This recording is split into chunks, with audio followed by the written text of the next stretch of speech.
Louis returns home after sunbathing on a beach. He turns on the stove to make an omelet. Sometime later, while he's having breakfast, someone knocks on his door. Several men introduce themselves as maintenance workers. They tell Louis about a gas leak in his apartment and ask him to evacuate immediately. Louis slams the door in their faces and calls the police. He's sure these guys are thieves. Why would Louis think that?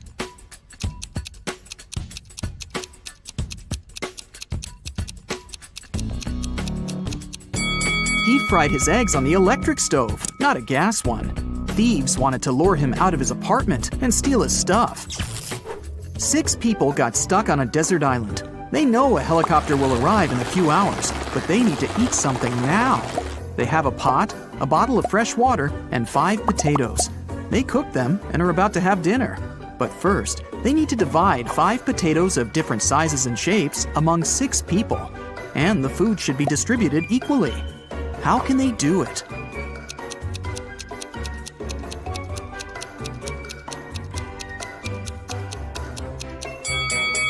Easy. They should just prepare mashed potatoes. One famous film director loved it when people spoke about him, even if it was something negative. Once, he made a terrible movie. The man wanted people to hate it. Critics and viewers called his movie bad, unacceptable, ridiculous, and embarrassing every day. And the director enjoyed it. A couple of years later, in an interview, he asked a journalist, "So, what do you think about my latest movie?" The journalist replied shortly, but his answer offended the director. What did the journalist say?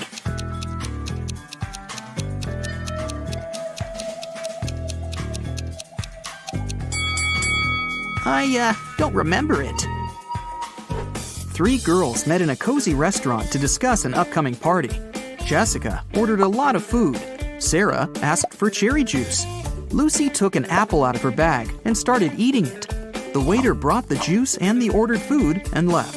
Sarah started sipping her drink from the glass, but Jessica didn't touch her meal at all. Someone's not human. But who?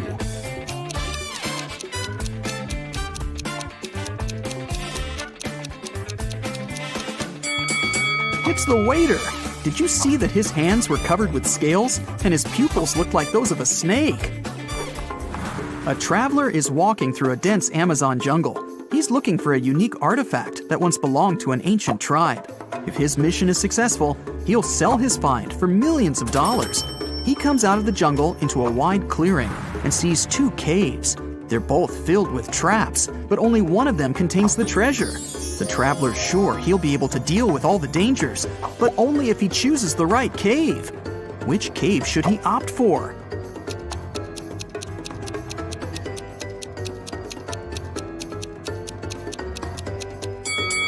The right cave. See, the entrance is overgrown with cobwebs. This means that no one's been there for a very long time.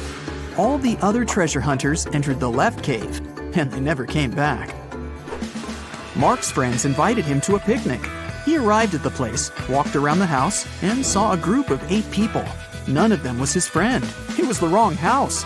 Before leaving, Mark noticed that 3 people in that group were androids. Can you spot them?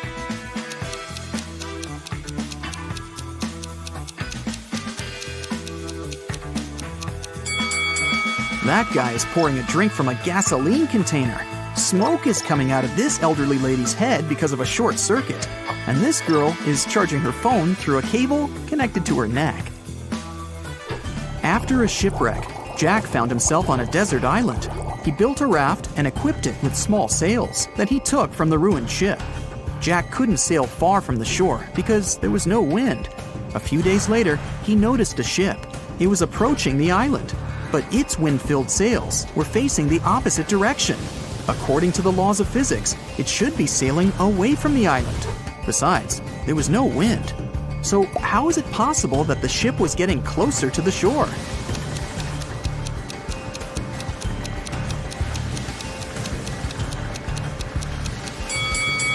The ship was equipped with a motor. Richard is walking through the forest barefoot because some monkeys have stolen his shoes. He's cold and hungry. Fortunately, he spots a hut. Smoke is coming out of the chimney, and light is shining through the windows. 3 paths lead to the house.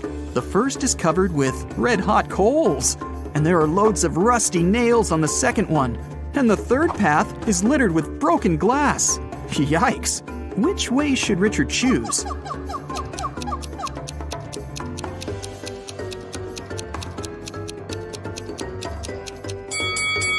It's cold, so Richard can wait until the coals cool down. And while he's waiting, he can warm up next to them. Toby has been wandering through the desert for several hours. The sun's burning his neck. There's nothing but hot sand around. He's run out of all the water he had. Toby gets weaker and weaker, and finally, he falls down. At this moment, he sees two tiny ponds. Toby only has enough strength to get to one of them. Which of these ponds is a mirage, and which is real?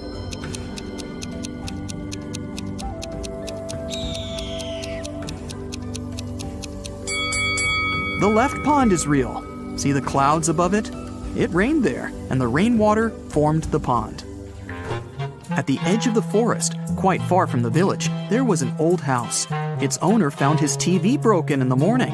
Someone had smashed the screen. The owner called everyone who had been in the house that night: a cook, a cleaning lady, and a lawyer. "Who broke my TV?" the man asked. "I was cooking dinner. I didn't touch anything," the cook said. "I was cleaning the basement," the cleaning lady answered. "I was upstairs. I spent the whole night studying the documents," the lawyer replied. One of them is lying. Who is it?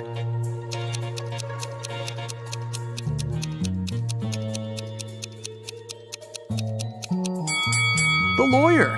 He said he was upstairs, but it's a one-story house. He couldn't be studying the documents on the roof all night. Tom has lost his car keys. He's searched every corner in every room, but hasn't found them. The guy goes to the farthest room, looks at the floor, and realizes the keys are hanging on the chandelier. How does Tom know that?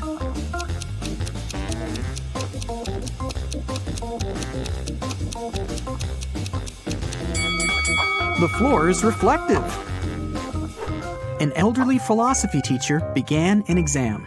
His students were sitting in their seats, listening to him. "Here's a task for you.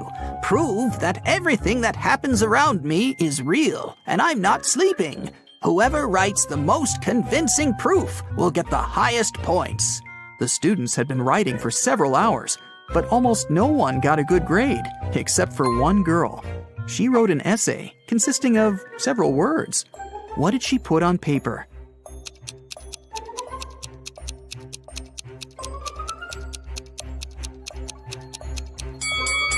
You can't read this if you're asleep.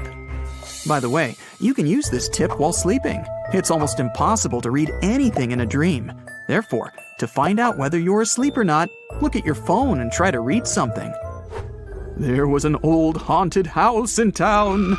Local people were afraid to go there, but one day, 3 girls and 2 boys decided to check that place out and record whatever was happening there. They approached the scary building, but one guy, Rob, refused to come in. He said he would wait for his friends outside. The rest of the group went into the house. Rob was nervous. After waiting for them for a few minutes, he was ready to call someone for help. But all 4 girls and 1 boy returned at this moment. Rob realized there were ghosts in the house and ran away from there. How did he know that?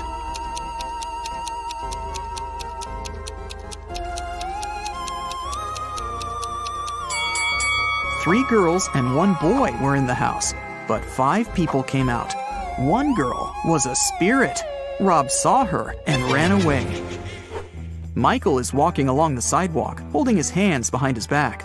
A car appears from around the corner behind him. At this moment, Michael is walking near a big puddle. The driver accelerates. He's going to splash the water all over Michael. But at the last moment, he suddenly slows down and drives around the puddle. Why didn't he drench Michael?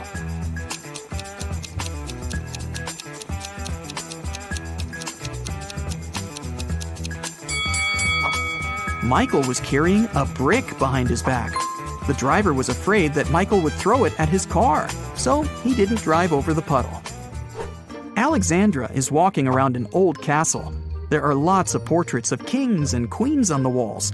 The corridor is lit by candles. Alexandra goes down to the first floor, where several people are dancing. The girl feels as if she has somehow traveled to the previous century. But wait a minute, this is all fake. How did the girl understand that?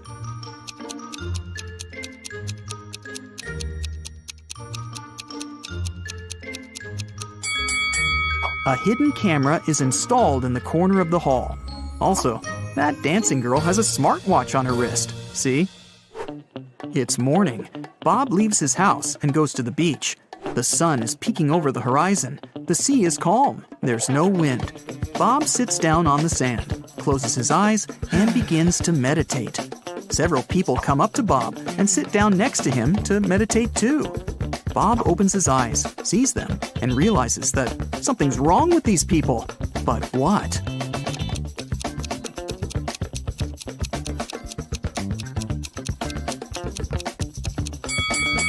Look at Bob, and now at how these people are sitting. They aren't touching the sand. Their bodies are half an inch above the ground. Okay, now let's check and see how many correct answers you got.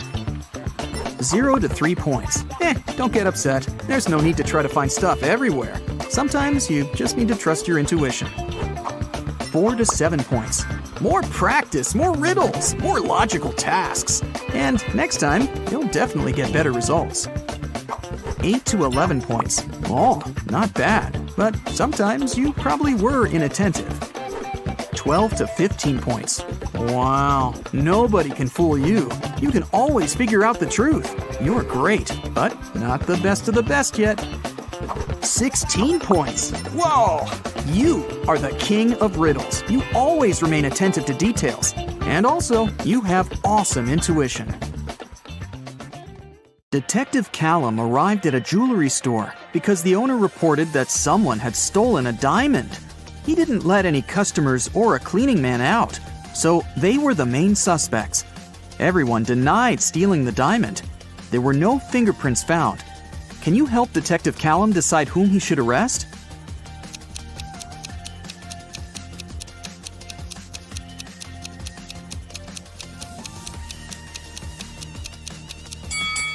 He should arrest the man and the woman wearing gloves. Since no fingerprints were left, it must be one of them, or both.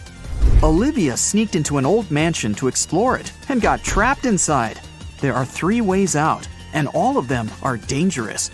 Behind the first door, the roof and the floor are made of magnifying glass, and the sun would burn anyone who enters. Behind the second door, there's a dangerous doll with knives that can come to life at any moment. Behind the third door, there's a room filled with poisonous gas that makes anyone's skin melt. How can Olivia escape safely?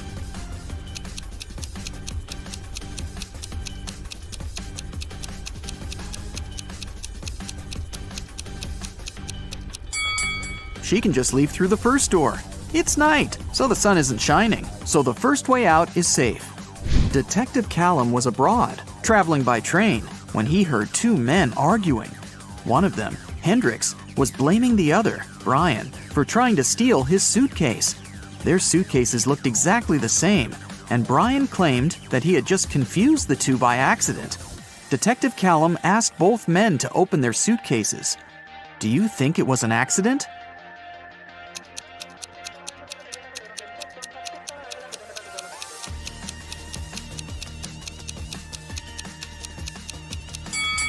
Hendrix's suitcase is filled with clothes and electronic devices and must be pretty heavy. Brian's suitcase is almost empty, with only a pair of jeans and a book inside. It must be way lighter. And even though the bags look alike, Brian for sure knew that the bag he took couldn't be his. It was way heavier than it was supposed to be. Luna found her cousin, Mia, poisoned in her room and called the police. Detective Callum asked Luna what had happened. She said that she was walking past Mia's house when she saw that the light in her room was on. She walked to the window to see if Mia was there and saw her on the floor. She had a key, so she walked into the house and called the police. She didn't touch anything so that they could investigate what had happened. Detective Callum arrested Luna. Why?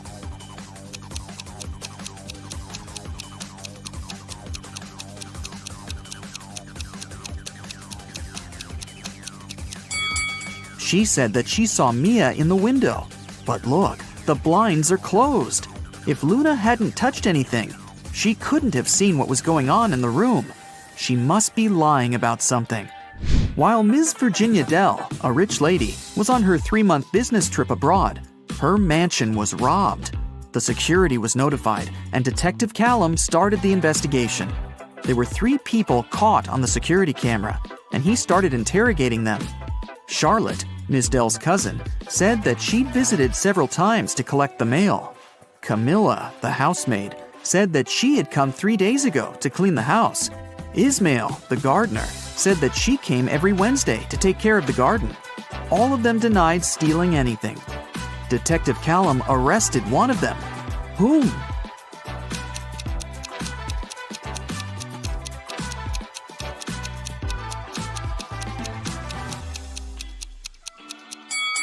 Camilla, the housemaid. She said that she had cleaned the house 3 days ago. But look at the house. There's dust and dark stains. It doesn't look like the house has been cleaned recently, so she probably lied.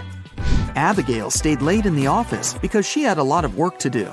She left the room to get some snacks and a coffee. Half an hour later, she returned and found out that someone had stolen her wallet, so she called the police. Detective Callum interrogated 3 people who were still in the office. Noel, the cleaning man, said that he had been cleaning another floor and had never stepped into Abigail's office that day yet.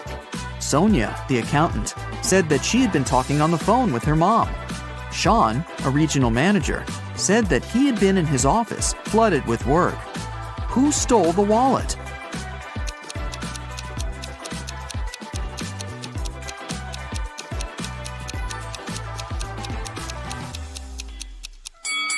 No one. Detective Callum figured out that since Abigail went to get snacks and coffee, she must have had her wallet with her. He just recommended she should get some sleep and stop overworking. Elizabeth and her daughter Ella went abroad traveling. They were walking and shopping in one remote town when Elizabeth noticed that Ella had disappeared. She called the police and they started to look for the girl. There were 3 people nearby and they were interrogated. Layla said that she hadn't seen the girl. Madison said that she had seen the girl with her mom, but that was it. Amelia said that she had heard someone screaming, but she hadn't seen who it was. Who should be arrested?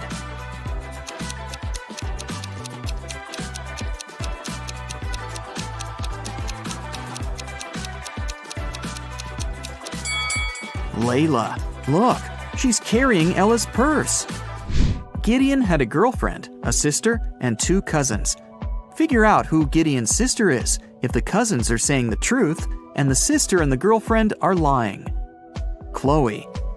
E is his girlfriend. Ruby.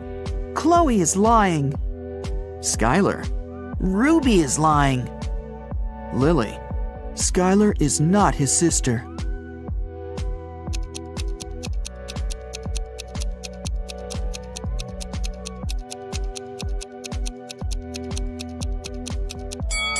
If Chloe is telling the truth, then Lily is lying. Then Skylar is his sister, who's also lying. So Ruby must be telling the truth, which contradicts that Chloe is telling the truth. So Chloe is for sure lying. Then Ruby is telling the truth, and Skylar is lying. So Lily is telling the truth. 2 liars are Chloe and Skylar, and they're Gideon's girlfriend and sister. Lily says that Skylar isn't his sister. So Skylar is his girlfriend, and then Chloe is his sister. Scarlett just moved into her new apartment 3 days ago. One evening, she was reading before bed when she heard a knock on the door. She opened the door, and there was a confused man who said, "Oh, I'm sorry. I just moved in here earlier today, and I thought it was my apartment. Once again, sorry, and good night." Then he left. Scarlett didn't believe that it was just a mistake and reported the man to the police. Why?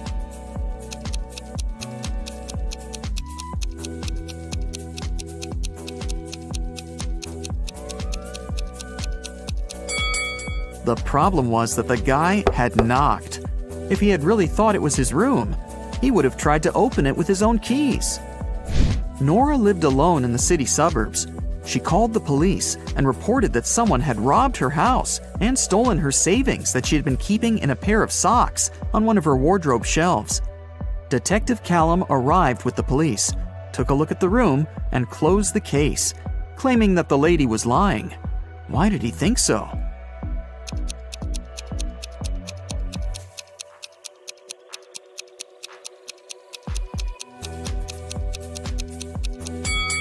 The room was absolutely clean. If someone had robbed the house, they would have made a mess while searching for money. The person who took the money must have known exactly where it was, which is unrealistic. Mrs. Ledger is a high school history teacher. One day, she started a sudden oral test, asking students questions from the back of the book. If the students figure out the order in which she asks, they can find the answer to their question in advance. The first 3 people she asked were Atlas, Eleanor, and Gracelyn. There are Zoe, Luca, Sienna, and Victoria left. Can you guess who will answer which question?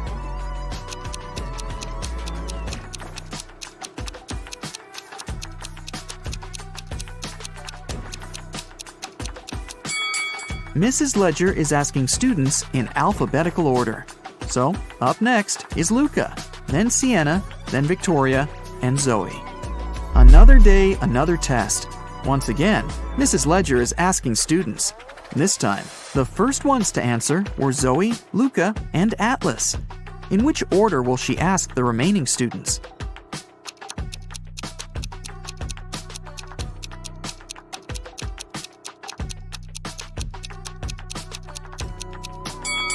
This time, she started with people with the shortest names. There are 3 letters in Zoe, 4 in Luca, and 5 in Atlas. The next one is Sienna, who has 6 letters in her name. Then Eleanor with 7 letters, Victoria with 8 letters, and Gracelyn with 9.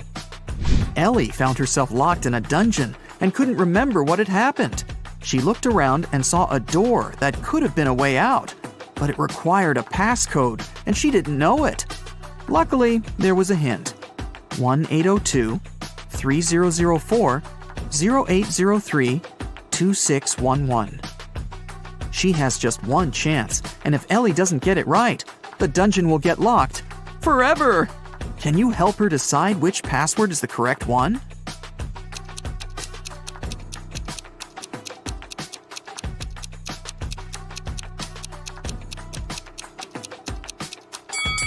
Take a closer look. Some numbers have faded away a bit. This is probably because they had been used the most. They are 1, 2, and 6. The only code that uses all of them is the last one, 2611. It must be this one. Aurora came home after a long day at the university and was excited to eat the mint-flavored ice cream she had bought in the morning. But when she opened the freezer, the ice cream was gone. Aurora asked her 3 siblings who had eaten her ice cream, and they all denied it. Dawn said, "I'm on a diet, and I haven't been eating ice cream and stuff for a week now." Everett said, "Dude, I had my chips. There was no need to eat your ice cream this time." Phoenix said, "First, I don't like mint ice cream, and second, I was in my room all day, and I didn't even go down once until now. Who has eaten the ice cream?"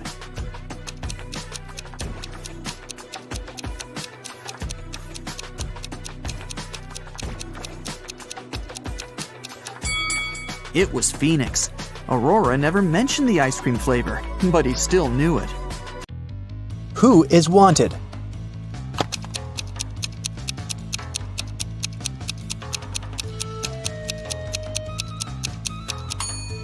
The girl on the right. She has the same mole as the girl on the poster. Who is an identity thief?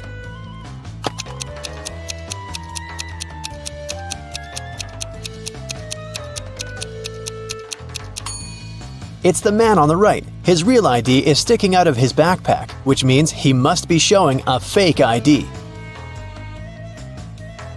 Who is an imposter?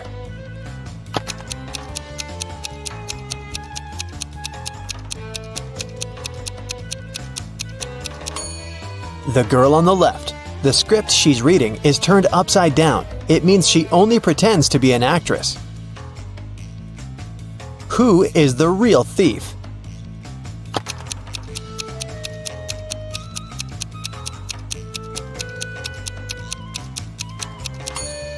Both of these men are thieves. While one man is distracting the girl, the other is preparing to steal her phone. The last will of Mr. Wilson, a rich businessman, got stolen. There were 5 people in the house at that moment: Mr. Wilson's wife, their cook, butler, maid, and gardener. They all told the detective what they'd been doing that evening. Mrs. Wilson was sitting by the fireplace embroidering. The cook was making breakfast. The butler was supervising several workers in the living room. The maid was sweeping the floors in the hallway. The gardener was watering the plants in the greenhouse. Right after this conversation, the detective arrested the thief. Who is the culprit? And how'd the detective figure it out?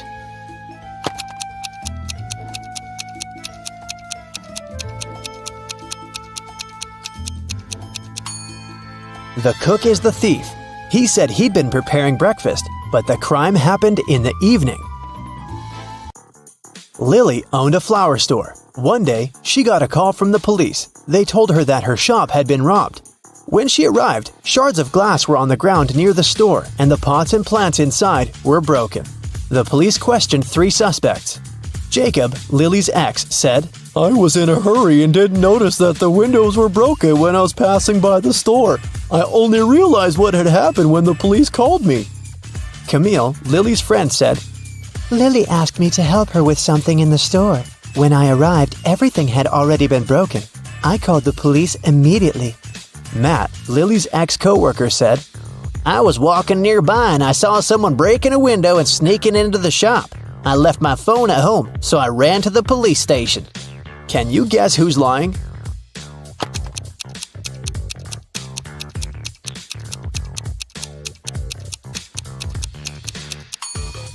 Matt is lying. Shards of glass were laying on the ground, which meant that the criminal had to break the window from the inside. Let's take a little break. Now, you need to think fast. Mary's mom has 4 daughters.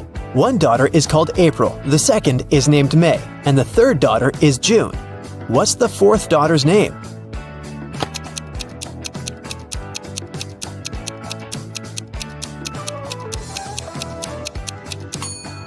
It's Mary, of course. Who doesn't belong to this list? Napoleon Bonaparte, Queen Elizabeth, William Shakespeare, Sherlock Holmes, Aristotle, Christopher Columbus, Donald Trump.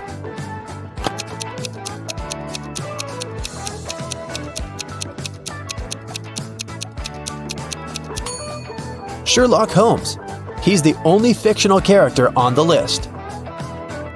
8 girls are in the house and each of them is busy with something. The first one is cooking dinner. The second one is lighting the fireplace. The third girl is playing chess. The fourth one is reading a book. The fifth girl is drawing a picture. The sixth is cleaning up the house. The seventh girl is watering the plants. What is the eighth girl doing?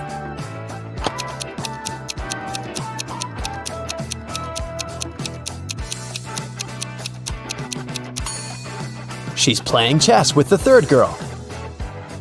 One woman turned 40 in 1850, but in 1860 she was 30 years old. How could this happen?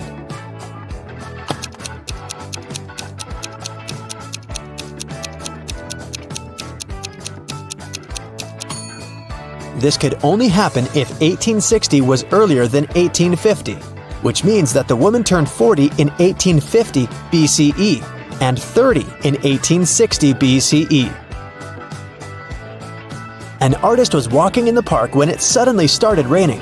He had neither a hat nor an umbrella to cover his head. He also couldn't hide under a tree because the downpour was too heavy, and still, not a single hair on his head got wet. How can that happen?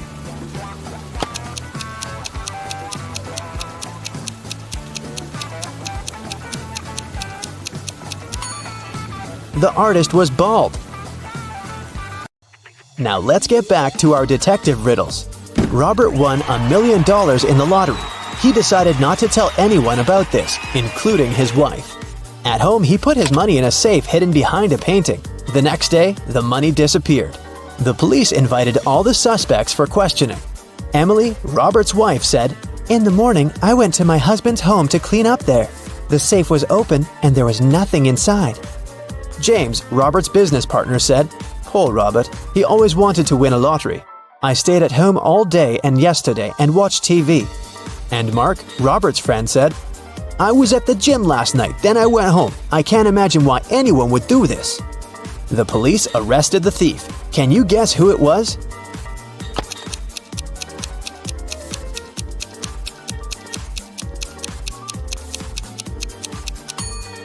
Robert's business partner did this. Robert didn't tell anyone that he'd won the lottery. His wife noticed an empty safe when she entered the office, but she didn't know what was inside. Marina was participating in a figure skating championship. She was a very strong competitor, and many people believed she could win. When the time for a warm-up ran out, all the participants started preparing for the performance. Marina was the first. She was amazing, but suddenly she tripped, fell down, and broke her leg, which made her unable to continue. The investigation revealed that someone had ruined her skates. The police interviewed 3 suspects. Anna said, I didn't do anything, but I saw Jacqueline and Kate walking into the locker room before Marina's performance. They're the ones who ruined her skates. Jacqueline said, Yes, I indeed went into the locker room to take my things, but I didn't see Kate there. And Kate said, Yeah, that's because I've been practicing in the gym until it was my turn. Besides, Anna is lying. I saw her in the locker room. Can you guess who's lying?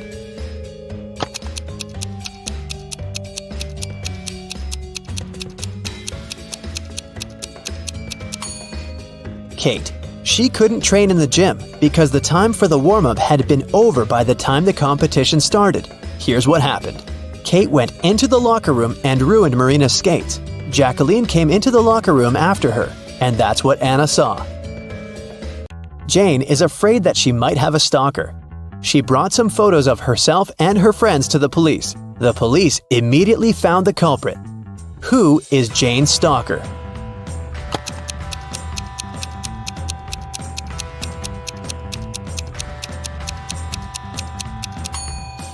Jane's friend Mike. He's the only one who is present in all the photos, and sometimes he even tries to conceal his identity. The investigation didn't have enough evidence to prove the suspect was guilty. Detective Reed decided to investigate their house, hoping to find some clues, and he actually did find something. He discovered a secret room. However, it had a combination lock and the word idea written above it. Do you have any idea what the code might be?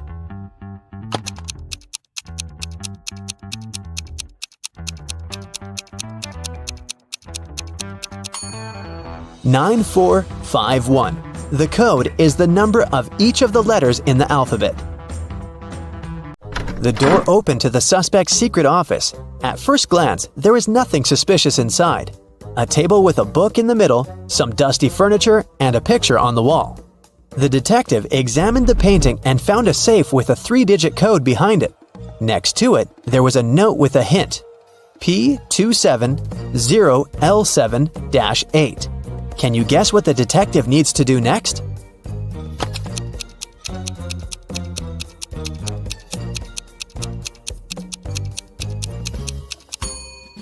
The detective realized that the note meant page 270, lines 7 to 8. He should check out the book on the table. The detective found the necessary lines on page 270. They read, "After wandering through the desert for 4 days and 3 nights, I came across a couple of travelers. They fed me and gave me one of their camels." This is a clue that can help crack the code to the safe. What is it?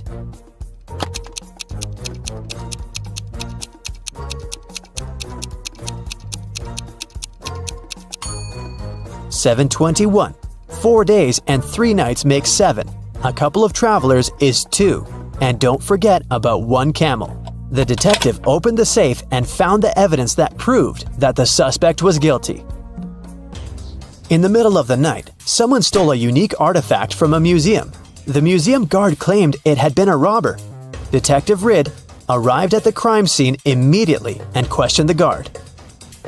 The man said, I was walking around the museum. Suddenly I saw a dark shadow. I called out to them, but they didn't respond." But Detective Reed noticed that something was wrong with this story. Can you guess what it is?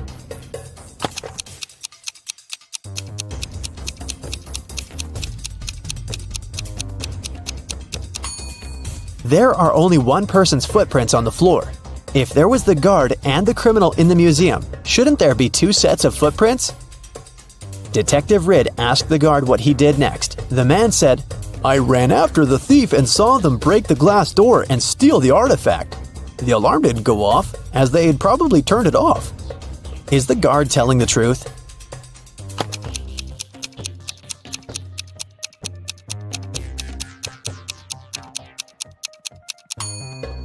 The door is indeed broken, but it's also open. It can only be opened with a key. It looks like someone opened the door to prevent the alarm from going off, and then broke the glass to hide the traces.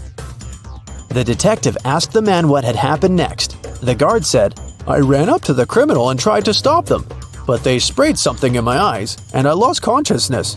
When I woke up, I immediately called the police." Is he telling the truth?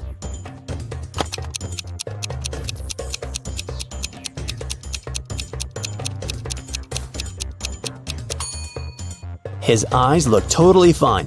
The robbery happened just a few hours ago. If the guard was telling the truth, his eyes would at least look red. He must be lying. The guard turned out to be the thief and was arrested. John's father has 3 sons. There's Jack, a quiet, intelligent student. Then there's Jason, a popular athlete. So who's the 3rd son?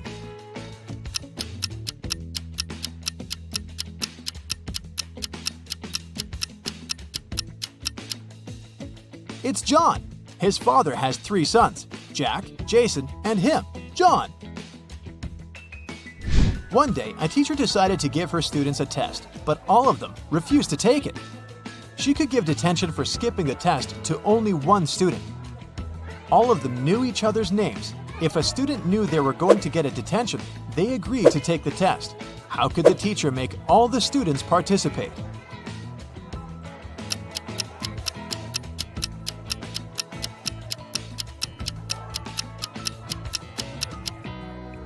She told them that she'd give detention to the student whose name came first alphabetically. Then this person wouldn't skip the test. The next person on the list wouldn't skip as well, and so on until the end of the list. Randy was at home, sitting in his chair with a book. Suddenly, his sister's super expensive vase fell and broke in the living room. He ran there in time to see a stranger jump out of the window and run away. Randy tried to chase him, but his glasses fogged up because of the cold, so he couldn't see the person. When the police arrived, they immediately knew he was lying. He'd broken the vase himself. How did they know?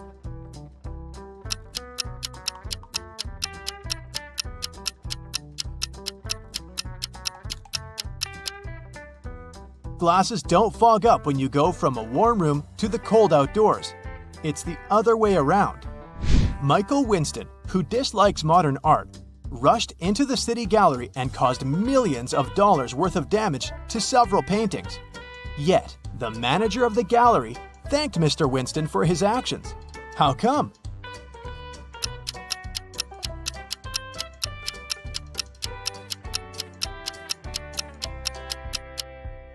Michael was a firefighter. The water from his hose damaged several masterpieces, but he still managed to extinguish the fire and save many more exhibits. Look at this line of people at the checkout in a supermarket. They're all a colorful bunch, but one of them is trying to sneak out food out of the store. Can you tell who just by looking at them closely?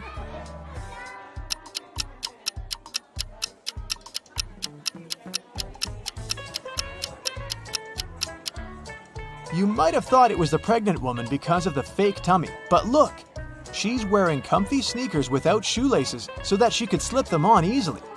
The guy in a baggy hoodie sure looks suspicious, but it's not food he's hiding inside his pockets. It's a kitten. And the real culprit is the guy behind him.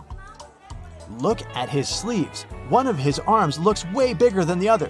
He must be hiding something in there. A man dressed in black from head to toe was walking in the middle of the road. All of a sudden, a huge black car with its headlights off came around the corner and screeched to a halt, not to hit him. How on earth did the driver of the car see the man in black?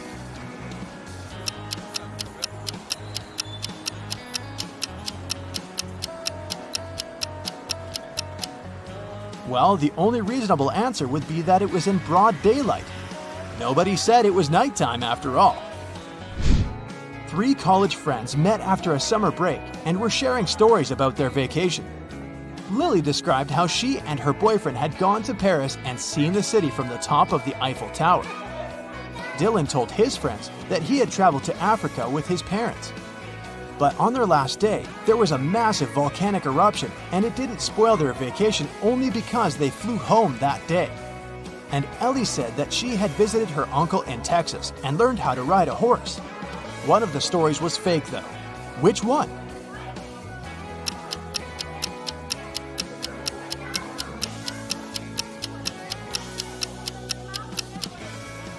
Dylan's story is fake. He couldn't fly home on the day of the eruption because when something like this happens, all flights get cancelled. Mark and Amy got stranded on a tiny uninhabited island full of sand and rocks, but not much else. They had no radio or cell phones, and there were no trees on the island to make a smoke signal. Suddenly, Amy noticed a plane circling the sky in search of them. She got a bright idea to make it notice them. Soon after, the plane picked them up. What was Amy's idea?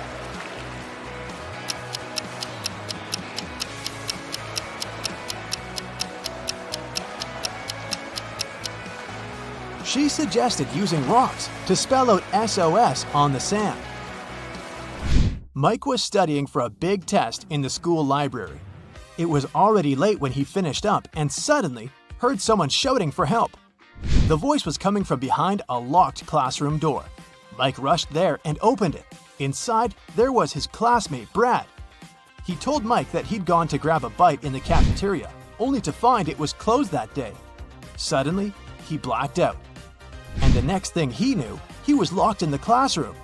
Mike promised to find out who had done this. By morning, Mike had 4 suspects in mind. When school started, he interrogated them. Matthew told him he'd been doing his homework in a classroom. Emily said that she'd been with Matthew, but later she'd gone home. Olivia claimed that she'd been having lunch in the cafeteria, and Chris explained that he'd been sick that day. It took Mike no time to figure out who was guilty.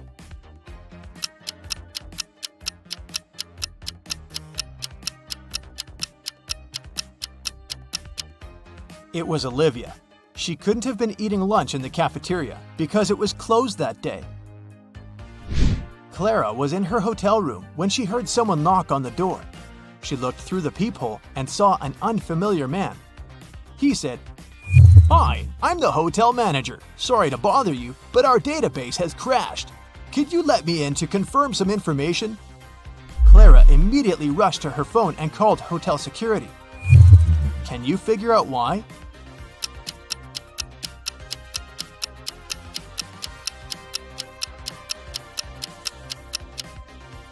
The badge on the man's chest says Chloe Smith, and that's a female name. She knew the man was a fake manager. Emma's mother asked the girl to go to the supermarket and gave her a shopping list and a bank card. But in case Emma forgot the card's PIN, her mom also gave her a little clue. When Emma was already at the checkout, she took the clue out of her pocket and immediately recalled the code. Can you say what number it was if the clue was a sheet of paper with a fly, a cat, a girl, and a snake drawn on it?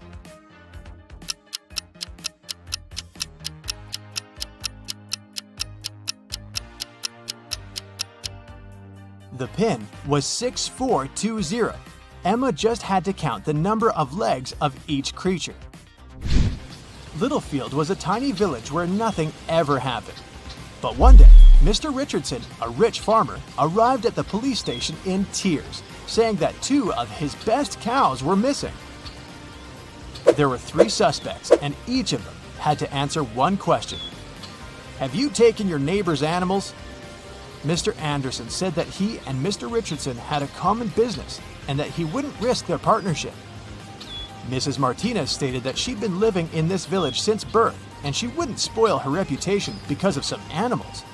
And Mr. Jones explained that his family had been breeding pigs for centuries and he didn't have any reason to steal cows. The police officer figured out who the criminal was. Can you?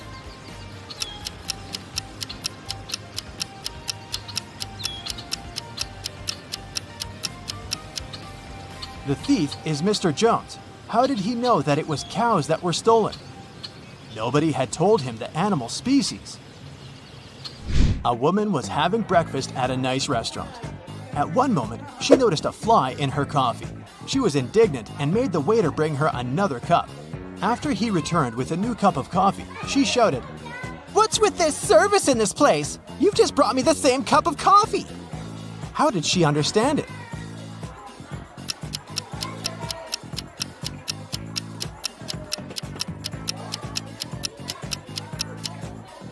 She had already put sugar in her previous cup of coffee. When she tried the new one, it was sweet. There's a barrel of water in the yard. You look inside and see that it's more than half full, but your friend argues that it's less than half full. How to figure out who's right without using any measuring tools or removing water from the barrel?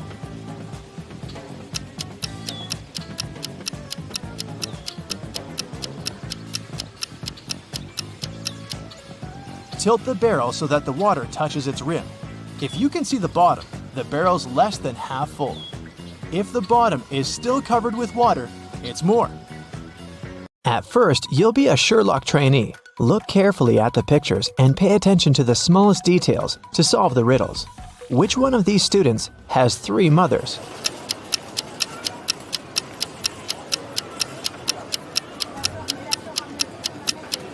It must be this guy right here, the one with the 3 sandwiches.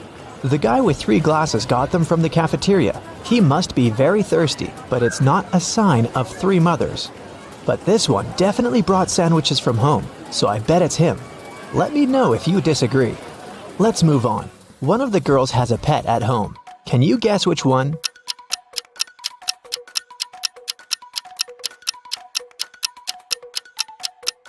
It's the girl in the middle. Look, her hands and arms are scratched. She must be living with a cat.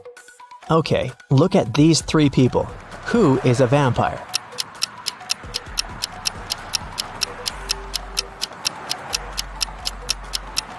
It's this guy. See, he doesn't cast a shadow. Something's wrong. Chastity was at a party and met 3 guys. All of them claimed to be pilots, but one of them lied. Can you guess who's not a pilot?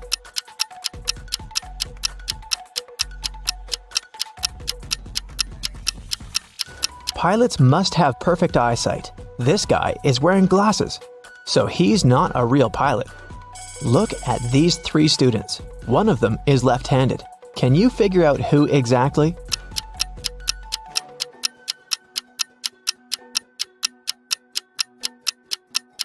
It must be this girl. The outer side of her left hand has some ink stains. It happens when she writes. Since we write from left to right, her arm covers everything she's just written. 3 best friends met for a coffee in the evening. Can you tell which one of them has a pet?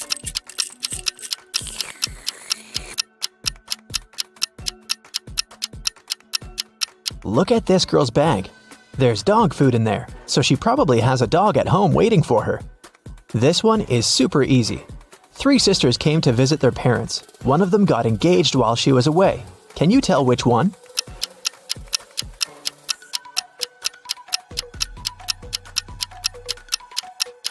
It's this girl who's wearing a ring. 3 men came to a job interview.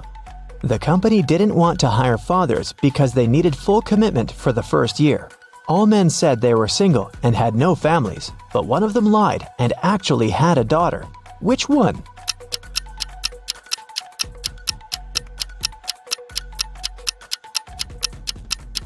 It's this guy here. Why would he wear a pink scrunchie on his wrist if he wasn't making his daughter's hair right before the interview? Okay, now let's go and look at people's houses. Here are the bathrooms of Daryl and Tiberius. Which one of them has a girlfriend?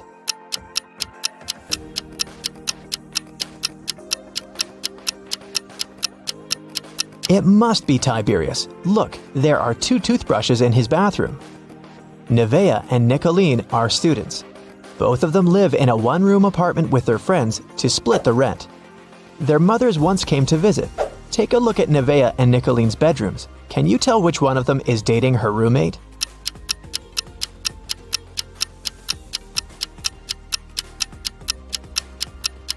It must be Nevaeh. In Nicoline's bedroom, there are 2 single beds, and in Nevaeh's bedroom, there's just one big bed. Look at these 3 friends. One of them isn't really a human, but which one?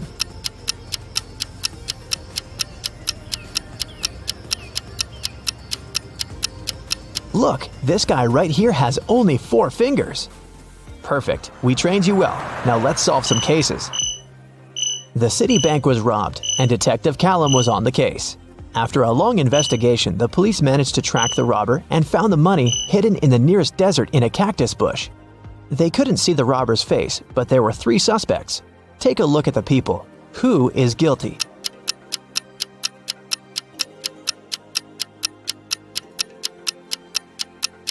It's this man. Look, he has many scars on his arms and hands. He must have gotten them when he was digging the money in the cactus bush. A group of friends asked Billiam if he wanted to join them on a hike that weekend. He said that he couldn't because he had broken his arm. The next day in school, Billiam, indeed, appeared with a broken arm. So he stayed at home and his friends went hiking. On Monday, the friends met in school again. Billiam said that he had just stayed home watching TV. His friends told him about the hike and asked why he had lied about the broken arm. Why did they decide that his arm wasn't really broken?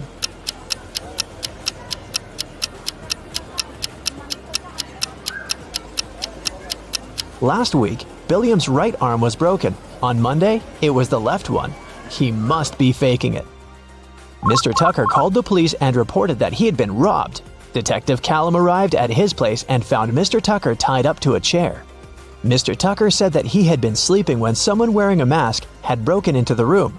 They took him right out of the bed, tied him up to the chair, and then took all the savings he was keeping in the wardrobe.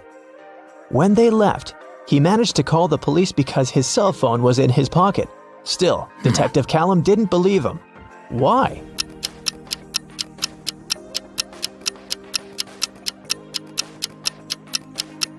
Mr. Tucker said that he had been taken right out of bed, but the bed was perfectly made.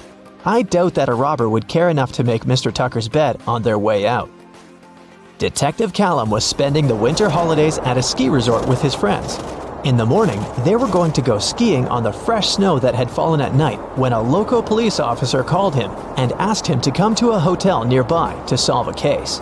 So, Detective Callum had to go. Someone robbed the cashier's desk and there were 3 suspects. Questley said that she was in her room all night sleeping. Egbert said that he was out partying in a different hotel and had just come back around an hour ago. Fenton said that he had been binge-watching a show all night but hadn't stolen anything. Who is guilty?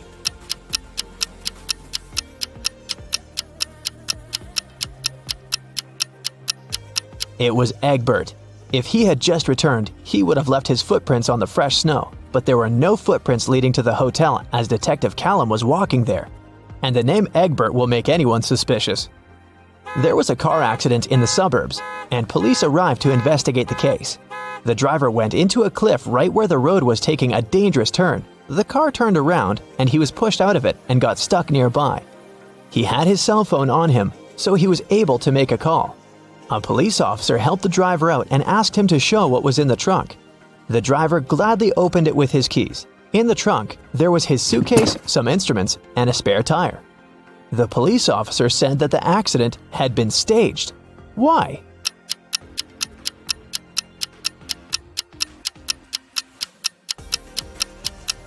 The driver took the keys out of his pocket. If it had been a real accident, the keys would have remained in the car. Mr. Grayson called the police and said that she had been robbed. Detective Callum arrived for the investigation. Here's what she said. It was almost midnight. I was in my room upstairs painting. Suddenly, the power went out. There was no light or electricity, and I could only see the streetlights outside. Then, the stationary phone rang. I was scared, so I didn't pick it up. I stayed upstairs, and in about 10 minutes, the light came back. I just went to sleep, and now, in the morning, I found out that someone stole my grandma's diamond ring. Detective Callum didn't believe her. Why?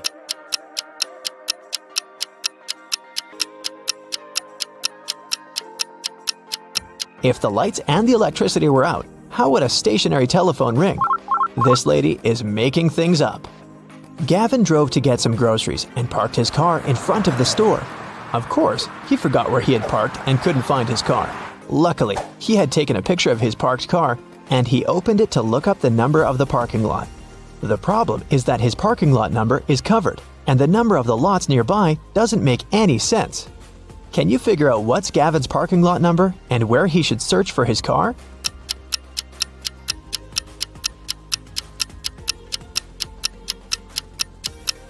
The numbers are just turned upside down in the photo. The numbers are 86 through 91, and his car is parked in 87. Now I have a short logo quiz for you.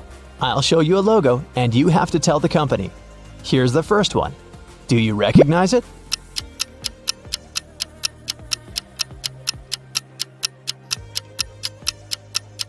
It's Honda, a Japanese car brand. This one is super easy. What is it?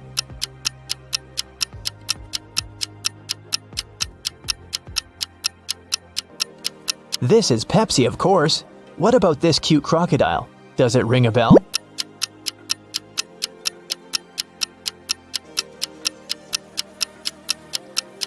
This is Lacoste, a French clothing brand. Another easy one. I bet you have it on your phone.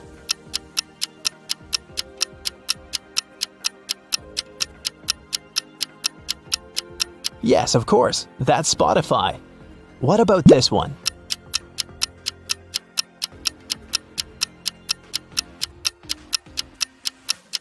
Yes, it's Nike. This one is a very fancy brand. What's your guess?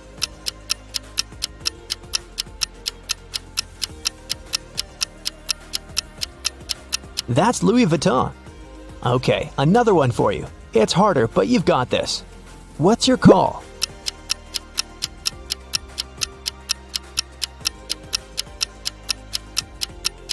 This is Reebok, an American footwear company.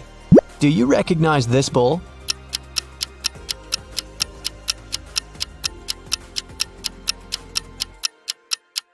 Is a Lamborghini logo. This is a painfully familiar yellow rectangle. Where is it from?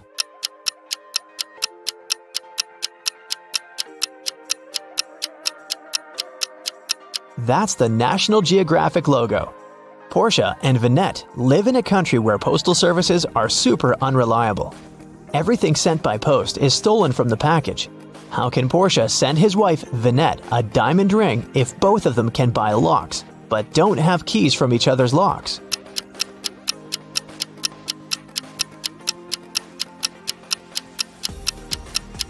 Portia can lock the box with the ring and send it to Vinette. When she receives the box, she should lock the box with her lock and send it back to him. When he receives it, he can open his lock and remove it, and send the box back to Vinette with her lock only, so that she can open it once she gets it again. There is a box filled with balls of different colors. 5 red ones, 8 blue ones, and 11 purple ones. Ninja has to pick out balls blindfolded until he's sure that he has at least 2 balls of the same color. What's the minimum number of balls Ninja should take out to be sure of that?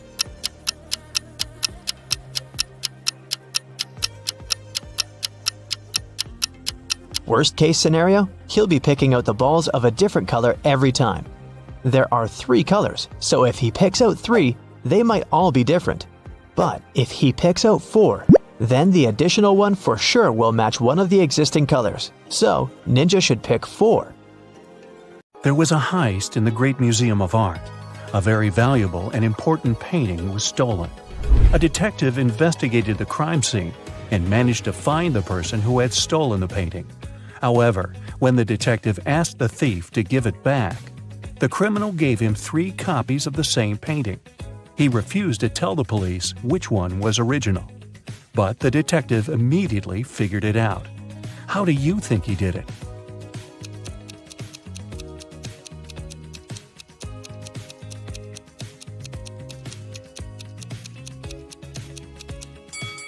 Do you see that each painting has a different frame? But only one of them is similar to the frames of other paintings in the museum. And since this museum is known to use the same style of frames, this one is the original painting. Jeremy was accepted to the best school of witchcraft and wizardry. One of the classes he had to take was about transforming into animals. 3 professors taught that class, and each of them specialized in transforming into one certain animal. Can you tell which professor turns into what kind of animal?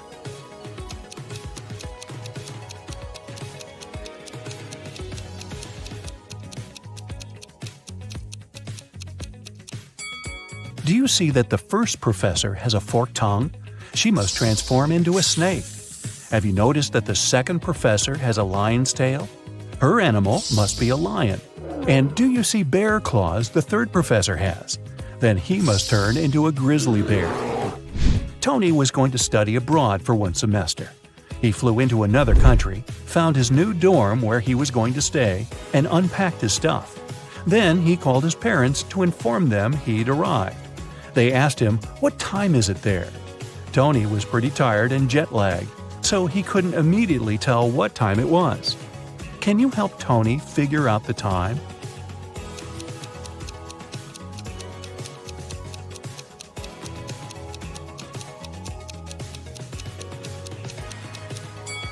Look, the Eiffel Tower and Sydney Opera House views are just posters, but you can actually see Mount Fuji through the window. So, Tony is in Tokyo, and it's 8:45 there. Carly, Zoe woke up one day and found themselves in a weird place that looked like a jail. Which of them will be able to escape?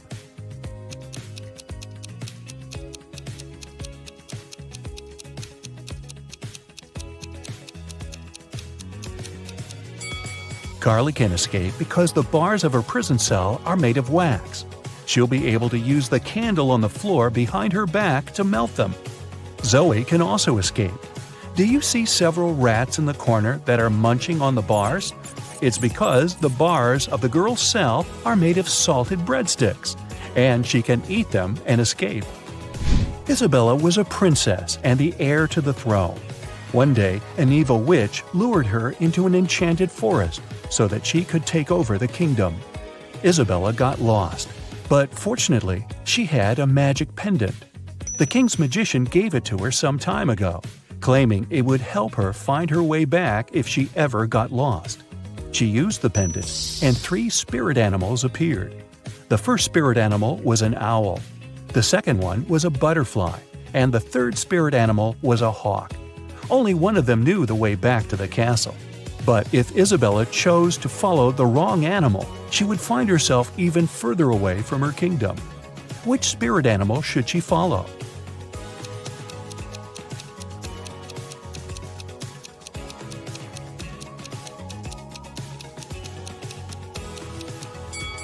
Have you noticed the kingdom banner in the throne room? It has a butterfly on it, so it's the official symbol of this kingdom. Isabella should follow the butterfly. Toby was a rich businessman. One day, he came back home from a dinner party and saw that somebody had broken into his house and stolen his expensive watch from his safe. He called the police. They investigated the crime scene and found 3 suspects. Gordon said that at that time, he'd been at home trying to make his teenage kids go to bed. Danny said he'd spent the whole night at a party with his friends. And Matt claimed that he'd been at a movie theater watching a new superhero movie between 12 and 2 a.m. The police immediately realized who'd broken into Toby's house and stolen the watch. Have you figured it out?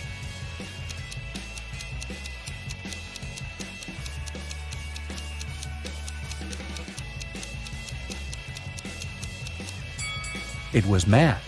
When Toby arrived home, it was 11:30 p.m., so it doesn't matter where Matt was between 12 and 2 a.m. Elliot was a crazy scientist who was obsessed with the idea of parallel universes. He dedicated his whole life to figuring out how to create portals to other dimensions. One day, he finally succeeded in building a portal machine. When he tried to test it, 3 portals appeared in front of him, and then the machine just blew up. And since he had meddled with the laws of physics, the universe where he lived started to collapse. The scientist had to choose one of the portals to escape through, and fast. The first portal opened to the universe in which Elliot was a supervillain.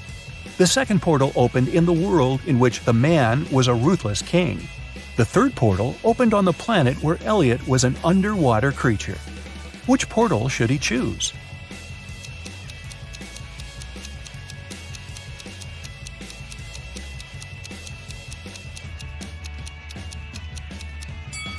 Do you see the portal machine the supervillain Elliot is holding? It's the same as the one that destroyed itself. Apparently, supervillain Elliot is a scientist as well. He might be able to help the real Elliot to bring his original universe back by making a better portal machine. Sally was at a crowded concert. Suddenly, she felt somebody reaching into her bag and pulling out her wallet that only had her credit cards inside. She couldn't see who the person was, but after checking the footage from the surveillance cameras, security guards were able to narrow it down to 3 suspects. Joshua said he had been sharing concert videos on his social media and didn't have anything to do with the theft. Jennifer said she was super rich and didn't need anyone else's wallet with credit cards. She only used cash when she went shopping. Penny said she had been singing along to the song the band had been playing, so she didn't even know what had happened. The security guards immediately figured out who the thief was. Who stole Sally's wallet?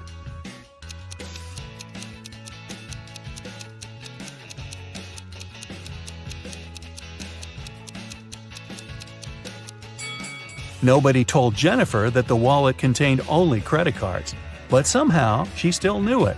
She must have stolen it. Mary found a new job in another city, so she had to move. The realtor found 3 options for Mary to choose from and took her to see each of them. First, she brought Mary to apartment number 1, which was located downtown. Second, she took the woman to apartment number 2, which was within walking distance of a subway station. After that, she took Mary to apartment number 3, which was next to a grocery store. Which apartment should Mary choose?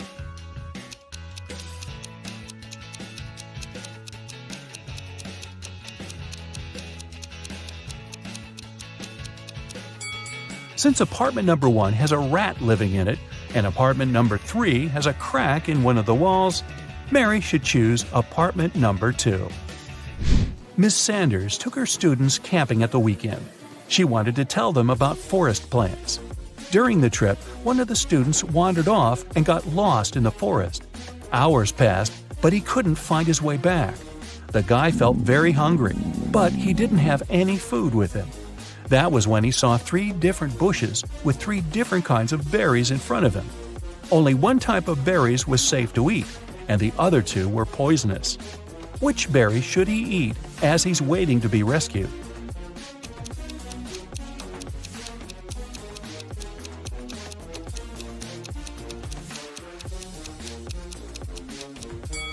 Remember the poster that was in the classroom? It stated that these 2 kinds of berries were poisonous, so only these ones are safe to eat. Sandy was driving across the country to visit her family. She was tired of being on the road and wanted to take a break. She saw a diner and stopped there to have something to eat and rest. The diner looked empty, old, and dirty. The waitress told her there were only 3 meal options to choose from and asked her which one she wanted to eat. So, which one looks safe to eat?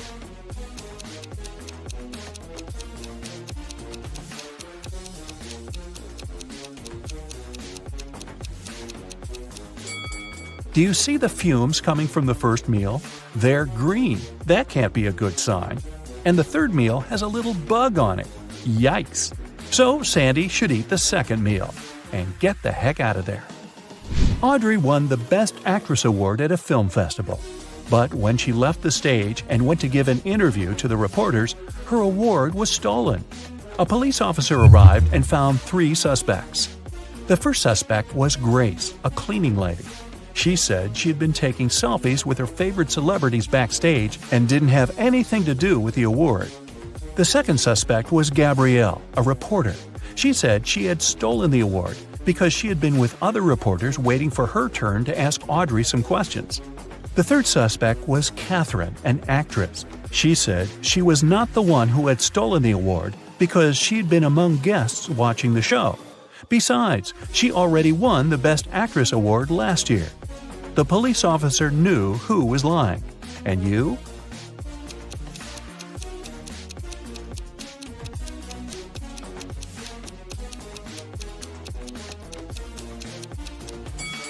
take a closer look at the selfie Grace took.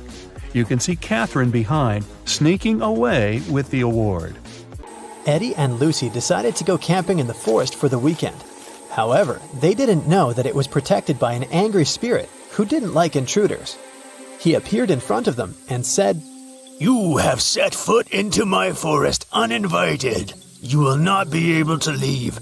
Forget your home. With it, you will never be reunited."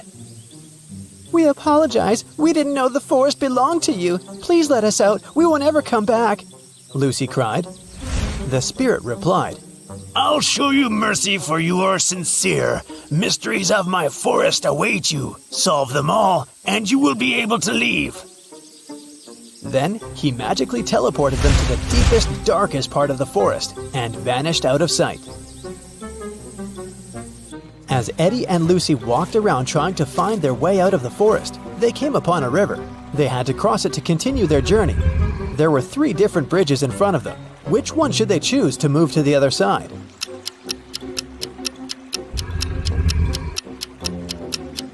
Do you see the weird river monster hiding under the stone bridge? It looks dangerous. And the wooden bridge looks so old, it can crash at any minute. So, they should choose this one. After Eddie and Lucy crossed the bridge, they saw 3 different paths in front of them.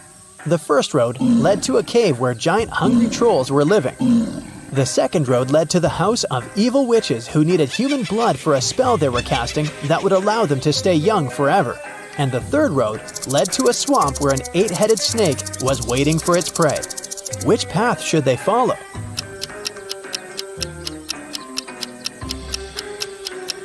They should choose the third road because if you look carefully, you can see that up ahead, the road is forked too. It means that there's a 4th path they can take if they continue walking on this one, and they won't end up in the swamp after all. When they arrived at the end of the 4th path, they saw a wizard's hut. They thought he might be able to help them, but the gate was locked. When they tried to force it open, a magical quill came flying towards them from one of the windows of the hut and started writing a riddle in the air. The only being who can let you in is my familiar Arthur the Owl. He must be sleeping on a tree at this hour. To convince him, you must bring him his favorite flower. Yet, if you cannot spot him in the next few seconds, I can't help you, and forever in this forest you'll have to wander. Can you spot where the owl is?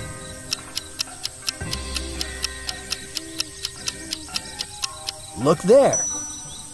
Eddie and Lucy managed to spot not 1, but 3 owls standing on a tree branch. Only one of them was Arthur. If they don't figure out which one of them is Arthur, they won't be able to get help from the wizard. The first owl said, "The third owl is not Arthur." The second owl said, I am not Arthur. and the third owl said, I am Arthur. However, only one of them was telling the truth, and the others were lying. Can you figure out which one is Arthur?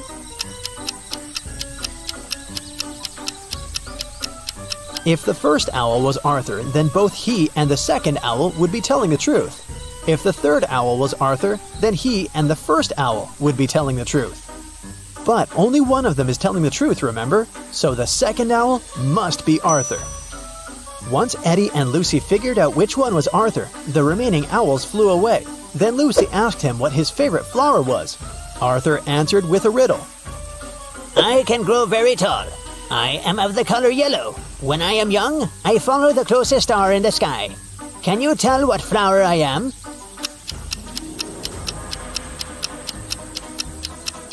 Arthur's favorite flower is the sunflower. Eddie and Lucy had to bring a sunflower to Arthur for him to let them in. They asked him where they could find one, and Arthur told them that they could get it from the sunflower field that was located between the cornfield and the wheat field. When they asked which direction they should go, Arthur said this. If you went east, took a right turn, covered some distance in that direction, then took a left turn, and finally took another left turn, which direction would you be facing? That's the direction you must go. Can you tell what direction that is?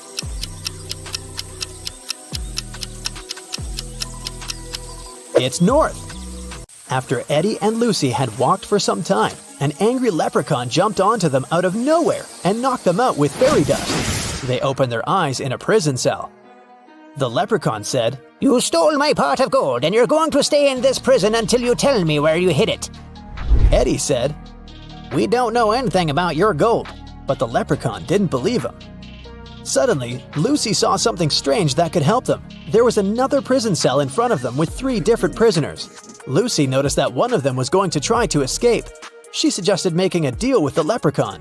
She said, I will tell you which prisoner is planning to escape if you let us go. He's probably the one who stole your gold, and I promise we'll help you find it once you free us. The leprechaun agreed to the terms. Take a look at these 3 prisoners. Can you tell who's trying to escape?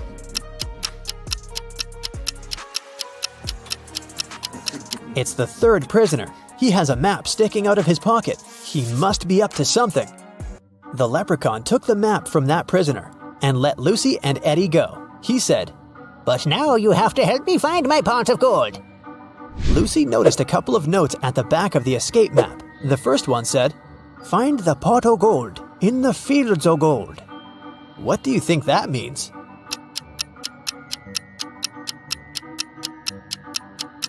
Remember what Arthur said? He informed Lucy and Eddie about 3 different fields: sunflower, corn, and wheat. These 3 things are all yellow or golden. It could only mean that the leprechaun's pot of gold is in one of these fields. The road from the leprechaun's prison to the fields was foggy. They lost their way and arrived at part of the forest that even the leprechaun didn't even know about. Eddie immediately noticed 3 unusual things. Can you spot them?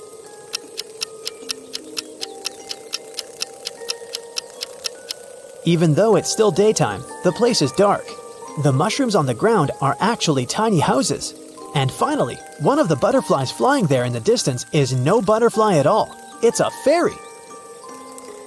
As soon as Eddie spotted the fairy, it flew next to them and said, The fairy mother wanted me to bring everyone food, but when I asked what she wanted, she only said this: remove the outside, cook the inside, eat the outside, and throw away the inside.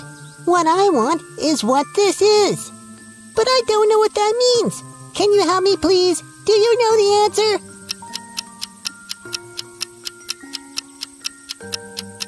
It's a corn on the cob.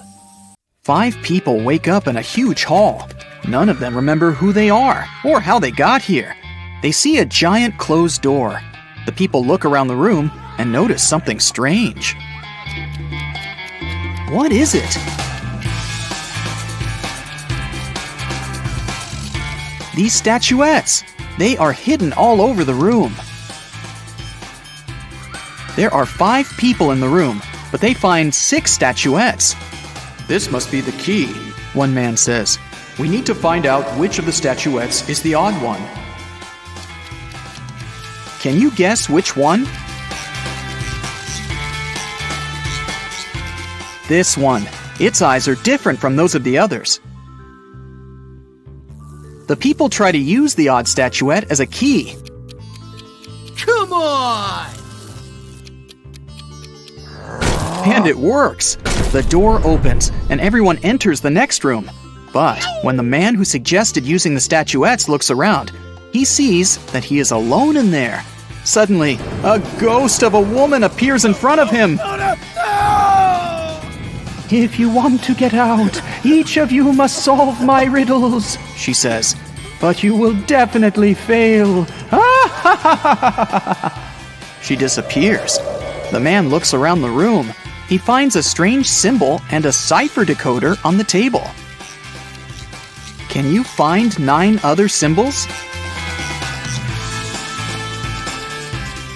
These are all 10 symbols. The man begins to unravel the message using a decoder. Can you decipher it?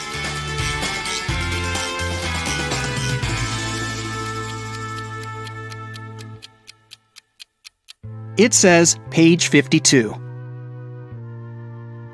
The man opens the book lying on the table. On page 52, there's a riddle written in an ancient language. If you have me, you want to share me. If you share me, you haven't got me. What am I? The man immediately guesses the answer. Can you? It's a secret. The man is surprised that he was able to read the riddle written in an ancient language. The answer is the password to the door. He types it in, and the door opens. Suddenly, he remembers. His name is Thomas. He's a linguist and a cryptographer. Meanwhile, in another room, a young man finds himself in a beautiful place full of plants. There are 3 flowers on the table. They giggle maliciously. The sign in front of them reads, "Lying Flowers." The first flower says, "You'll never get out of here, and you'll never get rid of us. Just give up already." The second one says, I don't remember how you can get rid of us. It was either cutting or uprooting us. The third one says, Uprooting and plucking us are both proper ways. what should the guy do? Cut the flowers, uproot them, or pluck them?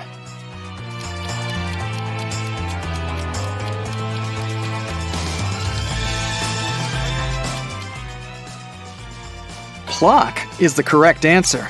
These flowers only tell lies, so the conclusions we can draw from their words are these. 1. There is a way to get rid of them. 2. It is neither cutting nor uprooting. 3. And there's only one way to remove them. The only thing that remains is plucking.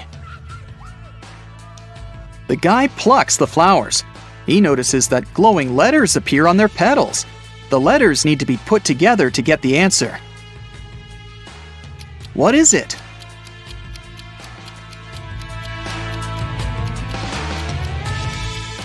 The word is basket. The guy examines the basket and finds a folded note at the bottom. He unfolds it and reads this riddle. In a pond, there are some flowers with bees hovering over them. How many flowers and bees are there if both of the following statements are true? 1. If each bee lands on a flower, one bee won't get a flower. 2. If every 2 bees share a flower, there is 1 extra flower. Can you help the guy crack this riddle? There are 4 bees and 3 flowers. Suddenly, a sunflower bud appears on the table. The guy uses it as a key to the door, and it opens. And then he remembers. His name is John, and he's a gardener. In another room, a girl finds herself surrounded by beautiful crystals and gemstones. On the wall, there's a board with the names and pictures of different gems. Some of the gems are the answers to these riddles. 1. Did you know that the queens and the kings of all times really enjoyed that pretty purple color of mine? 2. My name is like water. I'm as blue as the sea. Can you guess what I am and which picture is me? 3. Hey, I am from water as well. I'm seen in strings and found inside a shell. 4. You know me so well. Come on, be excited. I created the city where a wizard resided. 5. I sound like danger, but please don't be scared. I'm striped like a cat and named after its stare. Can you match the riddles and the gems?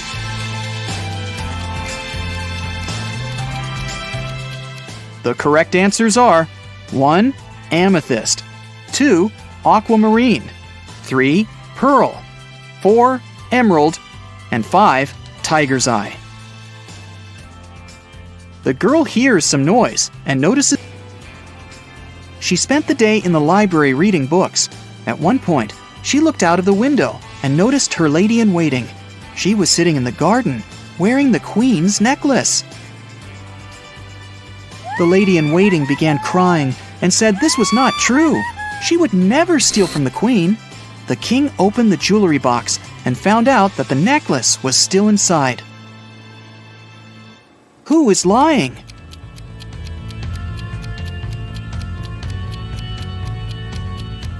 The girl soon realizes that the lady-in-waiting is the liar. Have you noticed that the amethyst is now much dimmer than before? That means that the lady-in-waiting really wore the necklace outside. The girl solves the riddle. 3 gemstones appear at the bottom of the jewelry box: citrine, garnet, and alexandrite. There's also a note that says, "Figure out the weight of each stone without using scales. This riddle will help you." Can you figure out the weight of each stone? The citrine weighs 10 ounces, the garnet weighs 4 ounces, and the alexandrite weighs 2 ounces. Suddenly, the girl remembers. Her name is Melissa. She is a jeweler and collects crystals. In another room, a woman finds 6 glasses on the table. 3 of them are empty, and 3 are full of water. The woman sees a note. Move only 1 glass to make a row of alternately full and empty glasses. How can she do it?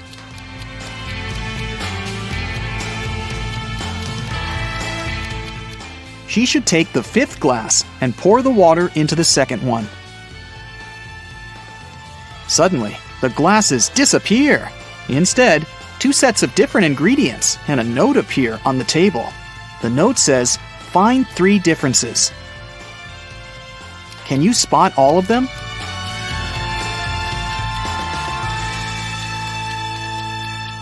These are the differences. The woman takes the ingredients and throws them into a cauldron, but something is missing. Shiny and beautiful, a werewolf's fear. We need to get more of it for our precious queen. Coins and mirrors, trays and tea sets, the nobles were buying while falling in debts. It's silver. The woman adds some silver and gets a potion that can melt the lock. When she opens the door, she remembers. Her name is Lauren, and she's a chemist. An elderly woman finds herself in this room. She spots 4 photos on the table. All the photos seem to be taken in different periods of time. The note says, "Is there a person who is present in every photo?" Can you help the woman figure it out?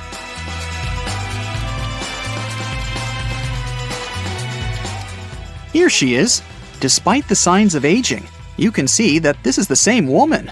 Look, she has this mole above her lip. A mirror appears in front of the elderly woman. Wait, is that her? The woman from the photos? The mirror shows her with a guy in a suit. He looks confused. There's a maid on the left and a bride on the right. "Don't listen to her. I'm your wife," says the bride. "You're lying. I'm his wife," the maid cries. Can you guess who is lying?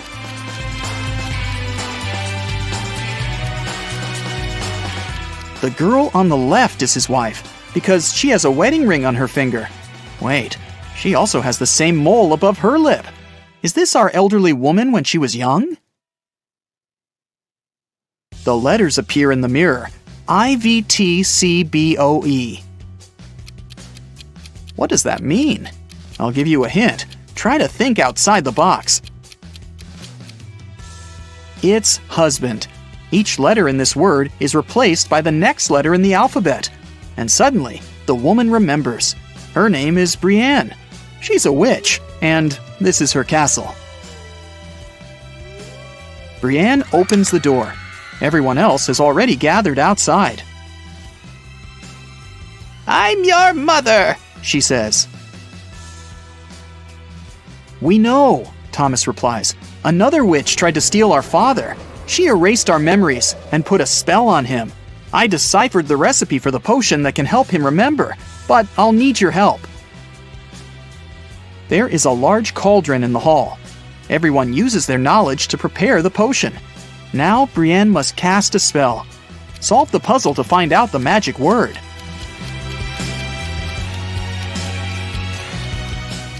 It's Memoria.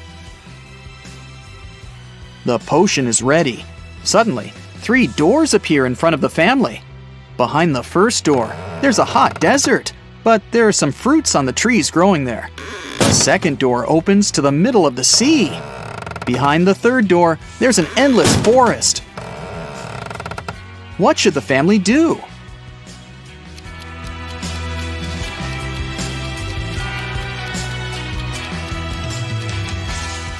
They should use the trees to make a raft and pick up the fruits so that they don't starve. Now they can cross the sea. Meanwhile, Brienne uses a spell to chain the witch. Solve another puzzle to learn the spell she uses. It's Sigalum. Anna runs a chocolate factory. She offers all her clients a special deal. Anyone can exchange 5 chocolate wrappers for 1 chocolate bar. Robert spent 2 weeks collecting the wrappers and managed to find 77. Yeah. Can you tell what maximum number of chocolates he can get from Anna?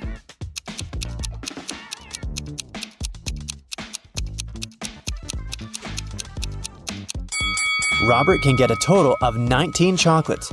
Here's how it works. First of all, 77 wrappers can be exchanged for 15 chocolates with 2 wrappers left. After unwrapping the new 15 chocolate bars, Robert will be able to exchange 15 wrappers for 3 more chocolates. Now he can use the remaining 2 wrappers and the new 3 wrappers to get 1 chocolate bar. 15 plus 3 plus 1 equals 19. Henry is an astronaut from Earth. He landed his spaceship on another planet in an unknown galaxy and began to explore the city and its citizens. Very soon, Henry felt a desperate need to go to the restroom, but when he saw these 2 doors leading to the ladies' and gentlemen's bathrooms, he got really confused. The problem is that Harry doesn't speak the local language, and he can't ask which door is for men and which is for women. Thankfully, he met a local guy, Mo, who could understand English. But he can speak only his native language. What 2 questions should Henry ask to figure out the right door?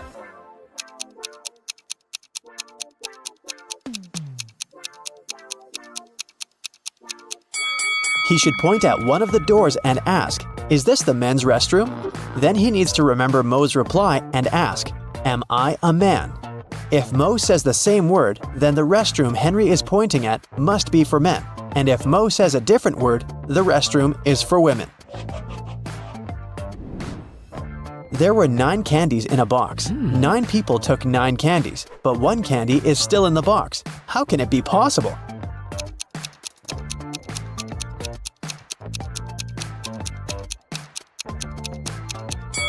It's pretty simple. The last person took a candy and the box. This way, 1 candy remained in the box. On a cold night, 4 friends were roaming around the neighborhood. At one point, they tried to get under one umbrella, but the umbrella was too small. However, all 4 of them managed to stay dry. How can that be possible?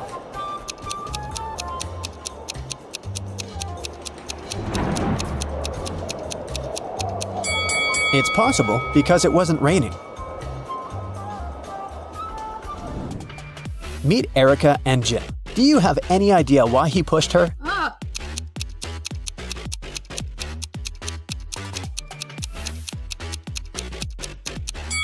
Because they're shooting a movie. Do you see that cameraman reflected in the window? Billy organized a betting game for his friends. According to the rules, he will place 2 candies, 1 yellow and 1 red, in a dark box. If the player picks the red candy, they will get $5,000. But if they pick the yellow candy, they will have to pay $500.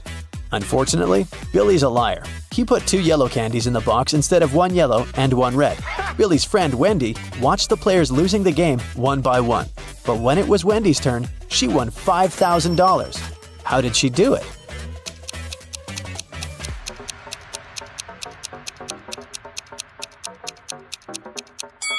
She picked a candy and, without showing it to anyone, ate it. Then she picked the remaining candy, which was yellow, and showed it to everyone. Billy had to admit that the first candy had been red. Otherwise, everyone would find out he was a liar. Nina went speed dating and met 3 handsome guys. The next day, each of the guys asked her out. Can you help Nina make the best choice?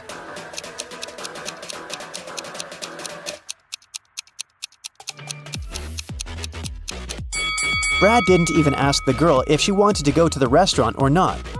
Besides, he's pretty rude and bossy. She barely knows Rob. It's not safe to go to his place alone, so Nina should choose David. He looks nice and polite. Hello.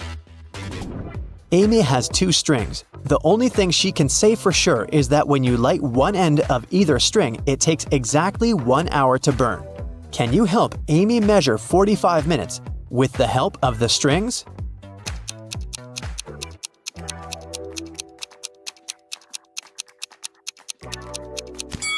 She should light both ends of the first string and one end of the second string. In 30 minutes, the first string will have burned completely. To measure the remaining 15 minutes, she should light the second end of the second string. When it's fully burned, we'll know for sure that 45 minutes have passed. Adam is a famous opera singer. He's going to perform for the king and queen for 7 days in a row. In return for his work, they should pay him 1/7 of a gold bar per day. Adam doesn't accept prepayments. He requires a daily payment, which is 1/7 of a gold bar. What's the fewest number of cuts they should make to be able to pay Adam each day?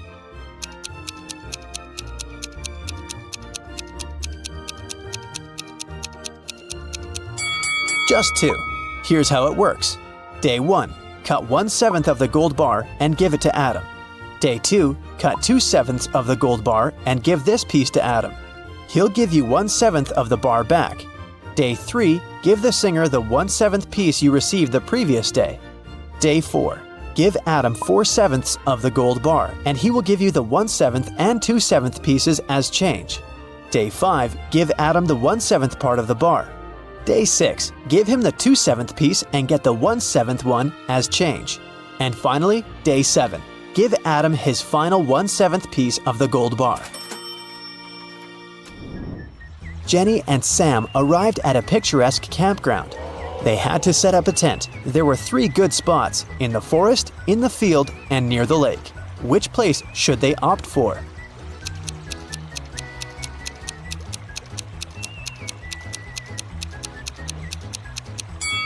The best option is to choose the field. Wild animals live in the forest. As for the lake, look, a zombie is hiding in the bushes over there. Probably not the best neighbor. George was walking down the street. Suddenly, a wizard popped out of nowhere and teleported George to his castle. He offered the guy to choose between these 3 doors. There's a hungry tiger behind the first door. There's an angry dinosaur behind the second door. And the room behind the third door is filled with toxic gas. Which door should George choose?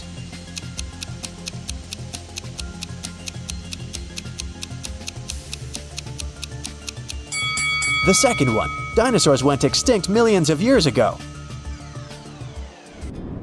Jerry has an apple tree. The number of apples on his tree doubles every week. After 30 weeks, the tree is completely covered with fruit.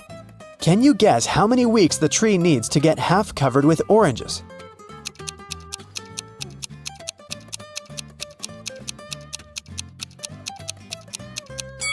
Oranges don't grow on apple trees, but if I asked you about apples, the answer would be 29 weeks. Because, as we know, the number of apples doubles every week. In the ocean, there's an island. On the island, there's a house. In the middle of the house, there's a glass of water. Inside the glass of water, there's a coin.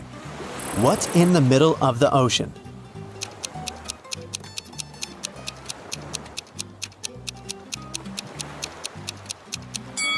The correct answer is simple, the letter E.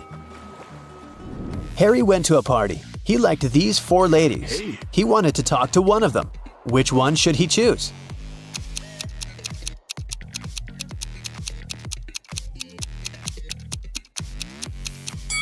Take a look at the first lady's hand. She's a zombie. The second lady has a vampire bite on her neck. She can turn into a vampire any minute and ruin the date. And the fourth lady is a ghost. So Harry should go and talk to the third lady. Hello. Bella and Shelley are sisters and best friends. One weekend, their parents went on vacation. Before leaving, they strictly forbade Bella and Shelley to have parties in the house. But the sisters didn't listen and invited all their friends as soon as their parents left. After the party, the entire house was a mess. So, Bella and Shelley hired a cleaning lady to get rid of any evidence of the party. When their parents arrived home, their mother, Jessica, began to yell, "I told you, no parties in this house!" How did she know?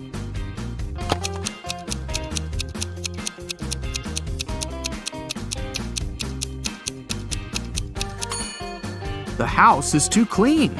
There was dust on this glass vase when the parents left, but now it's fresh and clean. Jessica asked Bella and Shelley to mow the backyard lawn. None of the sisters wanted to do this annoying task, so Shelley offered an easy way out. She put 2 cards in a hat and said, "I wrote mow on the first card and chill on the second. Pull a card and choose your destiny." Bella wasn't so naive. She suspected that Shelley was cheating and put both cards with mow written on them. But no one would believe her if she just tried to expose Shelley. And no one would look at the other card once her fate was decided. What should she do?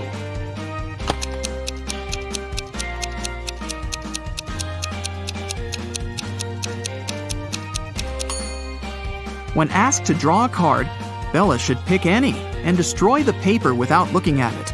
In this case, to decide her fate, they'll have to look at the other card, which also says mow. And this will mean that Shelley should mow the lawn.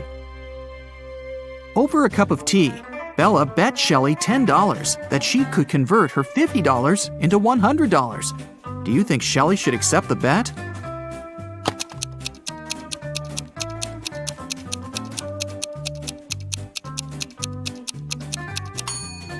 There's no logical reason behind accepting it.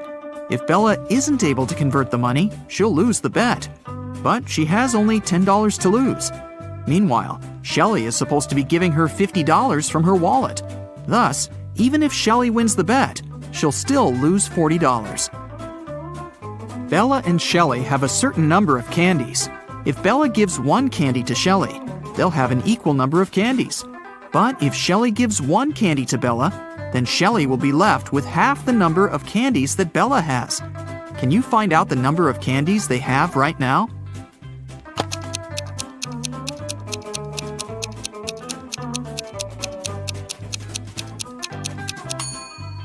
Let's use some math to figure it out. Right now, Shelley has X candies and Bella has Z candies. Now we can sum it up in these equations. X plus 1 equals Z minus 1. Therefore, Z minus X equals 2. Also, X minus 1 equals Z plus 1 divided by 2. Now we know that 2X minus Z equals 3. So, if we equate these two conclusions, we'll get the following. X plus 2 equals 2X minus 3. Now we know that X equals 5 and Z equals 7. Therefore, Shelley has 5 candies and Bella has 7 candies. Shelley was doing laundry and found out that her favorite t-shirt got torn. Can you count the exact number of holes in her t-shirt?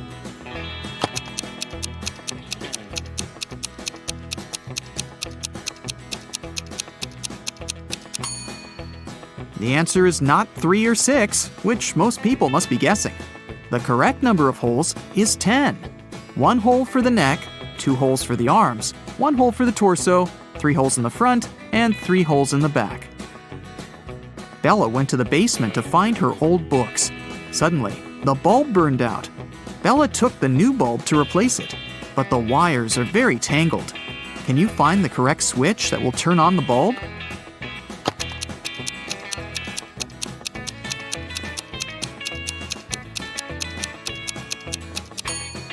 It's the red switch. The best way to get the answer is to start from the bulb. It's been a long day. Bella finally went to sleep.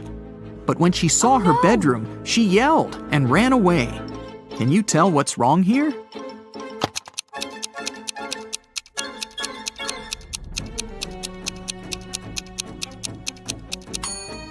Did you notice this zombie?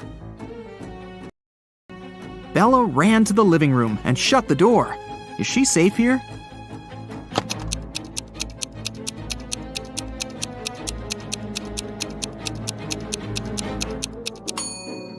Nope. Take a look at the mirror. Some stranger is inside the room. Bella and Shelley went hiking with their friends. 4 of them went into a completely empty lake. And then 8 people came out. How is this possible?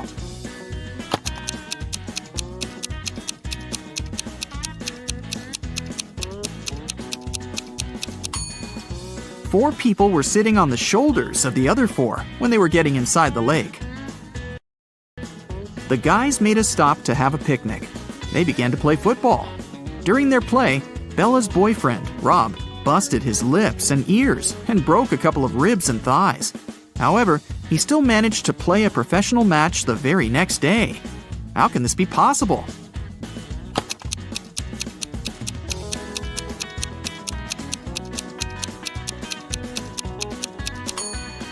Rob knocked on his food plate accidentally while playing.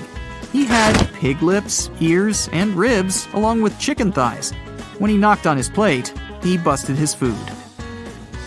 On the way home, the guys went through a field. They saw a cow. It walked 30 feet north, 30 feet east, 30 feet south, and finally walked 30 feet west. All this time, where was its tail pointing? Can you solve this mystery?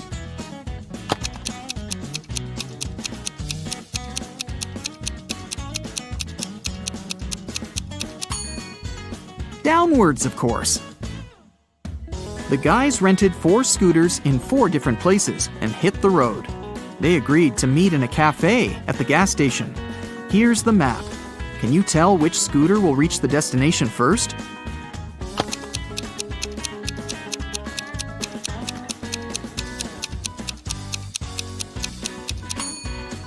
The third one. Bella and Shelley were trying to get the perfect gift for their father's birthday. Finally, they found this beautiful vintage watch, but they couldn't afford it. The seller offered them a deal. "Solve my riddle, and I'll make a 90% discount." The sisters agreed. The seller took out a $50 bill and asked, "What's the easiest way to double my money?" Can you help them solve this mystery?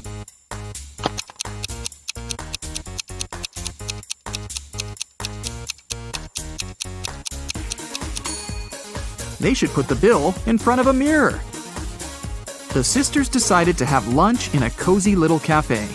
The cook offered them tomato soup, mushroom salad, chicken wings, octopus, and mushroom pizza. Can you help them choose the safest food?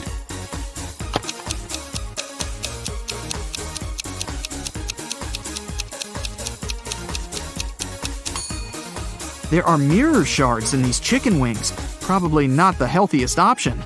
I'm pretty sure those mushrooms are poisonous too.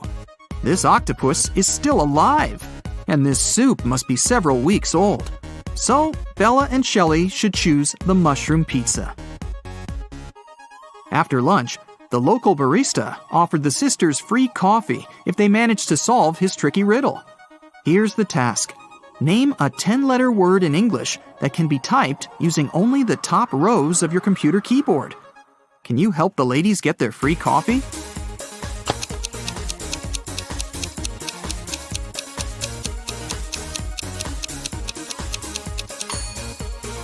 And the correct answer is typewriter. Great job! Shelley got a job at a restaurant. One night, a cook, a cobbler, and a doctor went to dinner together and asked Shelley to split the bill equally among them. When the bill arrived, it was for 4 people. How can this be possible?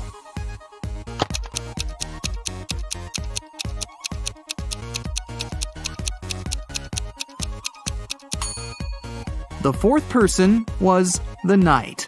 It was just misspelled as night. Shelley and Bella were walking down the street. Suddenly, they saw this creepy shadow. Can you guess what's going on here? Should they be worried?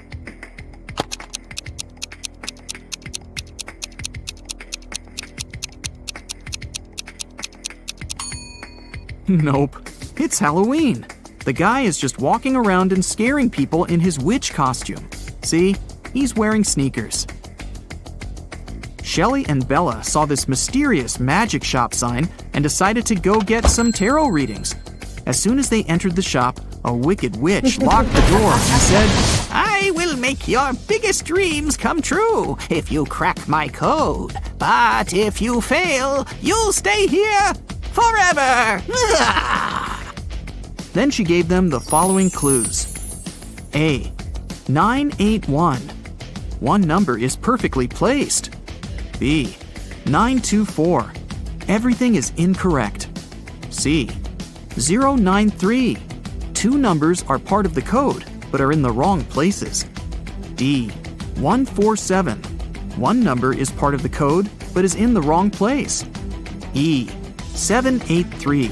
One number is part of the code, but is in the wrong place. Can you help Shelly and Bella?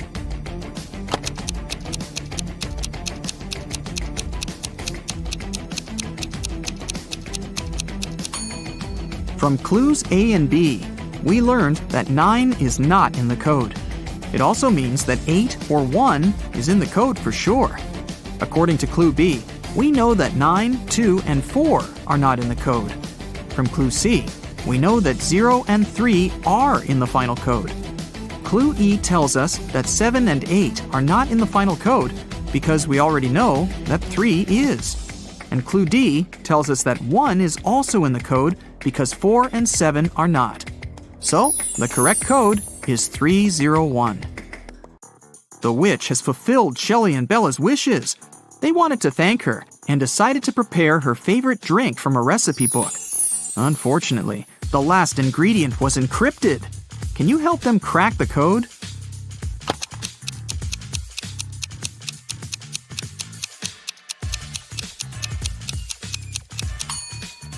They should add a tear of a Triton. After visiting the witch, Shelly met a handsome guy, Tom. They had a perfect date. Shelly couldn't believe that he was real. She thought it was an illusion created by the witch's spell. So she decided to test the guy's logical skills. She showed him this list and asked just one question. What do these words have in common? Can you help Tom?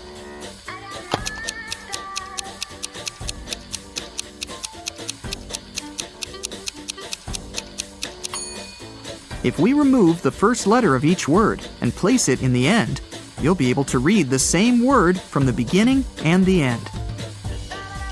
Can you figure out the next number in this sequence?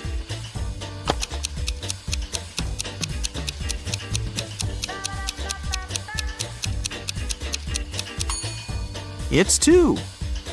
To make the puzzle seem harder, all digits are placed apart. In fact, the sequence consists of 2 different sequences. The first one is 2, 3, 4, 5, and so on.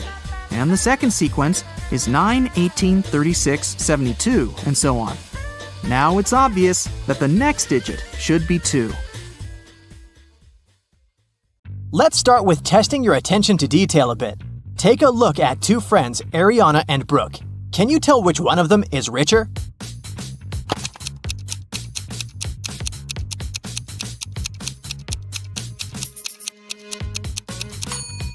It must be Ariana. Look, she has an original Louis Vuitton purse. Cameron and Dean went fishing on a lake in the middle of winter. Here are photos of them.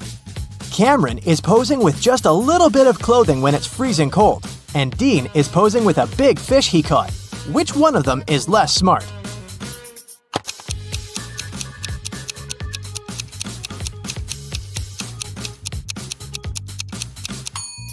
It's Dean. Look, the ice on the lake is cracking. It's dangerous to stay there. Everly and Jasmine are in a hurry to get to work. They're running late. Everly is going her usual way, and Jasmine has taken a shortcut. Which one of them is in danger?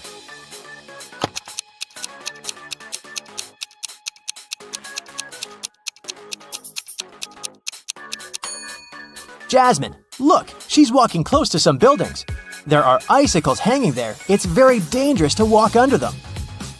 Noelle and Nash are walking outside. Which one of them is in danger?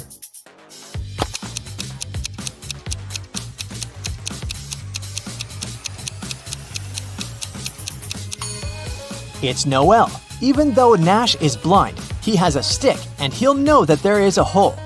Noelle might not notice this because she's too focused on her phone. For her wedding anniversary, Charlotte received a diamond necklace. Next evening, she was having dinner with her friends and showed the necklace to them. She let them look at it and left for the bathroom. When she returned, the necklace wasn't there. Her friends told her that she had taken it with her. Take a look at the pictures before and after and tell where the necklace is.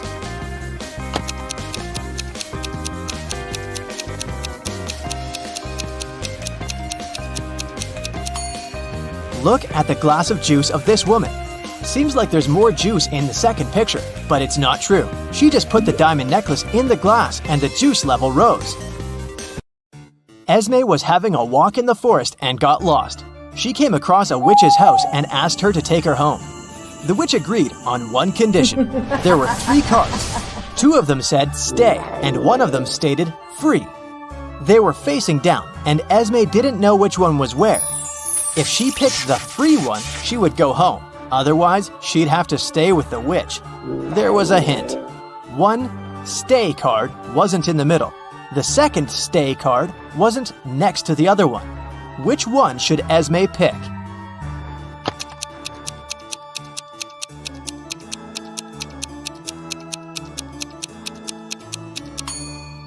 If 1 stay isn't in the middle, it's either on the left or on the right. Otherwise, if the other one can't be next to it, then it's definitely not in the middle, but on the other side. So, Esme should pick the middle card. It must be the free pass. Ava needed to sneak into her mom's computer to delete an email she had accidentally forwarded to her, but the account required a password she didn't know. Luckily, there was a hint, and here's what it said. What do you think the password is?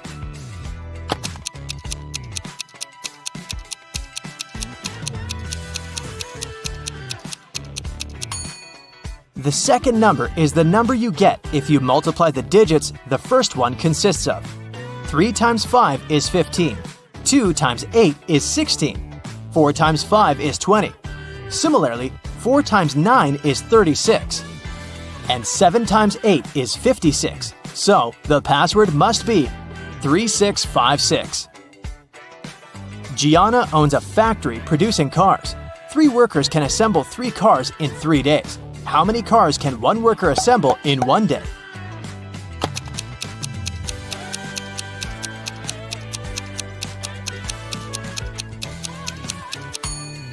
If 3 workers assemble 3 cars in 3 days, then 1 worker assembles 1 car in 3 days. So, in 1 day, a worker assembles 1/3 of a car.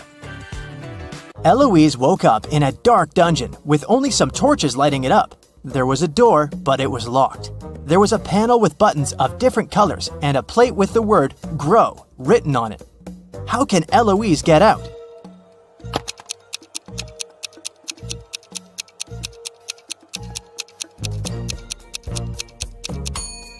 The word is the hint, and the letter it consists of are the first letters of the colors of the buttons Eloise has to press, in respective order, which are green for G, red for R, orange for O, and white for W.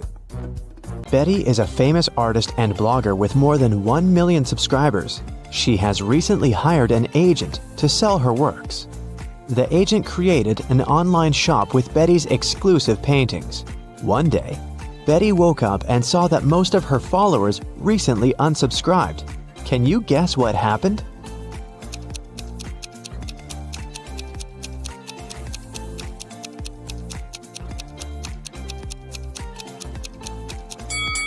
Take a look at the items in Betty's shop.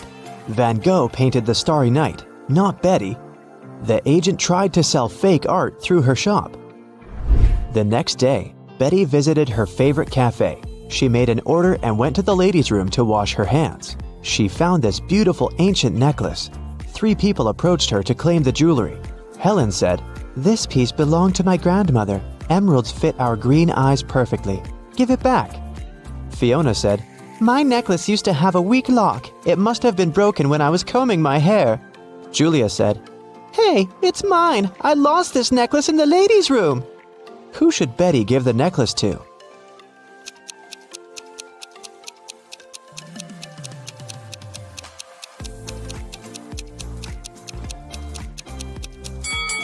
Helen mentioned emeralds, but the stones are red, not green. Julia was so sure that she'd lost the necklace in the toilet, so why wouldn't she go pick it up herself? Fiona was the only one who knew about the weak chain lock, so she's the real owner.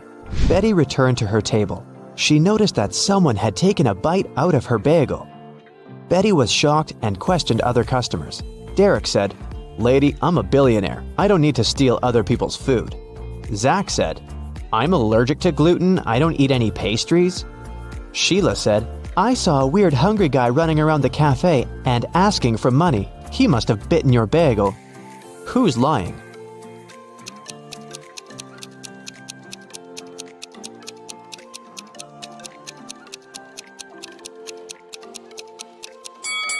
Zach. If he doesn't eat any pastries, why did he order pancakes? Fiona wanted to thank Betty for the necklace, so she bought her lunch. The women sat down together and began to talk. Betty asked Fiona about her job. Instead of answering, Fiona showed her family tree. Can you help Betty figure this out?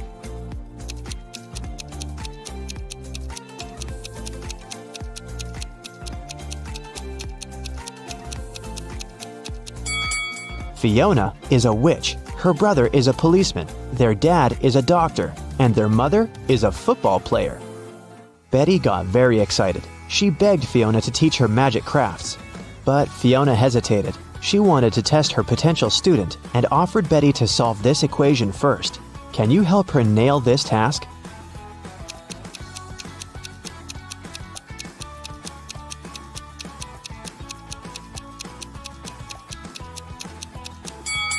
Many people fail to solve this equation because they don't pay attention to details. In this puzzle, every emoji, including the witch, wand, and the broom, symbolize different values. Before calculating the equation, let's find out the value of single things. First, calculate the value of one witch. It's 15. Now let's figure out the value of one wand. As you can see, it equals 7. And now, let's do the same thing to the brooms. This task is tricky because there are 4 brooms in this equation. So, if 4 brooms are worth 12, then 1 broom will cost 3. Now let's take a look at the final line. The witch doesn't carry around any broom or wand. Therefore, the value of an empty-handed witch is 5. And now, we're ready to solve the equation. And the correct answer is 73. Great job! Betty gave the right answer, and Fiona took her home. There's a beautiful garden maze on Fiona's land. She teleported Betty to the center of the maze and gave her this map. Betty must find a black cat. Otherwise, she's gonna stay in this trap forever. Can you help Betty out?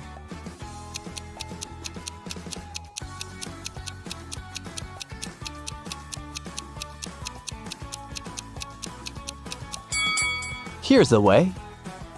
Betty wanted to run back to the castle as soon as possible. Suddenly, a creepy zombie started chasing her. It looked hungry. Betty was running away and noticed 3 paths. The first path was covered by poisonous acid, the second path by bugs and maggots, and the third path by thorn bushes. Which way should Betty choose?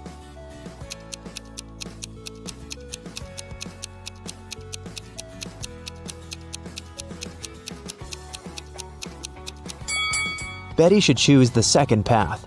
Bugs and maggots are gross, but they're harmless. Fiona asked Betty to serve dinner for a witch party in her castle. Can you count how many witches have arrived at this event?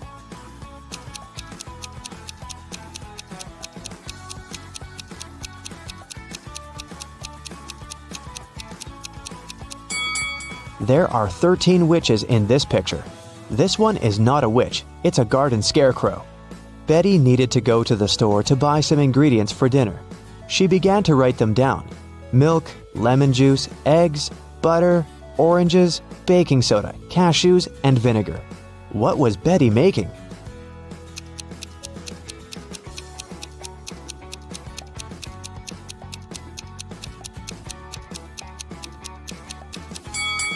Have you guessed? Betty was making a shopping list. Betty served the witches the first meal. Can you guess what exactly?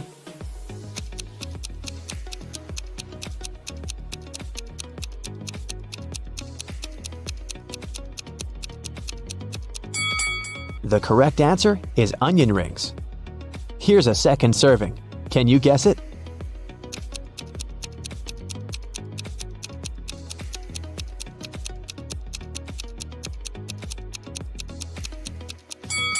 It's blueberry. What about this dish? What do you say?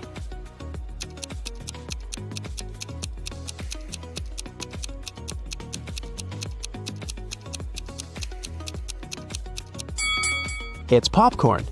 Here's the next one.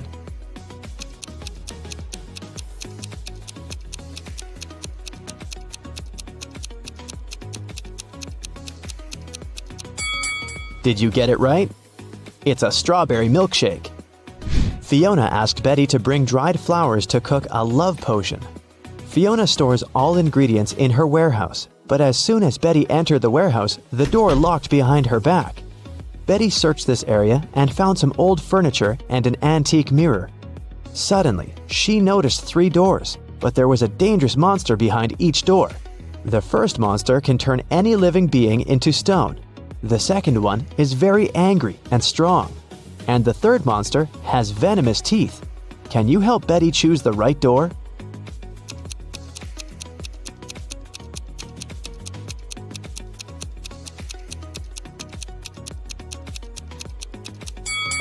Betty should open the first door and show the mirror to the monster so that it would turn into stone.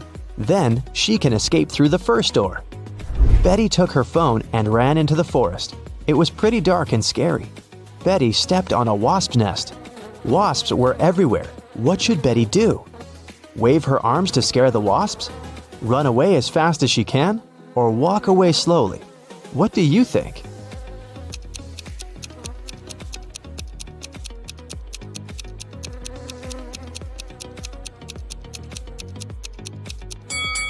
The safest choice is to walk slowly. Waving hands and running is too dangerous. The wasps will get angry and sting her. Betty has returned to the party, but when she saw the crowd of witches by the fire, she got scared and ran away. Why?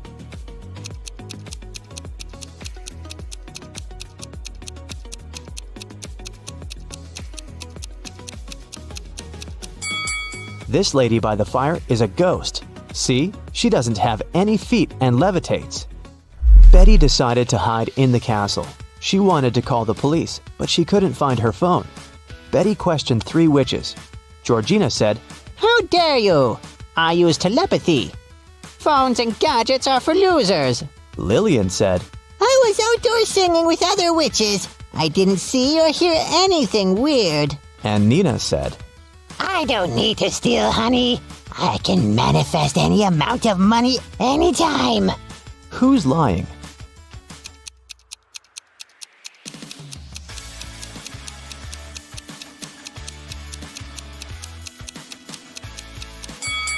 Georgina, take a look at her ears. She's wearing earphones. But she said she didn't use any gadgets. Fiona got very angry when she found out that Betty had interrogated her dearest friends. Betty apologized. Fiona said, Okay, I'll let you stay, but you must answer 3 questions. Here's the first one. I've been here for 1,000,000 years, but I'm never more than a month old. What am I?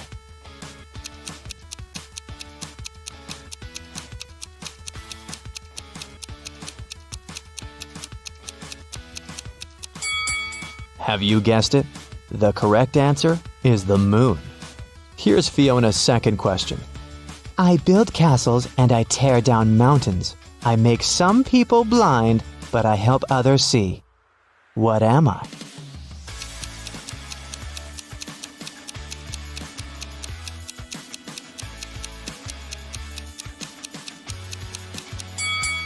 The correct answer is sand.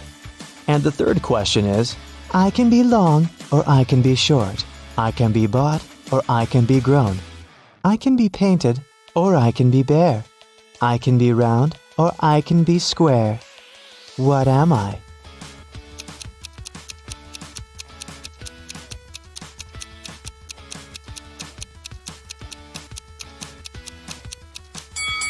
And the answer is fingernails. The party was still on. Fiona went upstairs to change her dress. In 5 minutes, Betty heard a scream from Fiona's bedroom and found her unconscious on the floor. Betty asked one question to 4 suspects. What have you been doing for the last 5 minutes? Jenny was roasting marshmallows by the fire. Gemma said, I've spent the last 30 minutes in the pool. Sarah said, My frog Fluffy ran away to the garden. I've been looking everywhere. But unfortunately, I couldn't find it. And Nancy was flying on her broom around the house and filming the party on her phone. Who's lying?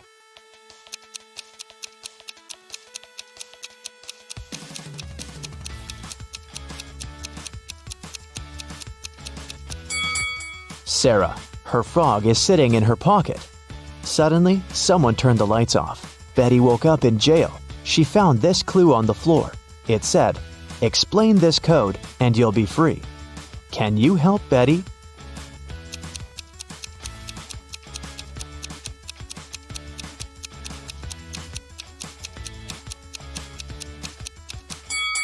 Here's the answer. Betty was running through Fiona's basement and noticed two more prisoners. She figured out that one of them was planning to escape. Can you guess who?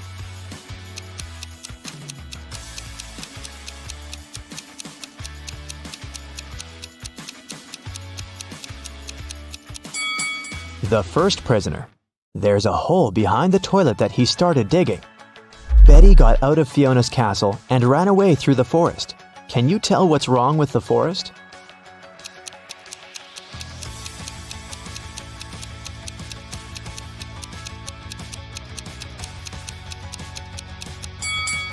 Look at the trees. They all cast shadows, but the big oak tree's shadow is in the wrong direction.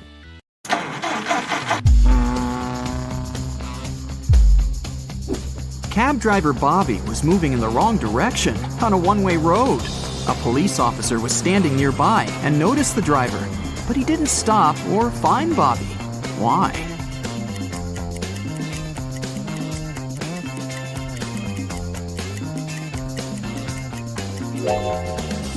Because Bobby was going on foot. We've never mentioned that the cab driver was driving the cab, so this makes perfect sense. Bobby arrived at the local car service. He decided to give his car 3 coats of paint. Can you guess which coat would go on first?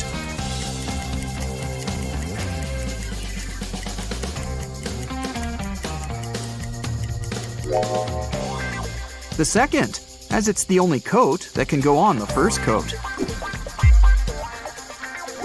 The mechanic told Bobby, "Hey bro, I'm gonna give you a discount if you manage to crack my riddle. So listen carefully. They are the 5 precious gems of an everyday sort, and all can be found on a tennis court. What are they?" Can you solve this mystery?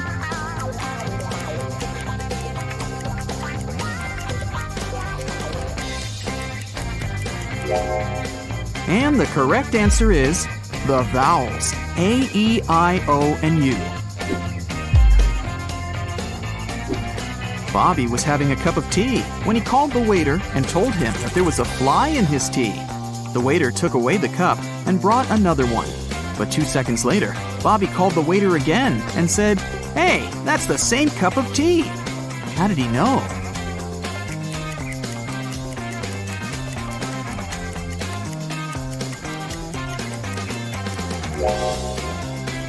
Bobby had already put sugar in his tea.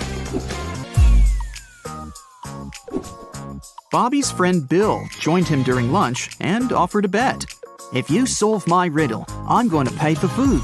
But if you fail, you're the one to pay." Bobby liked riddles and agreed. Bill put some matchsticks on the table and said, "Okay, here's the task. I've arranged matchsticks in a grid so that the first and second row, as well as the first and the third columns, contain 12 matchsticks each. Can you remove 4 matchsticks and rearrange all the remaining ones so that we're still left with 12 matchsticks in the first row, the second row, the first column, and the third column?"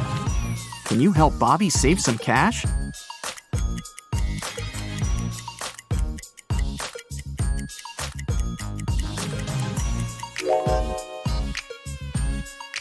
Here's the solution.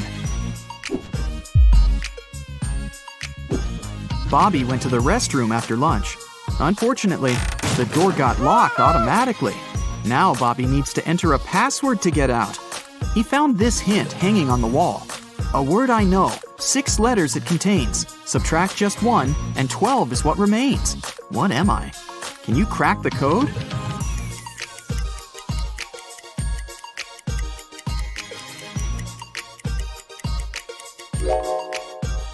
The correct answer is dozens. Bobby was visiting a historical museum. He entered the wrong door and got stuck in a creepy dungeon. There, he found a sufficient supply of buckets filled with food, medicines, and drinking water for a week. But Bobby didn't want to stay there that long. He searched for ways out and found these 3 doors. A hungry bear and a cub are hiding behind the first door. The second door leads to a wall of fire. And the third door leads to a lake filled with crocodiles. Can you help Bobby choose the right door?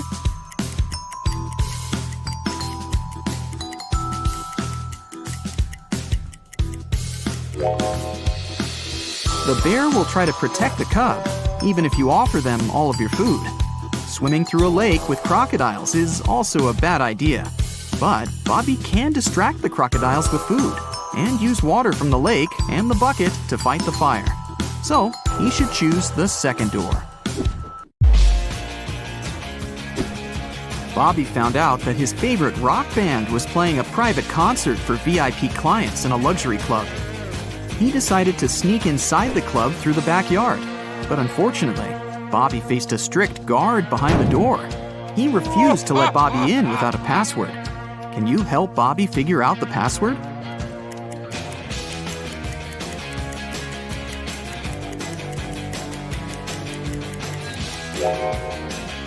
Take a look at the guard's t-shirt. It's a rebus. The password is to infinity and beyond. Bobby's friend Mike is an expert on paranormal activity. He invited Bobby for ghost hunting in a creepy old hotel. Their equipment indicated strong signs that a ghost was hiding behind one of the 4 doors. Each door has an inscription. The sign on door A says, "It's behind B or C." Door B says, "It's behind A or D." Door C says, "It's in here." And door D claims that the ghost isn't here.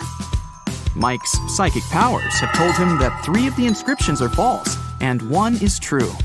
Can you guess which door leads to the ghost?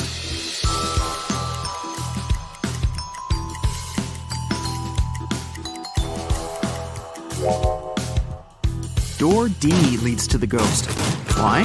Well, if the ghost is behind door A, then both B and D are true.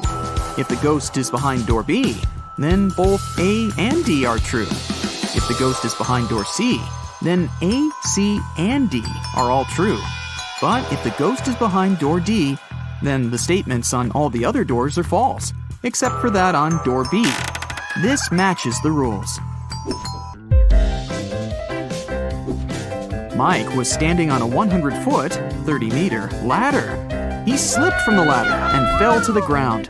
But after the fall, he was absolutely fine and not injured. How could that be?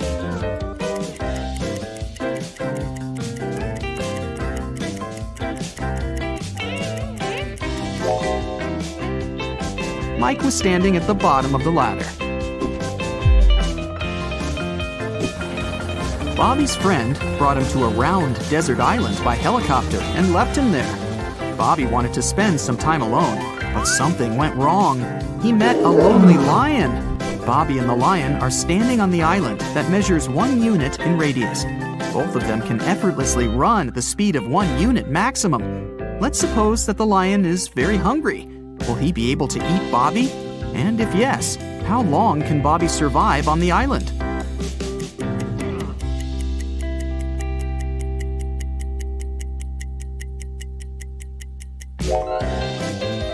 There are 2 possibilities. If Bobby decides to run on the perimeter of the island, the lion will eventually catch him.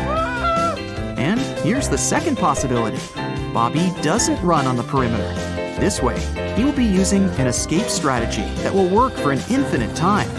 So, Bobby should probably choose the second strategy and just wait for the helicopter to come back and pick him up. Bobby and his friends went on vacation to a country house, but unfortunately, it was raining heavily.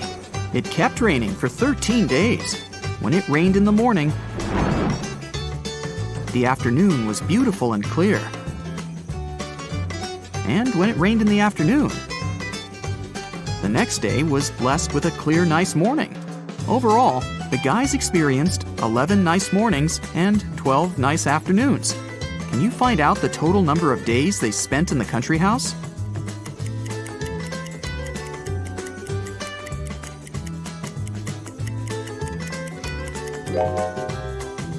The correct answer is 18, and here's why. Let's call clear afternoons X, clear mornings Z, and no rain period O. This equation represents the number of days with rain. X plus Z equals 13. And here are the days with clear mornings. Z plus O equals 11. And this equation represents days with clear afternoons. X plus O equals 12. If we solve these three equations, we'll learn that X equals 7, Z equals 6, and O equals 5. So, the total number of days is 18. Bobby started his morning by jogging around a park near his house. When he returned, he faced very unpleasant news. Someone had stolen his cab car. He questioned 3 people standing nearby. Henry said, "Sorry about your car, bro. I've been playing video games for 24 hours. I haven't seen anything suspicious because I didn't leave my basement." Rosie said, "I'm a gardener. I've been planting daisies in the public area all morning. I think I saw a suspicious man who opened the cab car using a knife." Jack said, "I saw your car when I went out for groceries, but when I returned home, it was gone." Who's lying?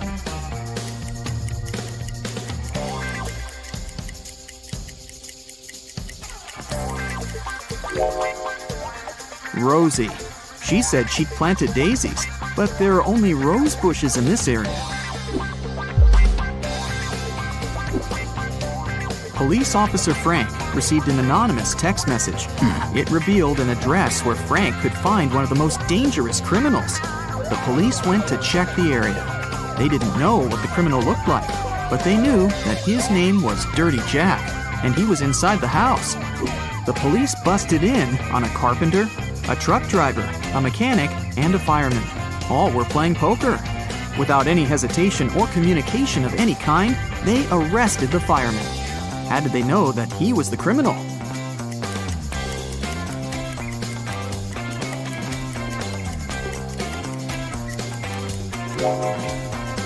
The fireman was the only male in the room. The rest of the poker players were women. Dirty Jack wanted to escape from prison and found 3 possible ways out. The first exit is guarded by hungry dogs. The second exit has a tricky trap. A cage will fall from the ceiling and catch anyone who steps on the floor in this room. And an angry guard is hiding behind the third exit. No prisoner can escape from him. Which door should he choose?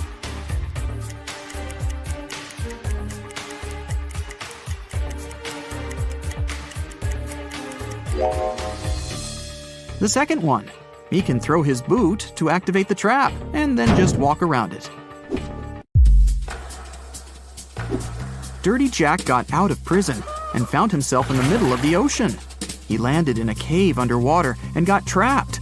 Stones are hanging above him, and he has only 2 options to escape. A huge jellyfish is waiting on the first path, and a hungry shark is waiting on the second path. Which way should he go?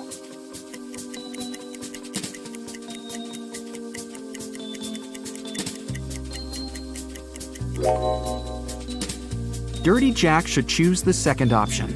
Take a closer look. This shark has a "Go Vegan" tattoo. Therefore, it won't hurt a human. So he can easily climb up through the hole in the cave above and escape. What will be the resulting figure if we fold this open cube?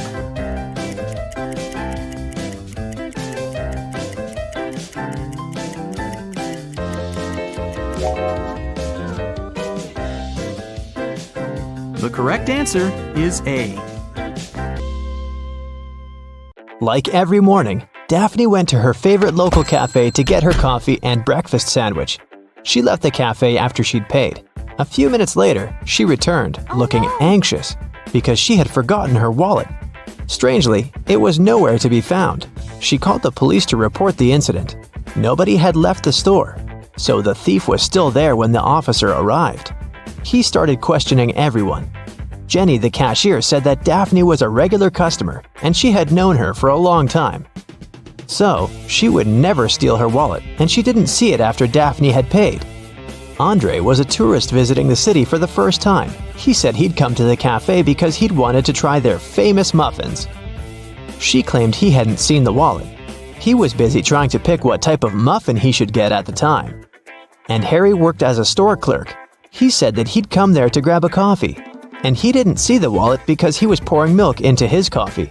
So who do you think stole the wallet?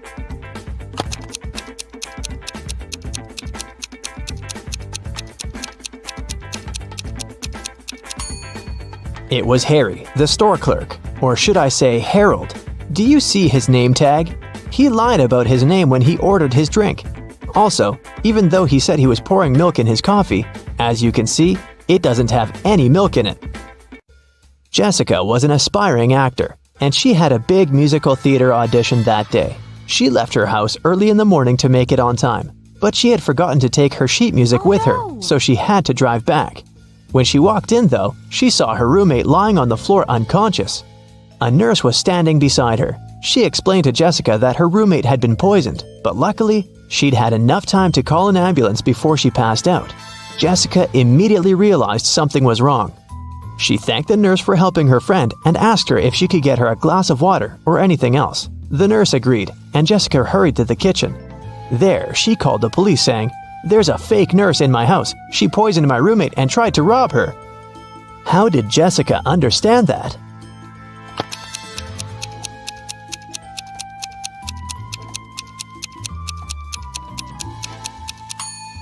When she arrived at the house, there was no ambulance car in the driveway or in the street. And it's not like paramedics started using Uber. And you might have also noticed that the paramedic bag the nurse was holding was slightly open, and Jessica's roommate's jewelry was dangling out of it. Anna and Catherine are both influencers, but take a look at the latest photos they posted. Which of these ladies do you think is richer?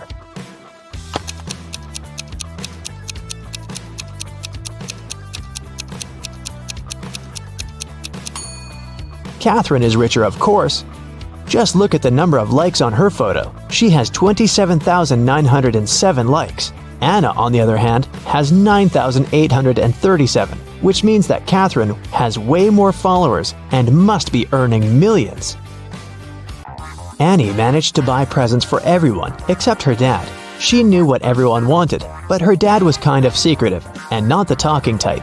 He was also not great with technology and never bought anything online, so there was no way she could sneak into her dad's computer and check the saved items in his shopping cart. But he always liked to make lists in his little notebook, and Annie was sure she might be able to find a wish list there. So she sneaked into her father's office one day to look for the notebook. It was nowhere to be found, but his study table had a locked drawer. She looked for the key around the room but couldn't find it anywhere. That's when 2 different sticky notes attached to 2 different books inside the bookcase caught her eye. The first note was attached to a psychology book and had P5487TH written on it. The second note was attached to a detective novel and said P21320TH. Annie immediately knew what the notes meant. Can you guess what she had to do?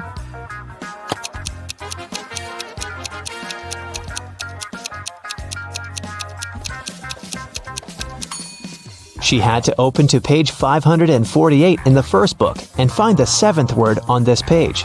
Then, she had to open page 213 in the second book and find the 20th word on that page.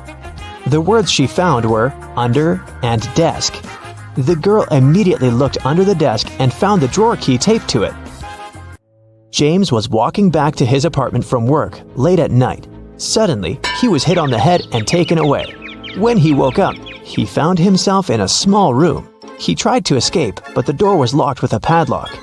James tried to look for the key, but there was nothing in there but a window with strange-looking metal bars. Suddenly, he noticed something. It helped him to find the key. Do you see it too?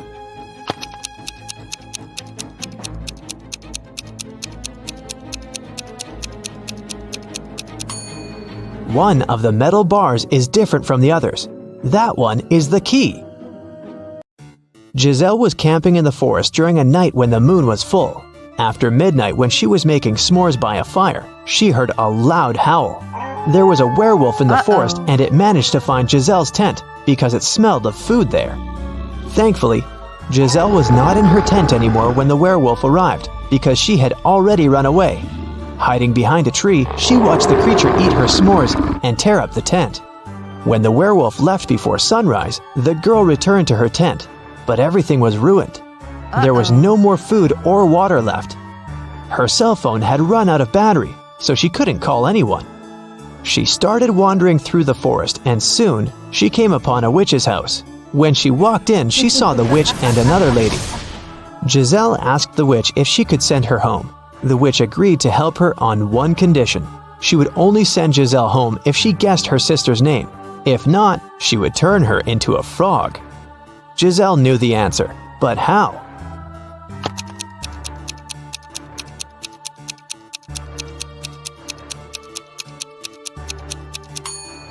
Did you notice that the witch's sister is wearing the same necklace around her neck as the werewolf? Well, Giselle did, and there's a name written on the necklace: Abigail. Zoe went to a security guard and reported that her gym bag was missing. She said she'd gone to the ladies' restroom after her dance cardio class. She was fixing her hair when someone came up from behind and pushed her. So she didn't see the person who had taken her bag. The security guard refused to check the footage from the security camera that was outside the restroom. Neither did he file a report. Why?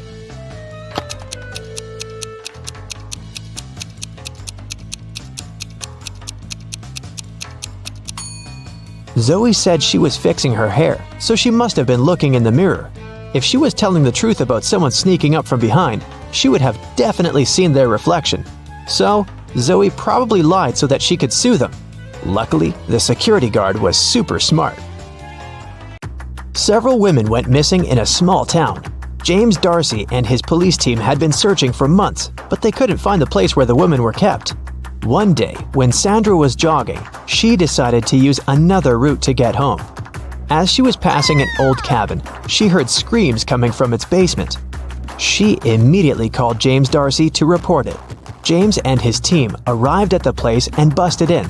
They found there 3 women. They all said that they had been locked in the basement for months, but James knew one of them was lying.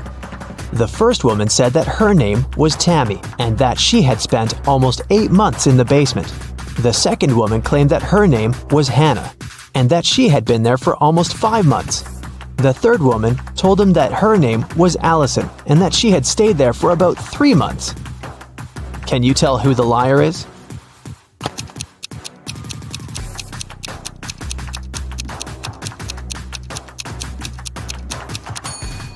Allison is telling the truth. Look at her. Her clothes are dirty. Her hair is greasy. Her roots have started to grow out. She definitely hasn't seen daylight for a long time. The same goes for Hannah. But look at Tammy. She looks clean. Her clothes look new. Her hair and makeup look fresh. So it must be her who is lying. David spent his summer break at a science camp that was at a big space facility.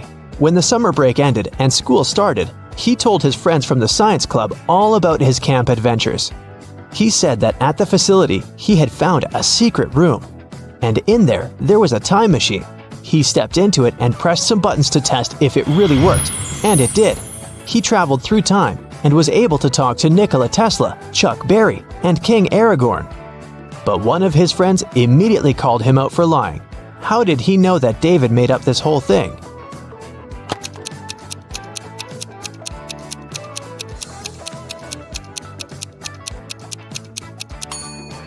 Well, even if David actually managed to travel through time, he might have been able to talk to Nikola Tesla and Chuck Berry, but definitely not King Aragorn, because he is a fictional character.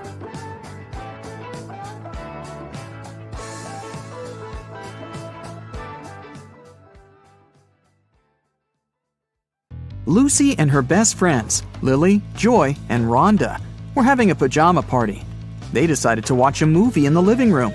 Lucy went to the kitchen to get some snacks. When she returned, she saw that Lily was lying on the floor unconscious. Rhonda said, "I was on the phone talking to my boyfriend. Suddenly, Joy hit Lily with a pillow and she fell down. I don't know why. Joy said, Rhonda's lying. She hit Lily with a pillow very hard on purpose. Who's lying?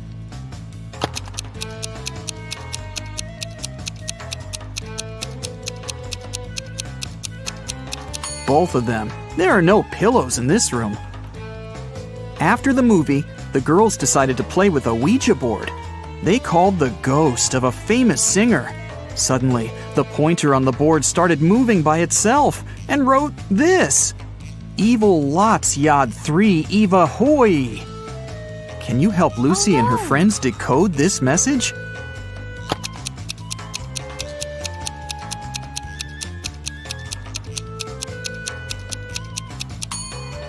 It says, You have 3 days to live. The girls freaked out and interrupted the session. Lily offered everyone to take some pictures. They took many cute photos, but when they scrolled through the gallery, they freaked out even more. Why?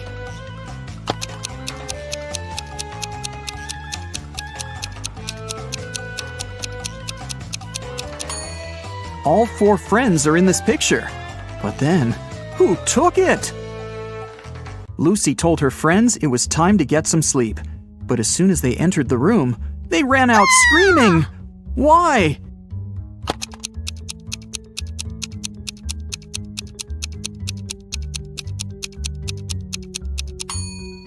Look at the mirror.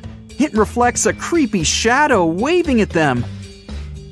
Eventually, Lucy offered her friends to sleep in her parents' bedroom, and she opted for the couch in the living room. The TV was on, and it calmed her down. In the middle of the night, she heard some noise from the bedroom and hurried to check on her friends. All of them seemed to be sleeping. Can you guess which one wandered outside?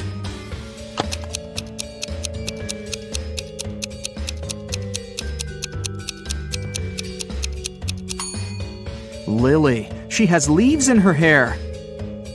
The next day, Lucy, Rhonda, and Lily met in the classroom. They were very concerned. Why?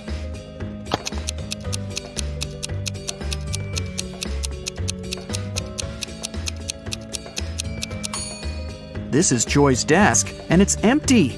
She didn't come to school. Neither did she warn anybody. Look, Lucy is carrying a cup of coffee with Joy's name. Joy didn't show up and didn't answer her friends' calls. Lucy, Rhonda, and Lily went to visit her. They found the girl in bed, under a blanket. The friends got very scared. Can you tell why?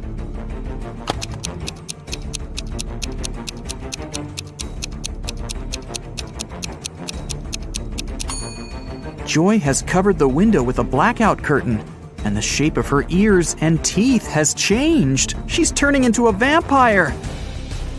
Lily decided to stay and take care of Joy. Meanwhile, Rhonda offered Lucy to visit her Aunt Vera. She ran a magic shop with different potions. When Vera heard about what happened to Joy, she said, Okay, I need 3 ingredients to cook a healing drink. Here's the first one. When it comes to me, you go when you see red and stop at green. Can you guess the ingredient?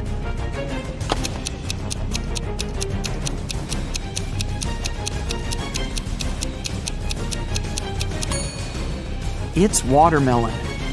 To get the second ingredient, Vera took Rhonda and Lucy to her cherry garden.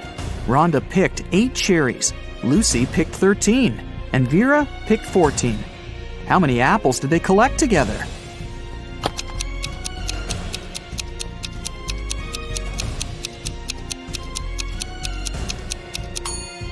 Zero. Apples don't grow in cherry gardens. Vera gave Lucy and Rhonda a hint about the third ingredient. Here it is. Can you help them crack this rebus?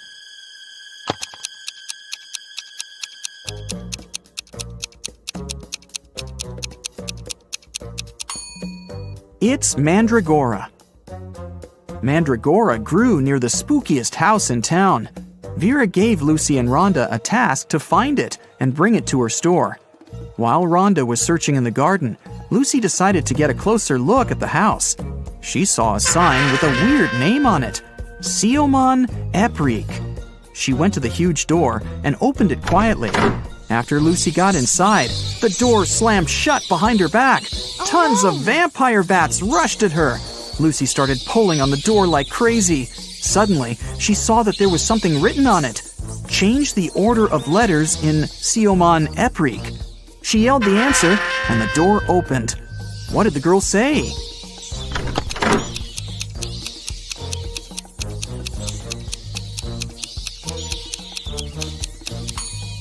The real name of that place was Creepy Mansion. Rhonda found 3 root vegetables in the garden, but only one of them was mandragora. Can you figure out which veggie Rhonda should pick?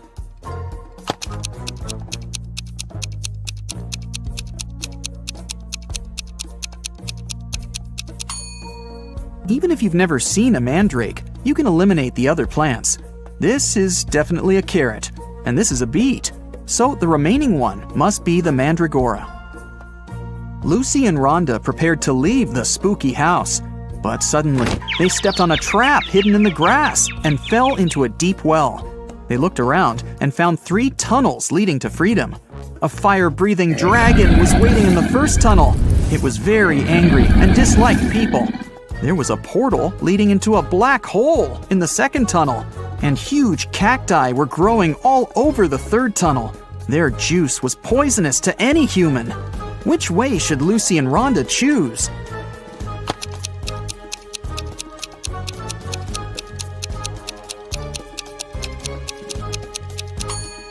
The third one. Look, those cacti don't have any spines, and no one's gonna force the girls to drink cactus juice. Vera cooked the potion for Joy. Lucy and Rhonda took it to the girl's house, but when they entered her room, it was empty. Joy's parents said that Lily and Joy had left together. They were both acting very weird. Rhonda said, "Oh no, they've both turned into vampires. We've got to find them before it's too late." Can you help them find any clues in Joy's room?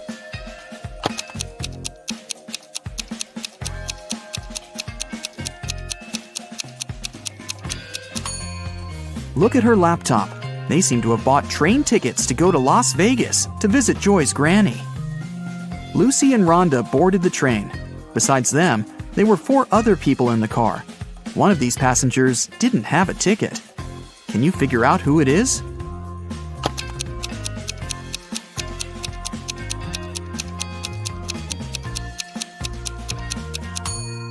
This woman. She's the only one who's hiding her head behind the headrest of her seat so that the camera doesn't spot her.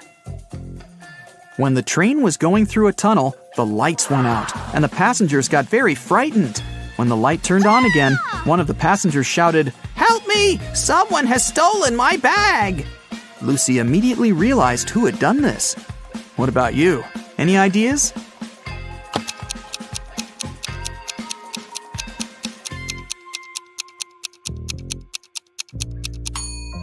Yeah, this guy.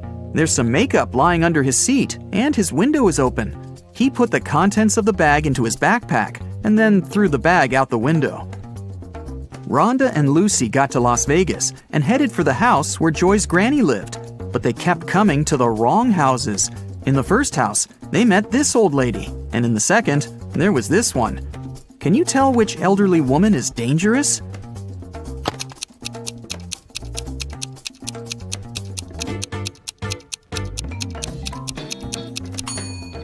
It's the second one. She's up to something, while the first one is just getting ready for a Halloween party. Finally, Lucy and Rhonda found the right house. The door was open. When they entered, they saw Joy's granny unconscious on the floor. She had a vampire bite on her neck.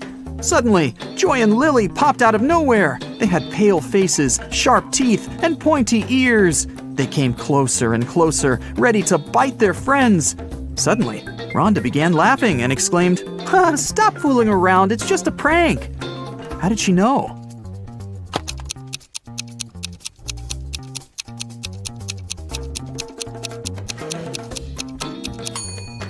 The mirror reflects Joy, and Lily casts a shadow.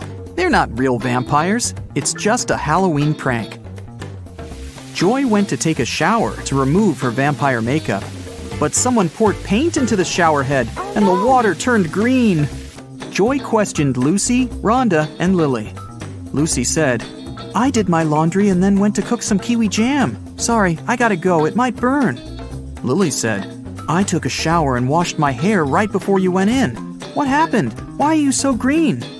And Rhonda said, "I'm studying for my geometry test. Can you keep it down, please?" Who pranked Joy?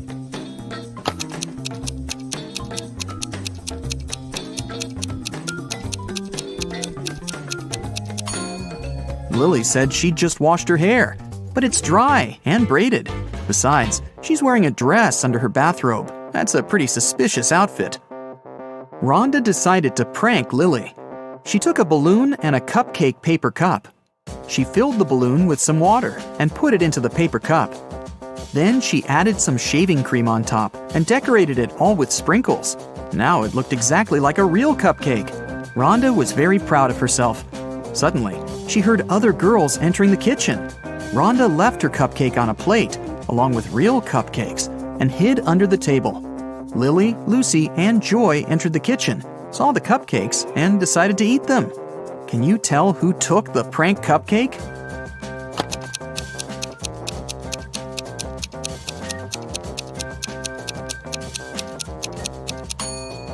Joy. The real cream has already melted, but the shaving cream still looks perfect. Joy, Rhonda, Lily, and Lucy went out to celebrate Halloween. They knocked on the neighbor's door. Mike opened the door. The girls shouted, "Trick or treat!" Mike said, "I'm going to give you diamonds instead of sweets if you crack my riddle. You will always find me in the past. I can be created in the present, but the future can never taint me. What am I?" Each of the 4 friends got a beautiful diamond. What did they tell Mike?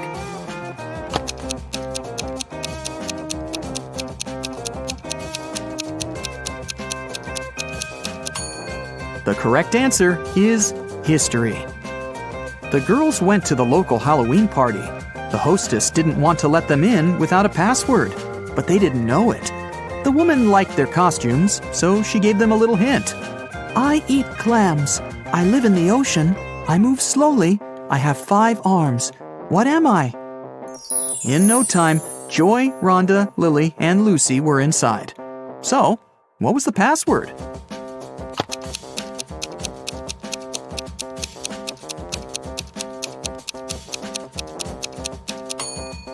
A starfish.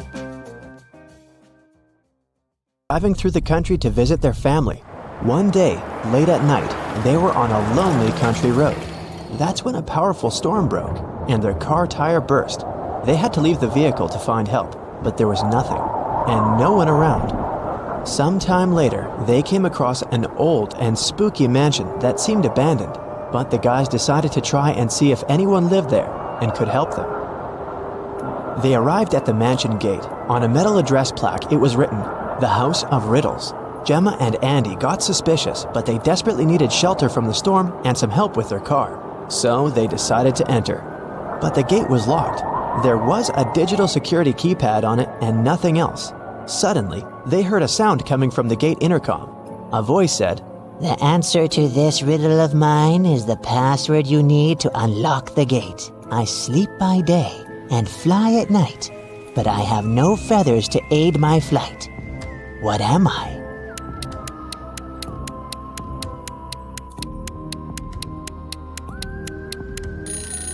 "That's a bat."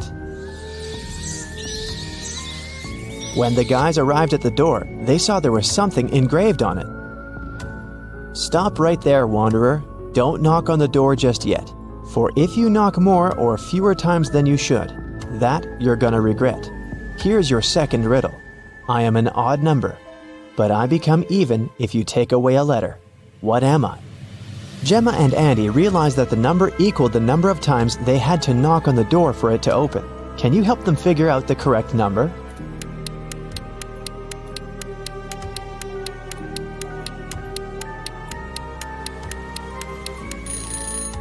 The answer is 7, so they had to knock on the door 7 times. A scary old butler opened the door and let the guys in. The door suddenly closed behind their backs and then just vanished into thin air. There were no doors in the room they had entered. The butler said, "Welcome, mortals, to your doom. To make it out of this house, you have to solve every riddle in every room. If you can't, you'll stay in this place forever. Here's your riddle for this room. Which bride is marrying this groom?" If they managed to figure out the answer, a door would appear. If they could not, well, too bad.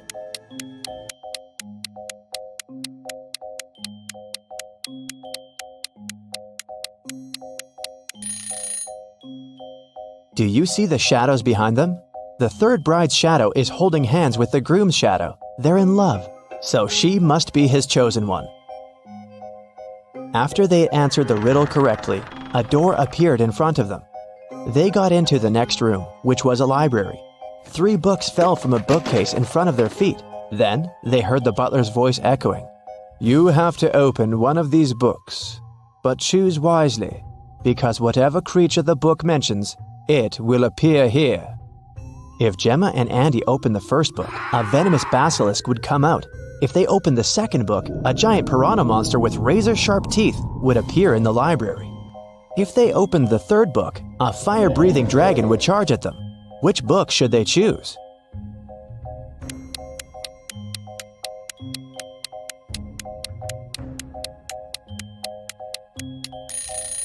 Since the giant piranha is a water creature, it can't survive on land, so the guys should choose the second book.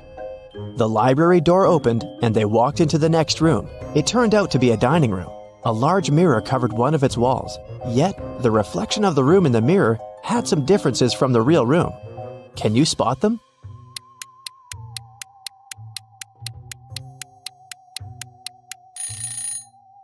The reflection of the deer statue in the mirror has more antlers. In the reflection, you can see someone hiding behind the curtains. But there's no one besides Gemma and Andy in the room. And lastly, in the mirror, one of the plates on the table is different from the others. But in the real dining room, all the plates are the same. Gemma and Andy felt very hungry. Thankfully, the next door that opened led them to the kitchen. There were 3 different chefs inside. The first chef was a zombie, the second one was a vampire, and the third chef was human. Each of them was holding a pie in their hands, but only one pie was safe to eat. Which one?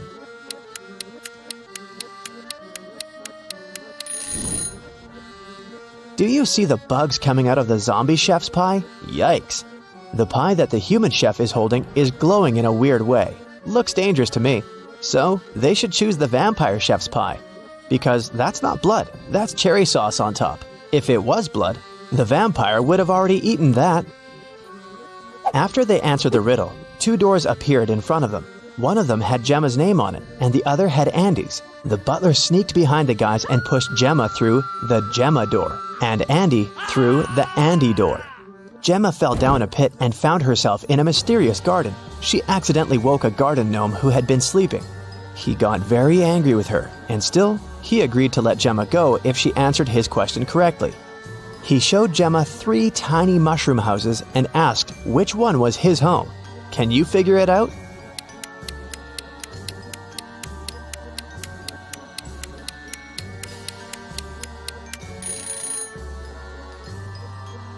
Do you see the flower on the gnome's hat? The door handle of the second mushroom house handle is the same flower, so that must be his home. Andy, on the other hand, fell into a magical dungeon. The dungeon guard was an ogre, and he looked very pleased to finally have a prisoner. Yet he agreed to let Andy go if the guy chose the correct magical portal to escape. 2 magical portals appeared in front of him. Each of them led to a room. Andy had to stay inside the room of his choice for 5 minutes. The first room was full of poisonous gas that would knock him out in 4 minutes, and the second room was filled with water. If Andy opted for this room, he would have to be chained to the floor with the water rising really fast. In which room can the guy survive? Andy should choose the first room. He should take a breath and try not to breathe for a minute. After that, he'll have to wait for 4 minutes for the door to open, and then he can escape. Both Gemma and Andy were magically transported to the hallway after having answered their riddles correctly. They were happy to be together again. At the end of the hallway, there was a door. and in front of the door, a witch stood. She placed 3 long magic wands on the table in front of her and said, You do not need to do anything to one of these wands. One you must break in half, and one needs to be even shorter than that half. The witch added that they could only answer once, and if their answer was wrong, she wouldn't open the door. So, can you tell which wand should be the longest, which one they need to break into half, and which one needs to be the shortest?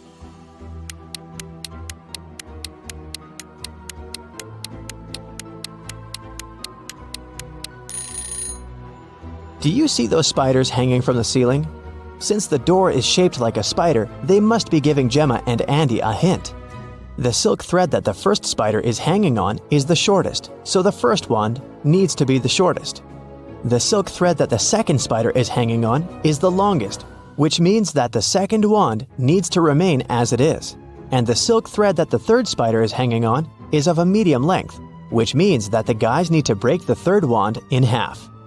The witch opened the door and Gemma and Andy entered a bedroom. 3 spirits were floating inside. Each of them claimed to be the owner of the mansion. Gemma knew only one of them was telling the truth. Who is it?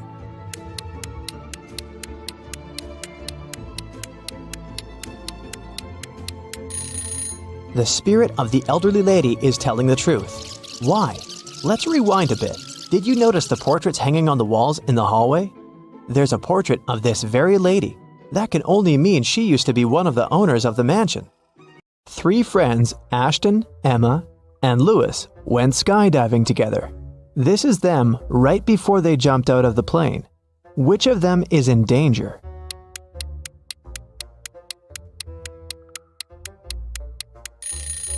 Ashton. He's wearing a regular backpack instead of his parachute. Amelia is running away from a group of zombies and comes across 3 doors. Behind the first one, there's a raging fire. Behind the second door, there's a deep lake.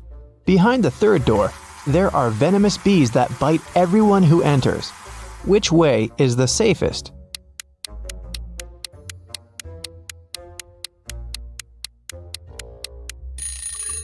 I'd choose the second door and then just swim away. It's just a lake. Amelia can probably do it. Esme was walking in the forest and got lost. It was late evening when she finally found a witch's house and asked the woman to help her get home. The witch recently got internet access and was shopping online, but there were lots of fake items on the internet and she needed to buy only original products. Unfortunately, she didn't know the correct logos, so she needed Esme's help. First of all, she wanted an iPhone. Which iPhone logo is the original one?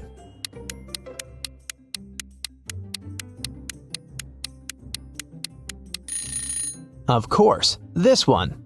Next, she needed a pair of sneakers for her morning runs. Which logo is correct?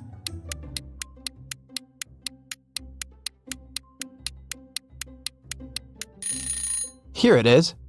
Next, she wanted to get a fancy purse. Which Chanel logo is correct?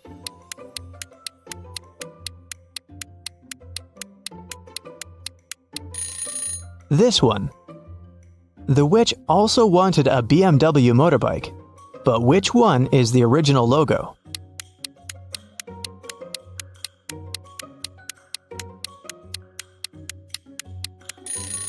Yep, that's right.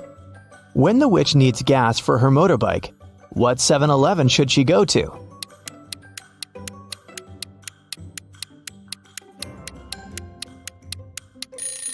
It's this one. Amazing! Now Esme can go back home. Evelyn went to a corporate party with her husband. At the party, she suddenly blacked out. When Evelyn woke up in a hospital, she couldn't remember anything. There were 2 men in front of her, and each of them claimed to be her husband. But which one tells the truth?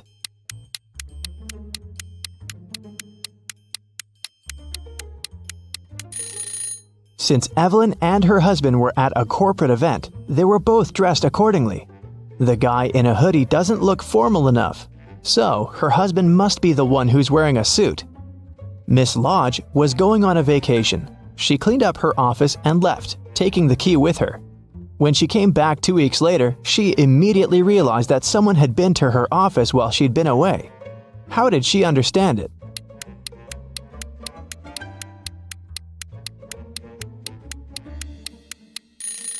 When she left, the window blinds were closed, and now they're open. A group of friends met in the evening for a game night. According to the rules of one of the games they played, they each had to draw a card with a number. Soon, they realized that the number 6 was missing. Since it was a new set of cards, it was weird that they had already lost it. They all revealed their cards and, indeed, there was no 6. Suddenly, one of the friends started to laugh. She said she'd found the missing card. Can you spot it too?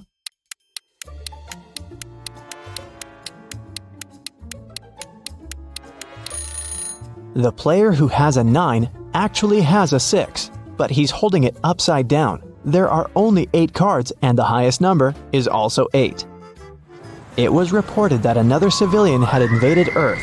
Detective Callum had a special mission to find everyone who was not human. He entered a cafe searching for invaders and noticed one of them right away.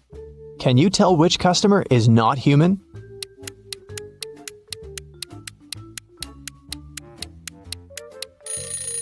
It's that dark-haired guy right there. Look, he has 6 fingers. Take a look at this busy street. Can you find an imposter here?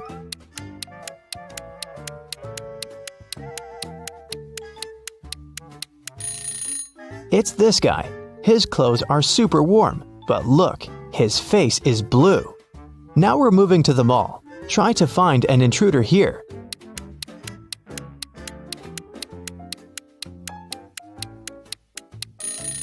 Look, this woman is glimmering. She must be from another world. We have a few more intruders to catch. Detective Callum found out that one of them was at a local college, so he drove there. Which student is not human?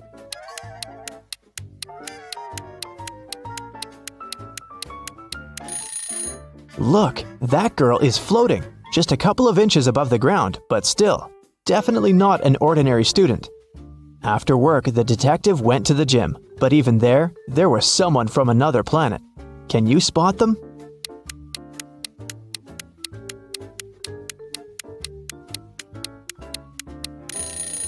Pay attention to the guy on the treadmill. He's running too fast. He must be an imposter.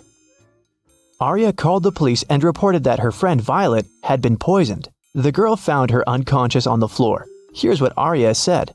I was walking past Violet's house and noticed that the lights were on. I figured that she was at home, so I decided to come in and say hi. The front door was open, so I walked in and saw Violet just like that. The police officer asked her if she had touched anything. Arya answered that she had only touched Violet to check her pulse, and then her cell phone to make the call. The police detained her for further investigation. Why?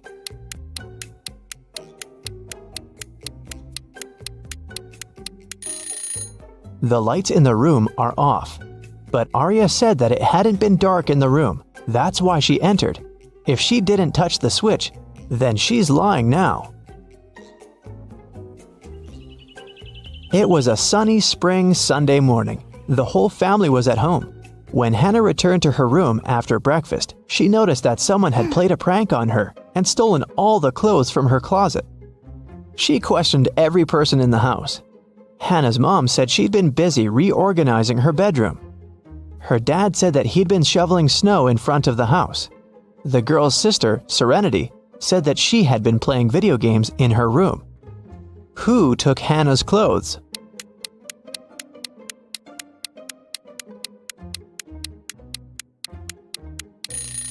It was her dad. There is no snow outside. It's spring. He couldn't have been shoveling snow. So he lied. Tyler came back home and found a love letter in his mailbox. It was a very sweet one, but the sender didn't write their name. Instead, there was some code added at the end. Can you figure out the name of Tyler's secret admirer?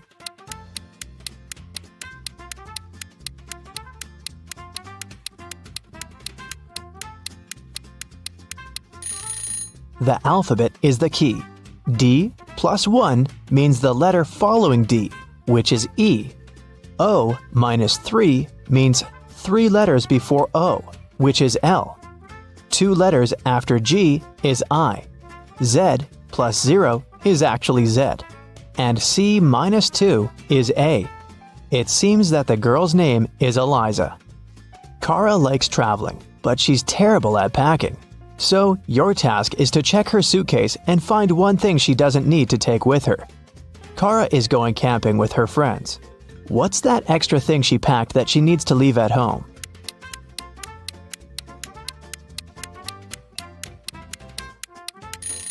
There's no electricity in the forest. She can leave this electric kettle at home. This time, Kara is packing for her vacation in Mexico. She and her boyfriend have booked a room in a beautiful hotel, right by the ocean. What won't she need there?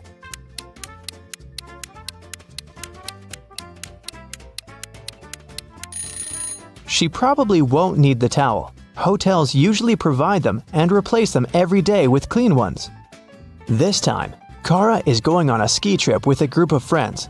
The task is the same. What won't she need there?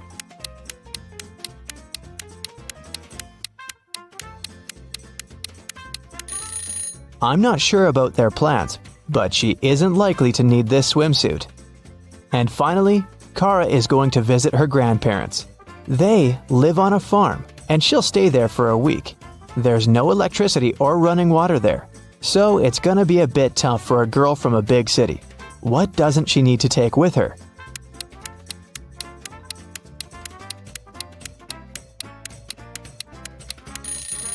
I think it's this hairdryer. No electricity, remember? Weston Jones, a young businessman, was found poisoned in his office. Detective Callum arrived to investigate the case. He had 3 suspects: Mr. Jones' cousin, Leah Jones, his business partner Kenneth Brown, and his girlfriend, Emery. Leah said that she hadn't seen Weston for a while. Kenneth said they'd had an argument, but he hadn't poisoned his partner. And Emery said she loved Weston and would never have done anything like that. Who should Detective Callum arrest?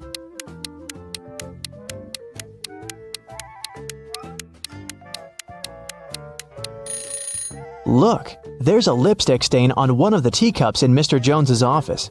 The color matches Leah's lipstick, but she said that she hadn't seen her cousin lately. She must be lying. Ariana was poisoned, and Detective Callum was on the case. One of the main suspects was Jake, Ariana's sister's boyfriend.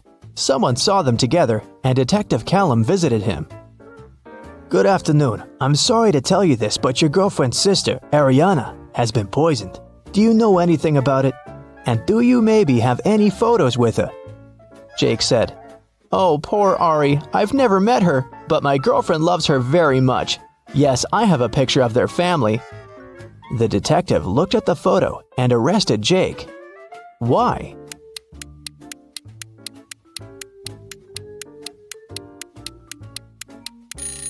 Look, Jake is in the photo too. It means that he must have met Ariana. Then why would he lie about it?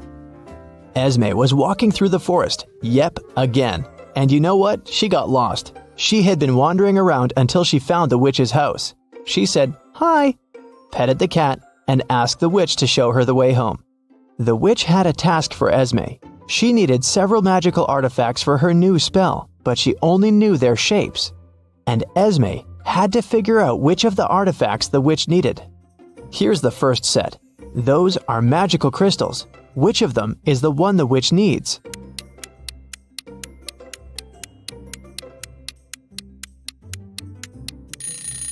Here it is. Okay, here are several plants. Can you spot the one the witch needs?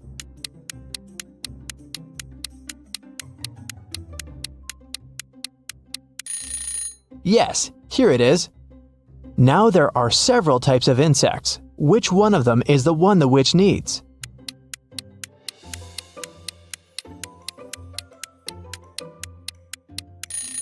Perfect. Here it is. And the last crystal. What's your guess?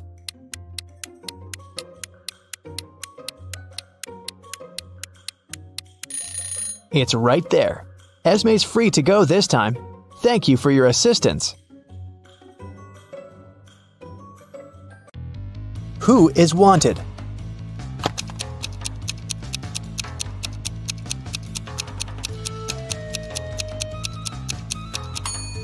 The girl on the right. She has the same mole as the girl on the poster.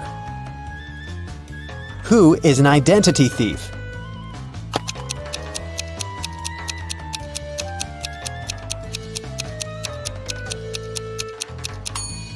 It's the man on the right. His real ID is sticking out of his backpack, which means he must be showing a fake ID.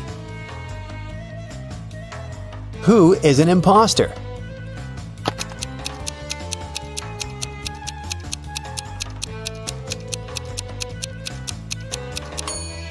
The girl on the left. The script she's reading is turned upside down. It means she only pretends to be an actress. Who is the real thief?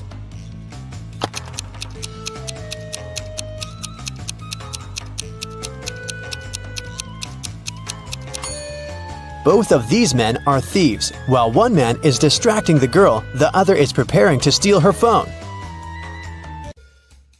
The last will of Mr. Wilson, a rich businessman, got stolen. There were 5 people in the house at that moment: Mr. Wilson's wife, their cook, butler, maid, and gardener. They all told the detective what they'd been doing that evening. Mrs. Wilson was sitting by the fireplace embroidering. The cook was making breakfast. The butler was supervising several workers in the living room. The maid was sweeping the floors in the hallway. The gardener was watering the plants in the greenhouse. Right after this conversation, the detective arrested the thief. Who is the culprit? And how'd the detective figure it out?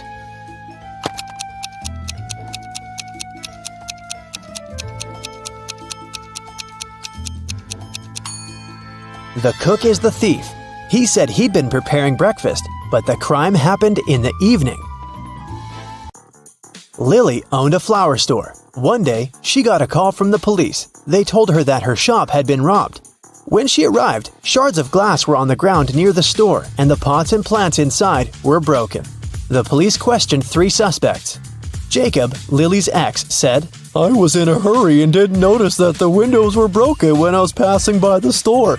I only realized what had happened when the police called me." Camille, Lily's friend, said, Lily asked me to help her with something in the store. When I arrived, everything had already been broken. I called the police immediately. Matt, Lily's ex-coworker, said, "I was walking nearby and I saw someone breaking a window and sneaking into the shop. I left my phone at home, so I ran to the police station." Can you guess who's lying?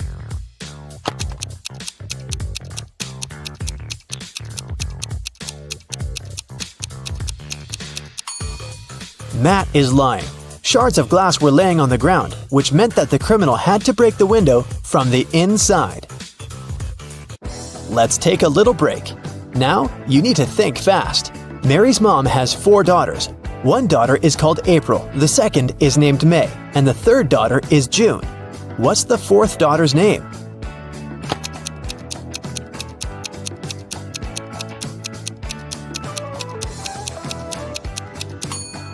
It's Mary, of course. Who doesn't belong to this list? Napoleon Bonaparte, Queen Elizabeth, William Shakespeare, Sherlock Holmes, Aristotle, Christopher Columbus, Donald Trump.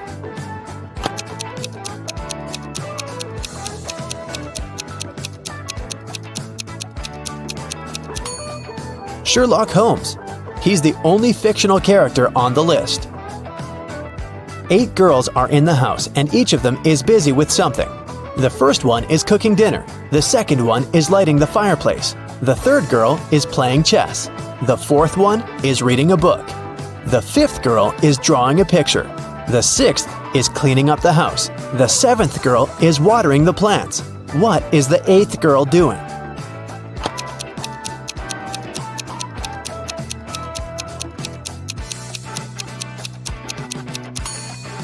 She's playing chess with the 3rd girl.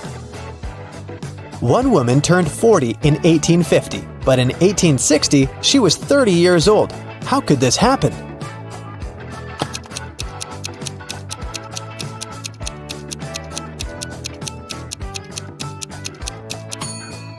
This could only happen if 1860 was earlier than 1850, which means that the woman turned 40 in 1850 BCE and 30 in 1860 BCE. An artist was walking in the park when it suddenly started raining. He had neither a hat nor an umbrella to cover his head. He also couldn't hide under a tree because the downpour was too heavy, and still, not a single hair on his head got wet. How can that happen?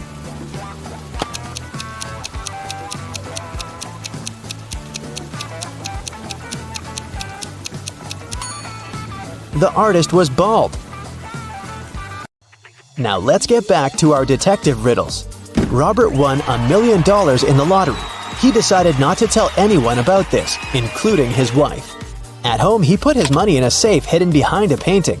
The next day, the money disappeared. The police invited all the suspects for questioning.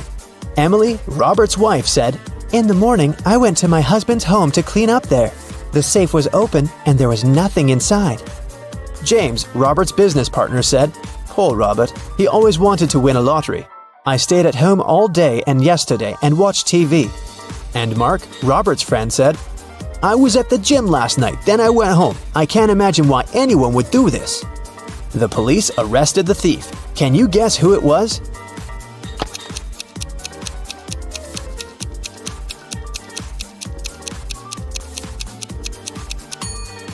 Robert's business partner did this. Robert didn't tell anyone that he'd won the lottery. His wife noticed an empty safe when she entered the office, but she didn't know what was inside.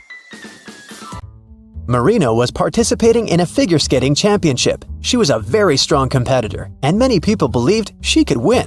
When the time for a warm-up ran out, all the participants started preparing for the performance.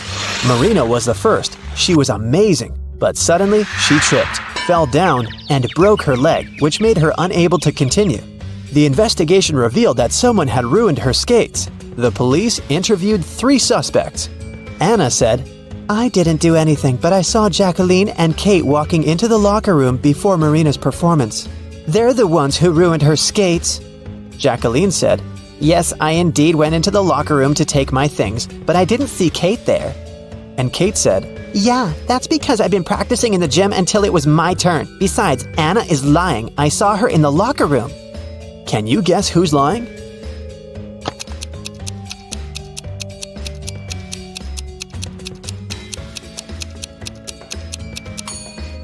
Kate. She couldn't train in the gym because the time for the warm-up had been over by the time the competition started. Here's what happened. Kate went into the locker room and ruined Marina's skates. Jacqueline came into the locker room after her, and that's what Anna saw. Jane is afraid that she might have a stalker. She brought some photos of herself and her friends to the police. The police immediately found the culprit. Who is Jane's stalker?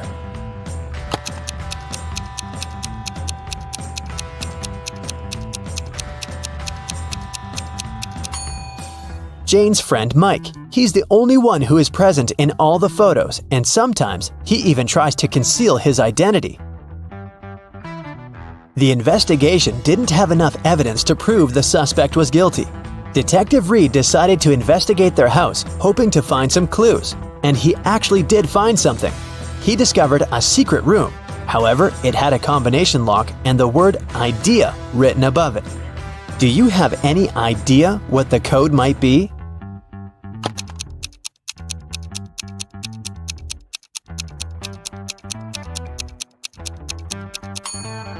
"9451. The code is the number of each of the letters in the alphabet." The door opened to the suspect's secret office. At first glance, there is nothing suspicious inside. A table with a book in the middle, some dusty furniture, and a picture on the wall. The detective examined the painting and found a safe with a 3-digit code behind it. Next to it, there was a note with a hint. P270L7-8. Can you guess what the detective needs to do next?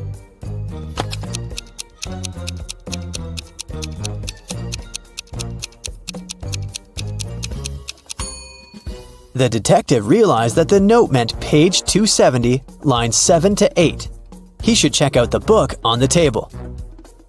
The detective found the necessary lines on page 270. They read, "After wandering through the desert for 4 days and 3 nights, I came across a couple of travelers. They fed me and gave me one of their camels."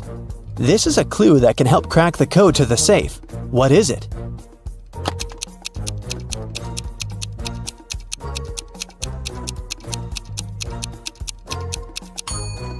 "721. 4 days and 3 nights make 7. A couple of travelers is 2.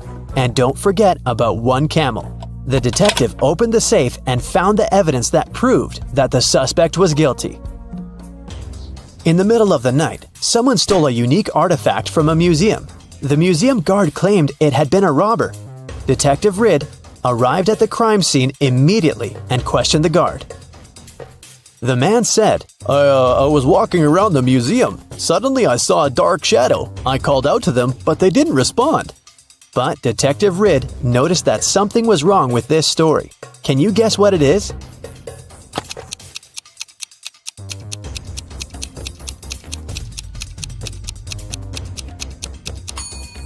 There are only one person's footprints on the floor. If there was the guard and the criminal in the museum, shouldn't there be two sets of footprints? Detective Ridd asked the guard what he did next. The man said, I ran after the thief and saw them break the glass door and steal the artifact. The alarm didn't go off, as they had probably turned it off. Is the guard telling the truth?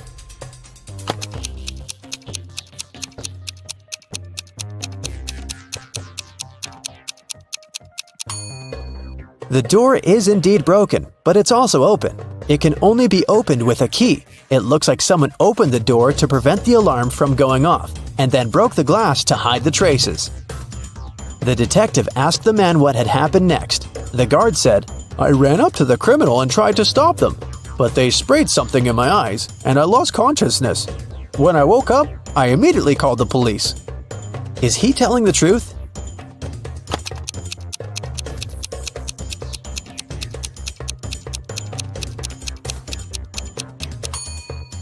His eyes look totally fine.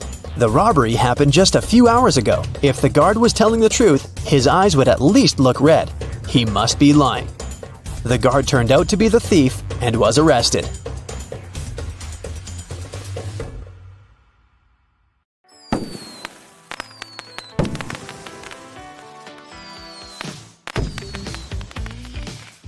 Vicky has as many brothers as sisters. But each of her brothers has only half as many brothers as sisters. How many brothers and sisters are there in Vicky's family?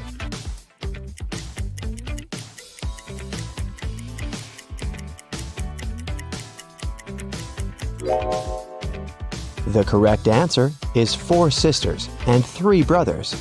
The key to solving this is to keep it simple. Just count the sisters and brothers in total and in terms of their own number of siblings.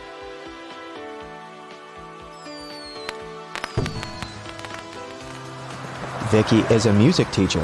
One day, she came over to her student's house to give him a lesson. The door was unlocked, so Vicky got in. Her student, Mr. Green, was lying on the couch with the flu. He was very weak, and Vicky decided to call the 3 best doctors in this town. Since Mr. Green was really rich and influential, many people wanted to get rid of him. That's why his bodyguards had to search the doctors before they began any treatment. It turned out that one of the doctors was a criminal. Can you tell which one?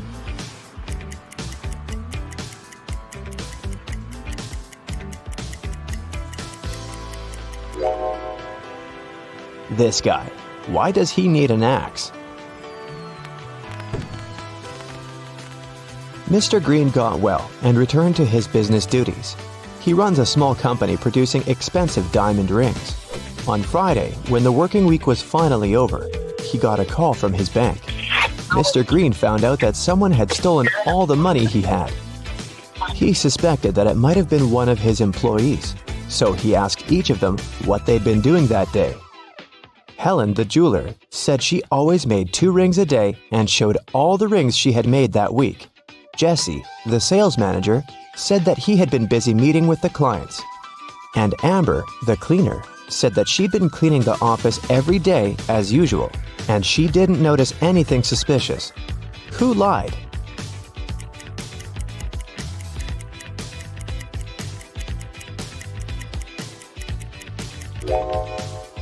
Helen. There are 5 working days in a regular week. She said she made 2 rings a day, but she only showed 8 rings. It means she missed 1 day of work. Vicky was walking down a shopping mall. Suddenly, she heard screams. Looking outside the window and saw 2 women in big trouble. Can you tell who has more chances to survive?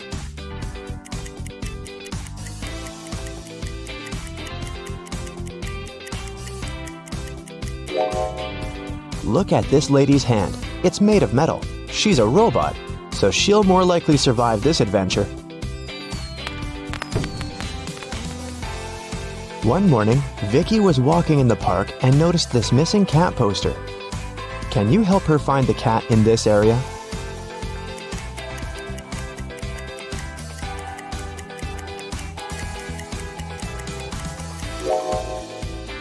It's hiding in this old lady's bag. Vicky explained to the old lady that the cat had been missing, but the old lady refused to give the cat away so easily. First of all, Vicky had to solve her riddle. I can whistle, I can howl, I can scream, and I can whisper, but I don't speak. What am I? Can you help Vicky?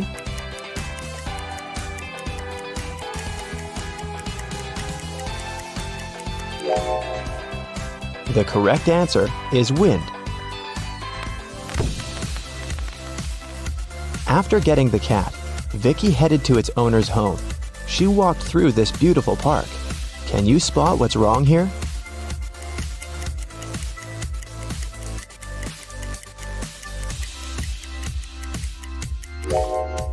This bench doesn't have legs. It's literally flying in the air. Vicky brought the cat to its owner, Diana. She was very glad to get her pet back and invited Vicky for dinner. Vicky was very hungry and agreed. Diana served these 4 dishes with various foods, but only one of them is safe to eat. Can you tell which one?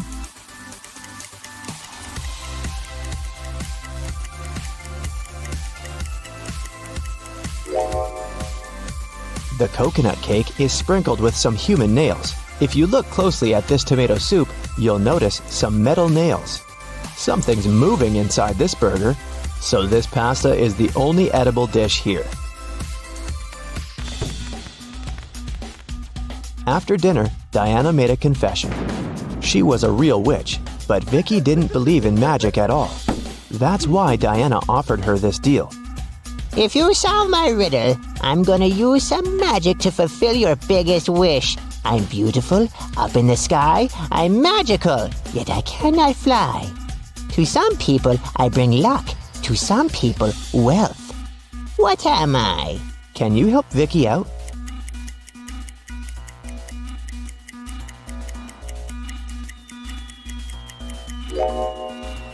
The correct answer is rainbow.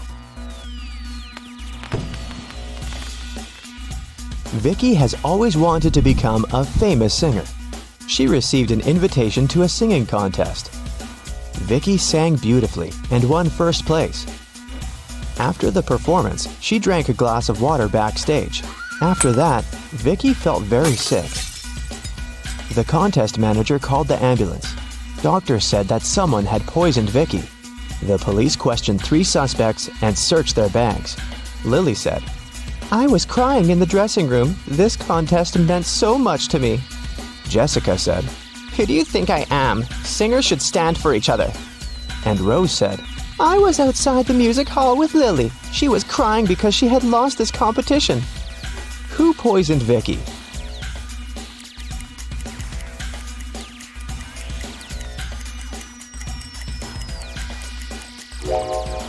Lily said she was in the dressing room, while Rose said that they had been outdoors. Therefore, 1 or 2 of them are liars. But only Rose carries toothpaste but no toothbrush in her bag. That's pretty suspicious. When Vicky got better, she checked her mailbox and saw 3 messages from different music producers. Tom offered her a tour in Europe. Ryan offered Vicky to work on her first album at his record company in New York. And Joanna sent this invitation to participate in a TV show. But only one of these offers is real. Can you help Vicky make the right choice?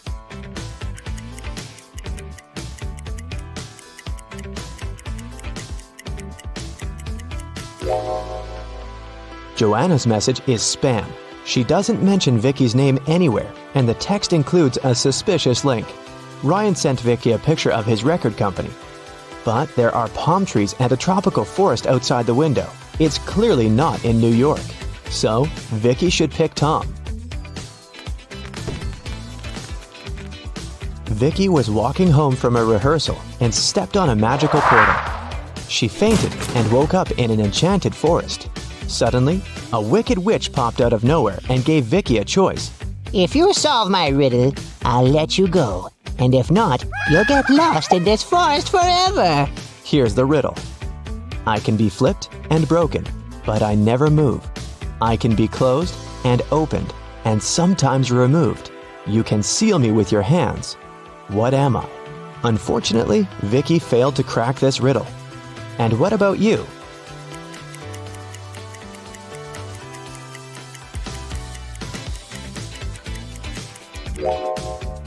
The correct answer is a deal. The wicked witch left Vicky alone in the forest. Vicky searched the area and found 3 paths leading to the nearest village. The first path goes through hungry wolves. Giant mutant plants are waiting in the second path. They eat all mammals, including human beings. And the third path is covered with a bunch of bugs and worms. Which way should Vicky go?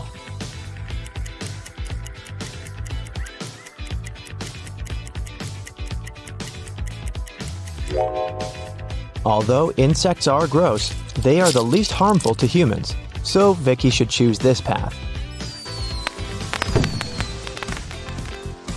Vicky got very hungry and decided to find some food in the village. When she came closer, she realized the gates were locked. Can you help her guess the right code?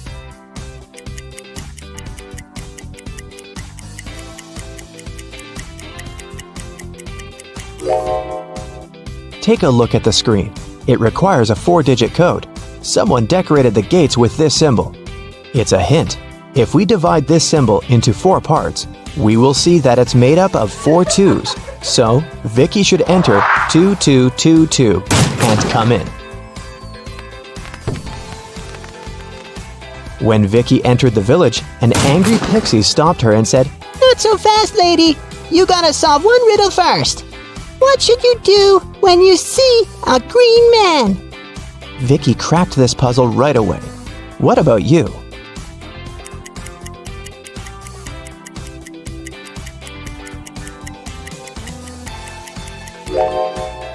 You should cross the road. Vicky solved it so easily because she was standing next to a traffic light. It turned out it wasn't an ordinary village. Various magical creatures lived here together. Vicky entered the local club and asked for some food. But the owner, Werewolf Fred, said, If you want to eat, you gotta work.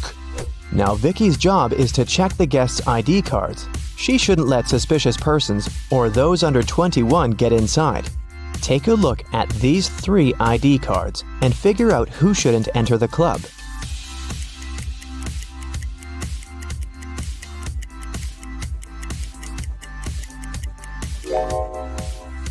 The first one, Vampire, is already 21, and nothing looks suspicious in his ID, so Vicky should let him in. And this werewolf lady seems alright too. This elf's ID card says he was born on September 31st, but such a date doesn't exist. Therefore, Vicky shouldn't let the elf in. After work, Vicky went to the local supermarket to buy some food. She saw 2 attractive young ladies eating street food there. Can you tell which one of them isn't human?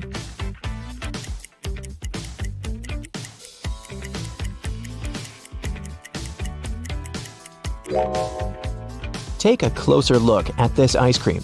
Raw meat? This lady is definitely a werewolf. Vicky liked this village and decided to stay there. She met the love of her life, and 2 years later, they got engaged. Today is her wedding day. Can you guess who her husband is?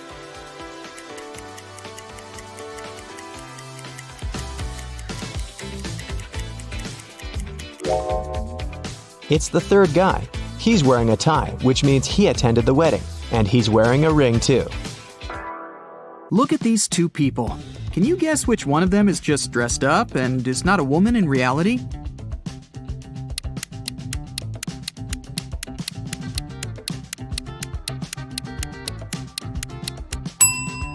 It's this one here, the one in the pink dress. Look closer. She's blonde, but has dark hair on her arms. Also, you can see some naturally dark hair slipping under the wig. Okay, let's try to find some more imposters. There are 2 pregnant women. Can you tell which one isn't really pregnant?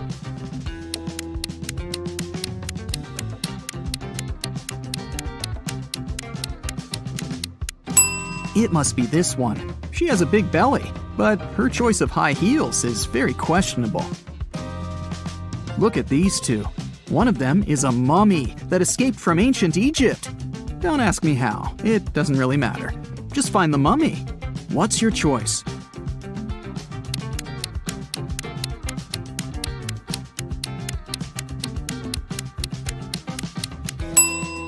It's this one. Look at the ankle. There's a piece of bandage slipping out of the pants. Dira came to a hospital for an x-ray. 2 doctors are ready to accept her, but one of them isn't a real doctor. Take a close look at them. Who's not a real doctor here?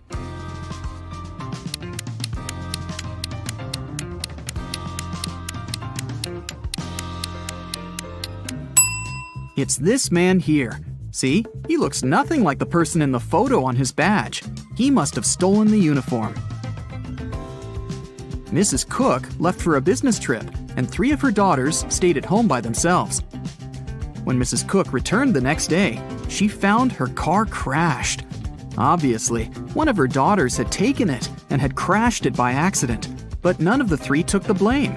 Sage said that she hadn't left the house. Leora said that her friend had picked her up for school that day.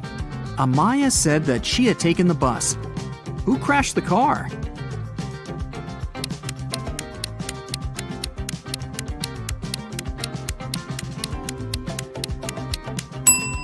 Look inside the car. There's a purse. If you were attentive, you could have noticed that the day Mrs. Cook left, Amaya had this purse. So it was her who had crashed the car. Naya woke up on a Saturday morning after a long and hard week. She was very hungry, so she decided to make herself breakfast. Naya had a dozen eggs. She broke 3 eggs, fried 3, and ate 3. How many eggs are left?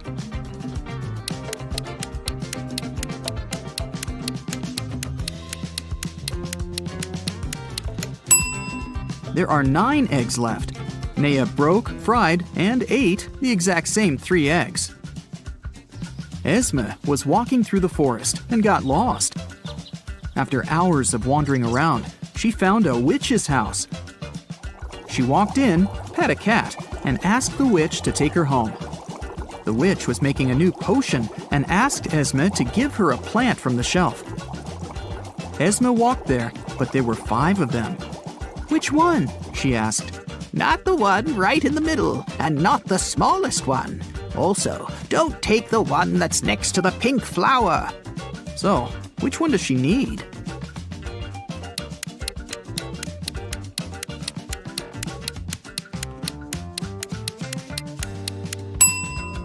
That's the one on the very left then, or the pink flower itself. But in that case, wouldn't the witch just say so? Probably. She seems satisfied, so Esme is going back home this time. Mova was in a local park and noticed a purse. Someone must have forgotten it, so she took it to Lost and Found. They accepted it and said they would give it back to the owner. At the end of the day, 3 women came in and demanded the purse back, each stating that the purse belonged to them. Take a look inside the purse and decide to whom it really belongs.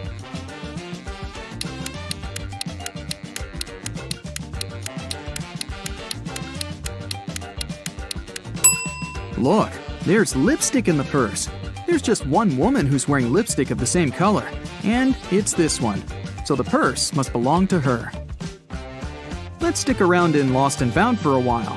There are more things to give back to their owners, like this wallet, for example. There are 3 people claiming that it belongs to them, but which one is the real owner?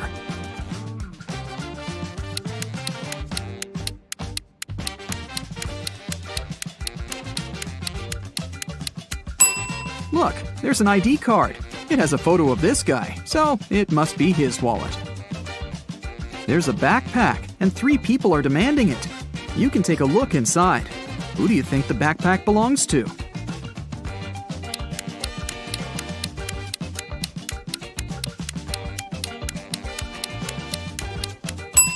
There's a jacket that matches this girl's trainers perfectly. It must belong to her. Can you pick the owner of this purse out of these 3 people?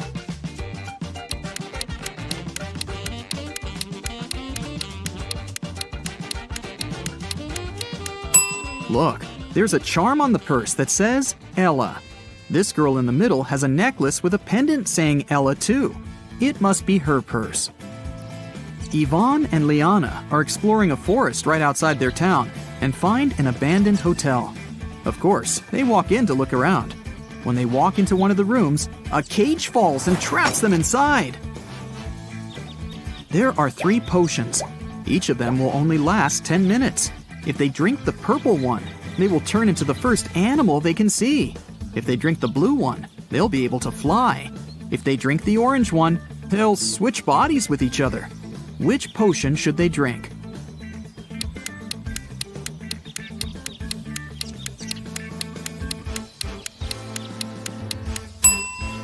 Look, there's a little mouse in the room. If they drink the purple potion, they can turn into a mouse and will be small enough to escape through the cage. What they do afterward is another matter. Inez was studying in a boarding school. She often stayed in the library till late because, well, she didn't want to spend time with her roommates. One day, she found a dungeon. Of course, she walked in to see what was there. She found a pile of old books and a journal filled with weird symbols. Can you help her decode the name of the person this journal belongs to?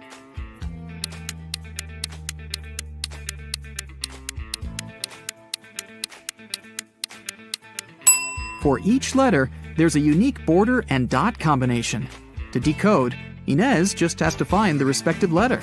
If she does it right, she should get the name Marion. Whose wife is a vampire?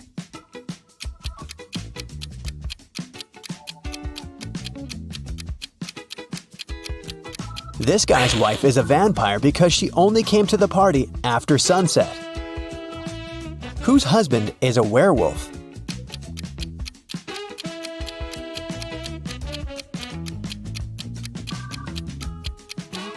The girl on the left is sweeping up her cat's hair. See? There's a cat in the background. Meanwhile, there are scratches on the floor and walls in the house of the girl on the right. And this shoe has a torn front. Her husband must be a werewolf. Whose wife is actually a ghost?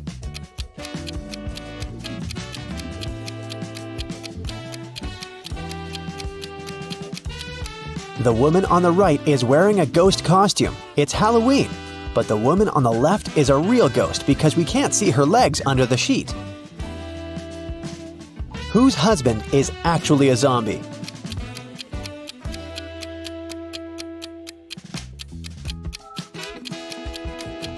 The man on the left is just sick. The man on the right is a zombie because he's the only one who doesn't eat human food and has an empty plate. Water lilies grow on the lake. Every day, their number doubles. The lilies will completely cover the entire surface of the lake in 48 days. How many days will it take them to cover half of the lake?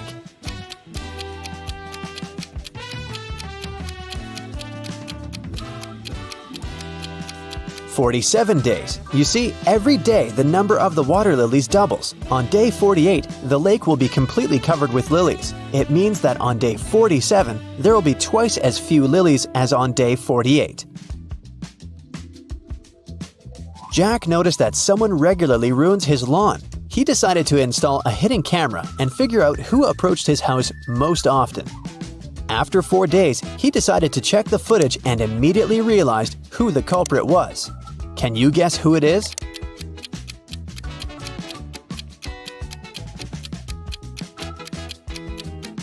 Jack's neighbor Karen ruins his lawn.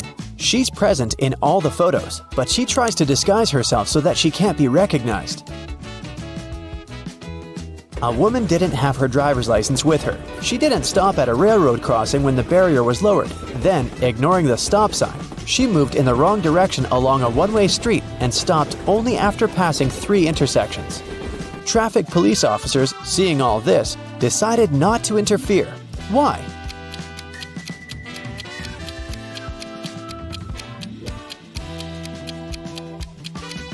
The woman first traveled by train and then walked. Mary is trying to enter an ice castle to save her friend Logan, but there's a combination lock on the gate. Luckily, there's a clue carved on the ice. Here it is. 162. One number is correct and in the right place. 842. Two numbers are correct, but in the wrong place. 526. Nothing is correct. Can you guess the code?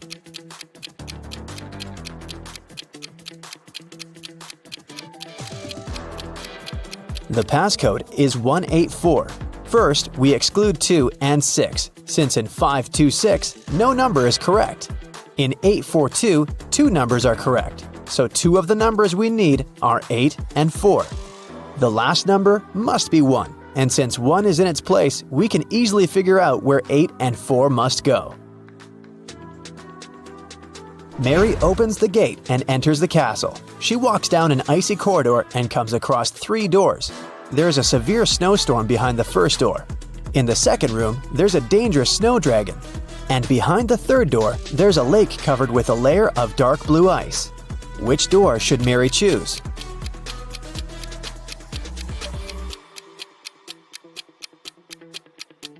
The dragon is a definite no-no. The dark blue ice is thin and unsafe. Mary is likely to just fall into the lake. The first door is the best option. Mary crosses the room and finds herself in a long corridor. The Ice Queen's monsters start chasing her. The girl runs down the hallway and sees another 3 doors made of clear ice. There's a magical snow parrot in the first room. The second room is filled with water. And there's a small black room behind the third door. It looks more like a locker. Which door should Mary hide behind to avoid being found?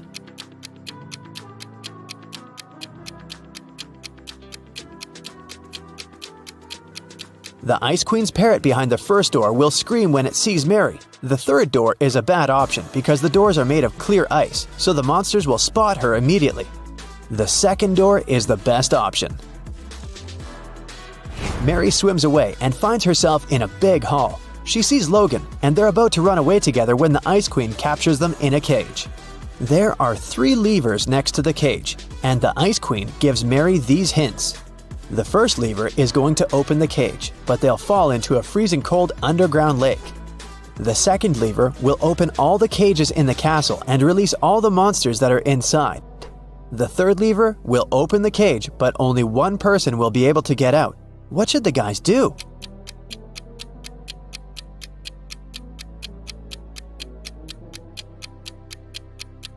They should pull the third lever and let Logan out.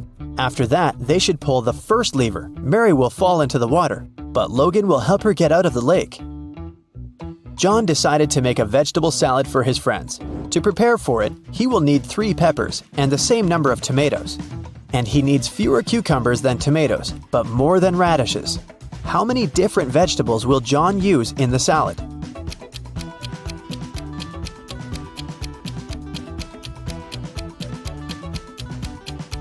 .3 peppers, 3 tomatoes, 2 cucumbers, and 1 radish. A professor went to have his lunch break, leaving 3 students in the lecture hall. When he returned, he realized that an answer sheet for an important exam had disappeared from his desk. He questioned the students. Kyle said, "10 minutes after you'd left, my mom called me and asked me to meet with her near the college building. When I returned, the sheet was already gone." Brian said, No one called Kyle. He took something from your desk and left. and Ryan said, "Brian is telling the truth. When we realized that it was an answer sheet, we ran after him outside, but he had already left." Who should the professor believe?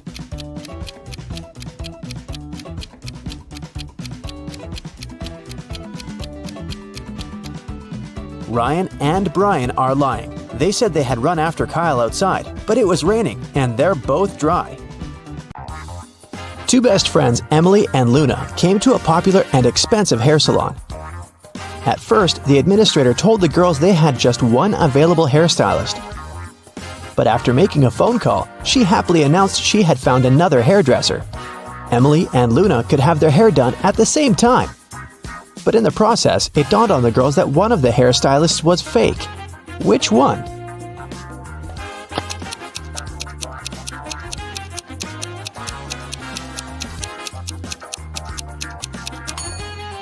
Hairstylists are using regular scissors, but instead of hairspray, the one on the left is holding a can of bug spray. Yeah, that's a big clue right there. Mary and her younger brother Alex were mushroom hunting in the forest. They started to quarrel, so Alex got angry and ran away. After several minutes, Mary rushed after him. She was still fuming but also worried. Soon, the girl reached a small river. A man was sitting on the shore. "Did you see a teenager here?" Mary asked. "Yep, he's just taken a boat and made it to the other side." But Mary didn't believe the man. Why?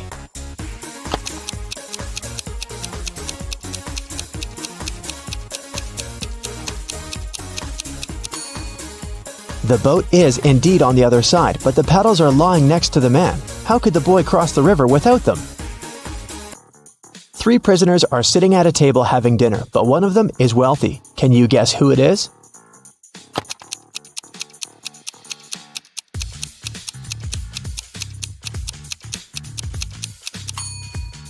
It's not the guy with the steak and shrimps. The little tag on his shirt reveals he's a chef, and he likes to prepare a special treat for himself. The guy with the jewels shows that he's well off, but in prison, jewelry is basically worthless. It's the third guy.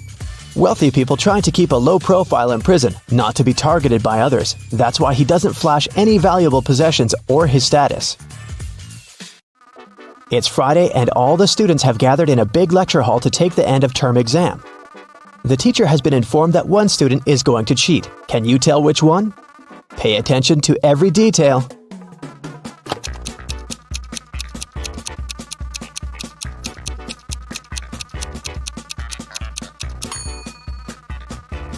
It's student C.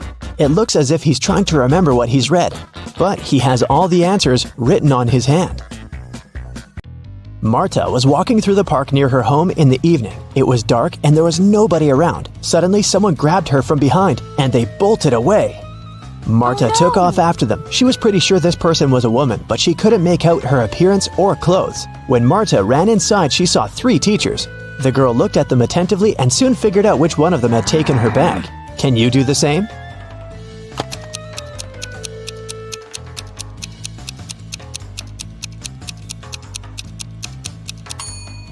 The woman in the middle wouldn't be able to run away with a cast on her leg. The one on the right doesn't have anything in her hands. Where would she hide Marta's bag so quickly? But the woman on the left has a big shopper bag on her shoulder. A real teacher wouldn't need to carry it in the classroom, so she was definitely the one who took the bag.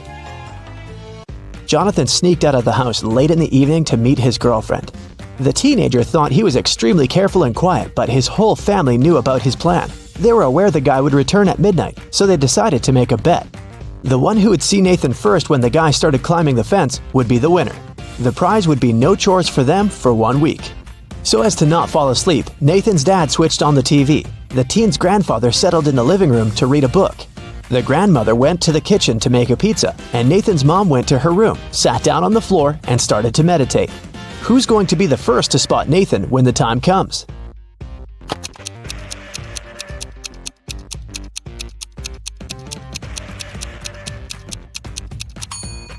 Nathan's mom. Her eyes will be used to the darkness, and she will see better than the others. Look at this picture closely and try to figure out who's from the future.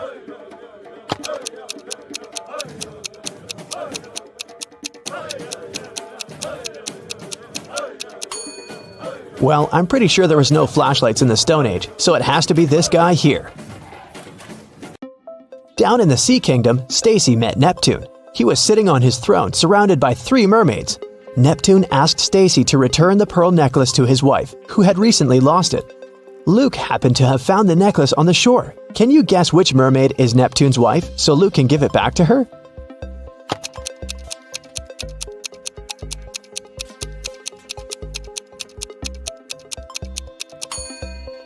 It's the third one. She's the only one who's wearing an engagement ring. Lisa was a famous top model. She was found unconscious in her dressing room during a photo shoot and taken to a hospital. Doctors said she had a severe allergic reaction. But when Lisa came to her senses, she insisted she hadn't eaten anything all day. The model's manager was very concerned and interrogated everyone who'd been around. Lisa's stylist said that she had applied Lisa's makeup and indeed hadn't seen her eat anything. The cleaning lady said she had cleaned the dressing room with organic, non-allergenic products. Lisa's main rival, Nora, said that she'd been watching the shooting all day long. She hadn't noticed anything suspicious. Who's the culprit?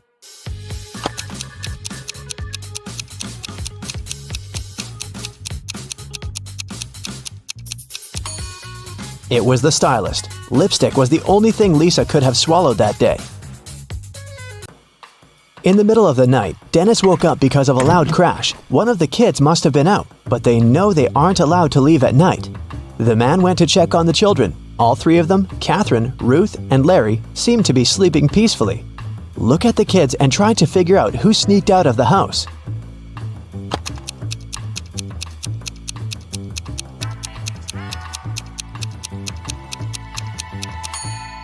It was Ruth. There's a dirty sneaker hidden behind the curtain and several pieces of French fries under her bed. Brenda was traveling by train. It was scorching hot in the carriage.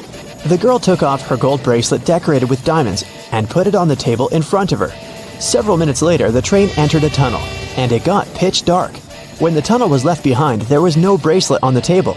Brenda was shocked. "Someone's taken my bracelet!" There were just 3 other people in the compartment. Helen said she'd been sleeping. Rachel was reading a book on her phone, and Gregory had gone to the bathroom even before the train entered the tunnel. Who took the bracelet?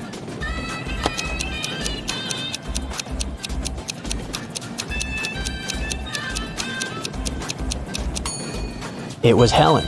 At first, she had her sleeves rolled up, but now they're covering her arms down to the wrists, hiding the bracelet. Sarah bought some ice cream on Saturday, but kept the flavors in secret. When she woke up on Sunday, all the ice cream was gone. She asked everyone in the house if they knew anything about it. James answered he had gone to work early that morning and hadn't seen anything. Mary said she wanted to have the new caramel ice cream in the afternoon. She felt bad she was going to miss it.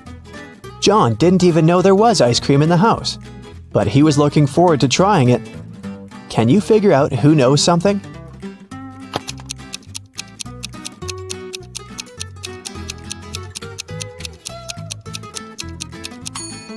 It's Mary. The ice cream flavors were a secret. She couldn't be sure there was a caramel taste among them.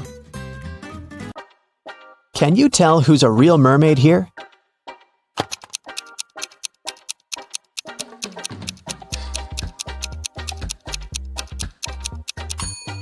The second one is a guy, so he definitely isn't a mermaid. The girl on the right is chilling in the sun, and she's out of the water. Mermaids wouldn't do that because they dry out in the sun. So the real mermaid must be the one on the left. There were some thefts at the supermarket. There were 3 cases in total, in January, April, and June. The security camera recorded these videos. The security officer tried to have a closer look and suddenly noticed one detail. After that, the identity of the thief became clear. What did he notice?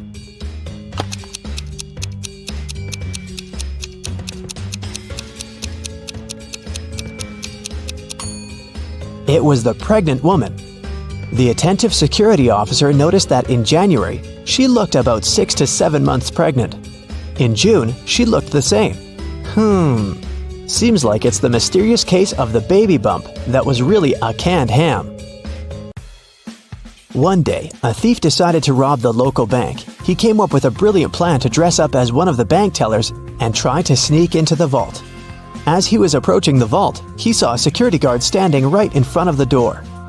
The robber hadn't anticipated this, so he hid and watched the guard carefully when one of the actual bank tellers walked up to the door. The security guard said 12. The worker answered 6 and got in. Then another teller came up to the vault. When the security guard said 6, the person answered 3 and was granted access. The thief nonchalantly walked up to the security guard when the guard said 10. The robber confidently answered 5. He was arrested immediately. So why was the thief's answer wrong, and what could he have answered instead?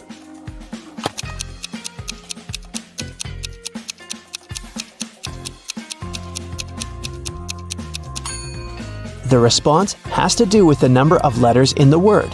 12 has 6 letters, so the answer is 6. 6 in turn has 3 letters, so the answer is 3. Well, you can see by now that the robber should have said 3. Looks like he wasn't as brilliant as he thought. Erica works at the Railway Security Service. This morning, she received an emergency alert. There's a person with fake documents trying to escape to Canada by train. Erica and her colleagues found 3 suspects who look almost the same. Can you identify a criminal just by looking at one's passport?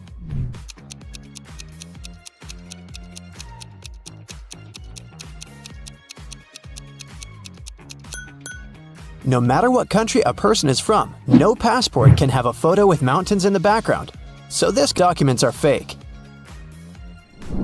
Bob is a college teacher. He invited his worst student, Dan, for a conversation.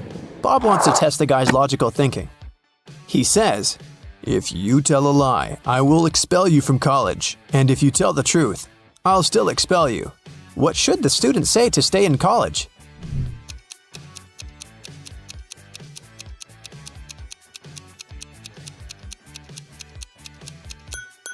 Bob should say, "I'm telling lies." This phrase will create a paradox because it cannot be a lie or the truth.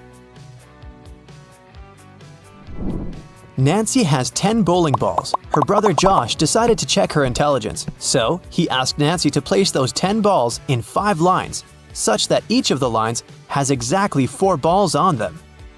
Can you help her accomplish this task?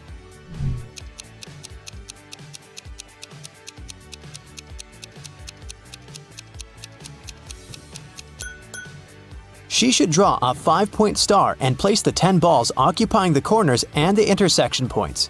Voila! 5 lines with 4 balls in each row. Kevin has been hitchhiking in a desert for hours. Finally, one driver stopped and said, I will give you a ride wherever you want, but first, you gotta crack my riddle. Which letter can make the road larger? Can you help Kevin solve this task?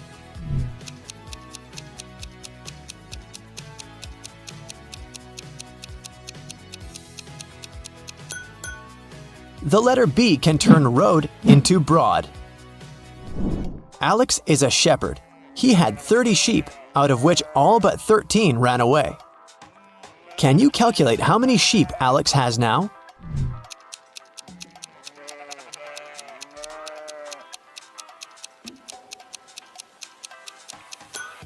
He has 13 sheep. The phrase "all but 13 ran away" actually means that all except the 13 escaped. Take a look at these 3 prisoners. The first guy pushes the iron bars. The second guy shakes muscles with dumbbells. The third guy sits and reads a book. There's a picture hanging on the wall. Can you say for sure who's likely to escape?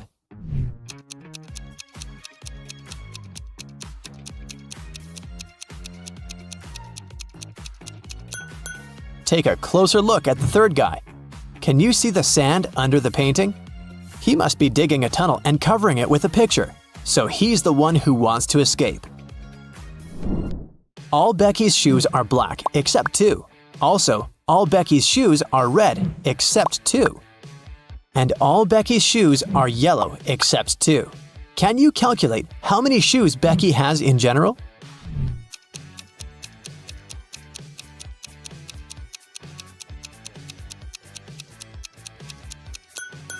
Just 3, one of each color. Dr. Smith prescribed Dan expensive vitamins. He gave Dan 2 bottles labeled R and B.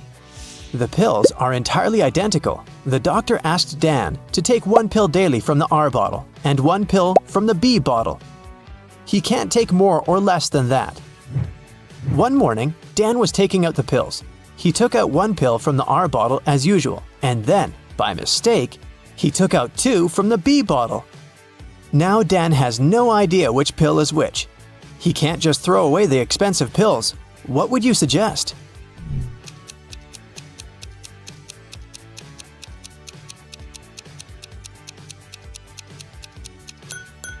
Dan should cut each of the 3 pills in half and put each half in 2 piles.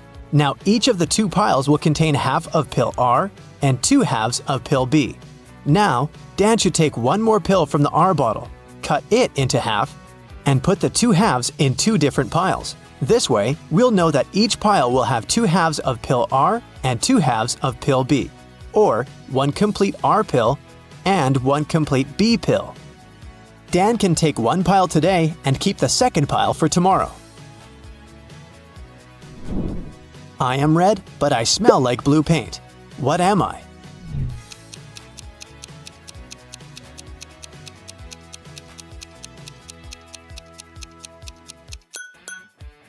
Red paint. Timmy's mother has 3 sons. She named her first son April. The next one's name is May. Can you guess the youngest son's name?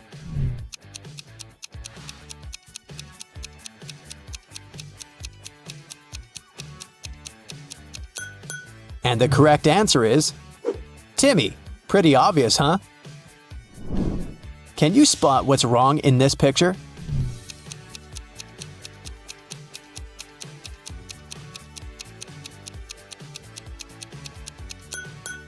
The reflection in the mirrors doesn't match reality. What about this picture? Can you see anything odd?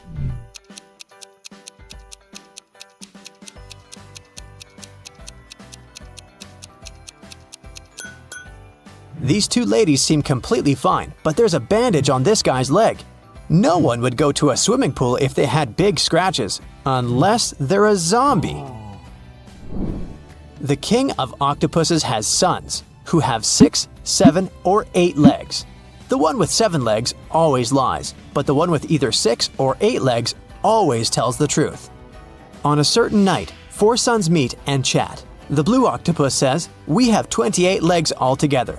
The green one says, "We have 27 legs altogether." The purple one says, "We have 26 legs altogether." And the red octopus says, "We have 25 legs altogether." Can you identify the color of the sun who's speaking the truth?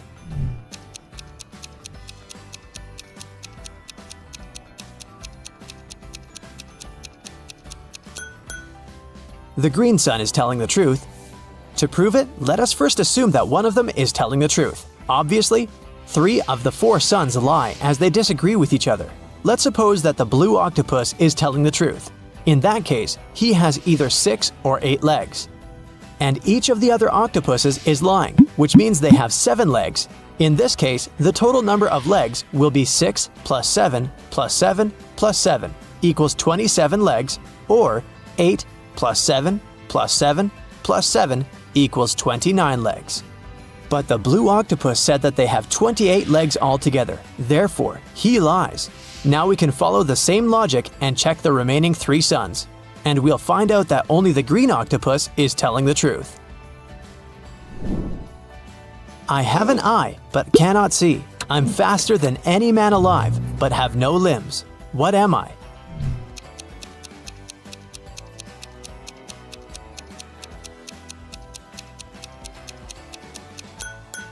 The correct answer is hurricane. I know a word of letters 3. Add 2 and there will be fewer. Can you guess the word?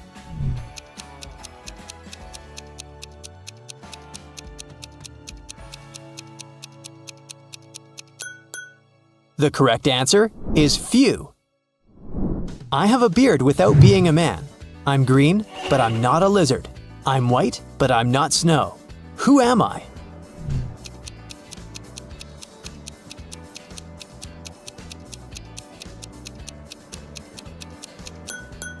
The correct answer is leek. A wicked wizard has imprisoned Billy in his tower. Billy ran away from the wizard, but now he needs to choose between these 3 doors leading outside the tower. There's a toxic gas behind the first door. The second path is full of poisonous scorpions and snakes. And behind the third door, there's a pride of lions which haven't eaten for 3 years. Which way is the safest?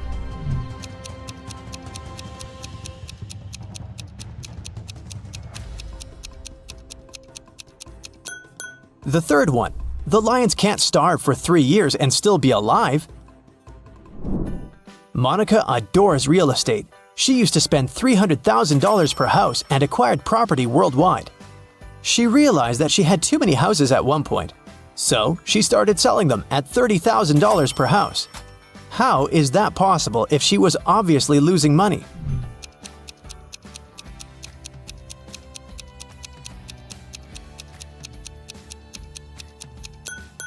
Before selling her property,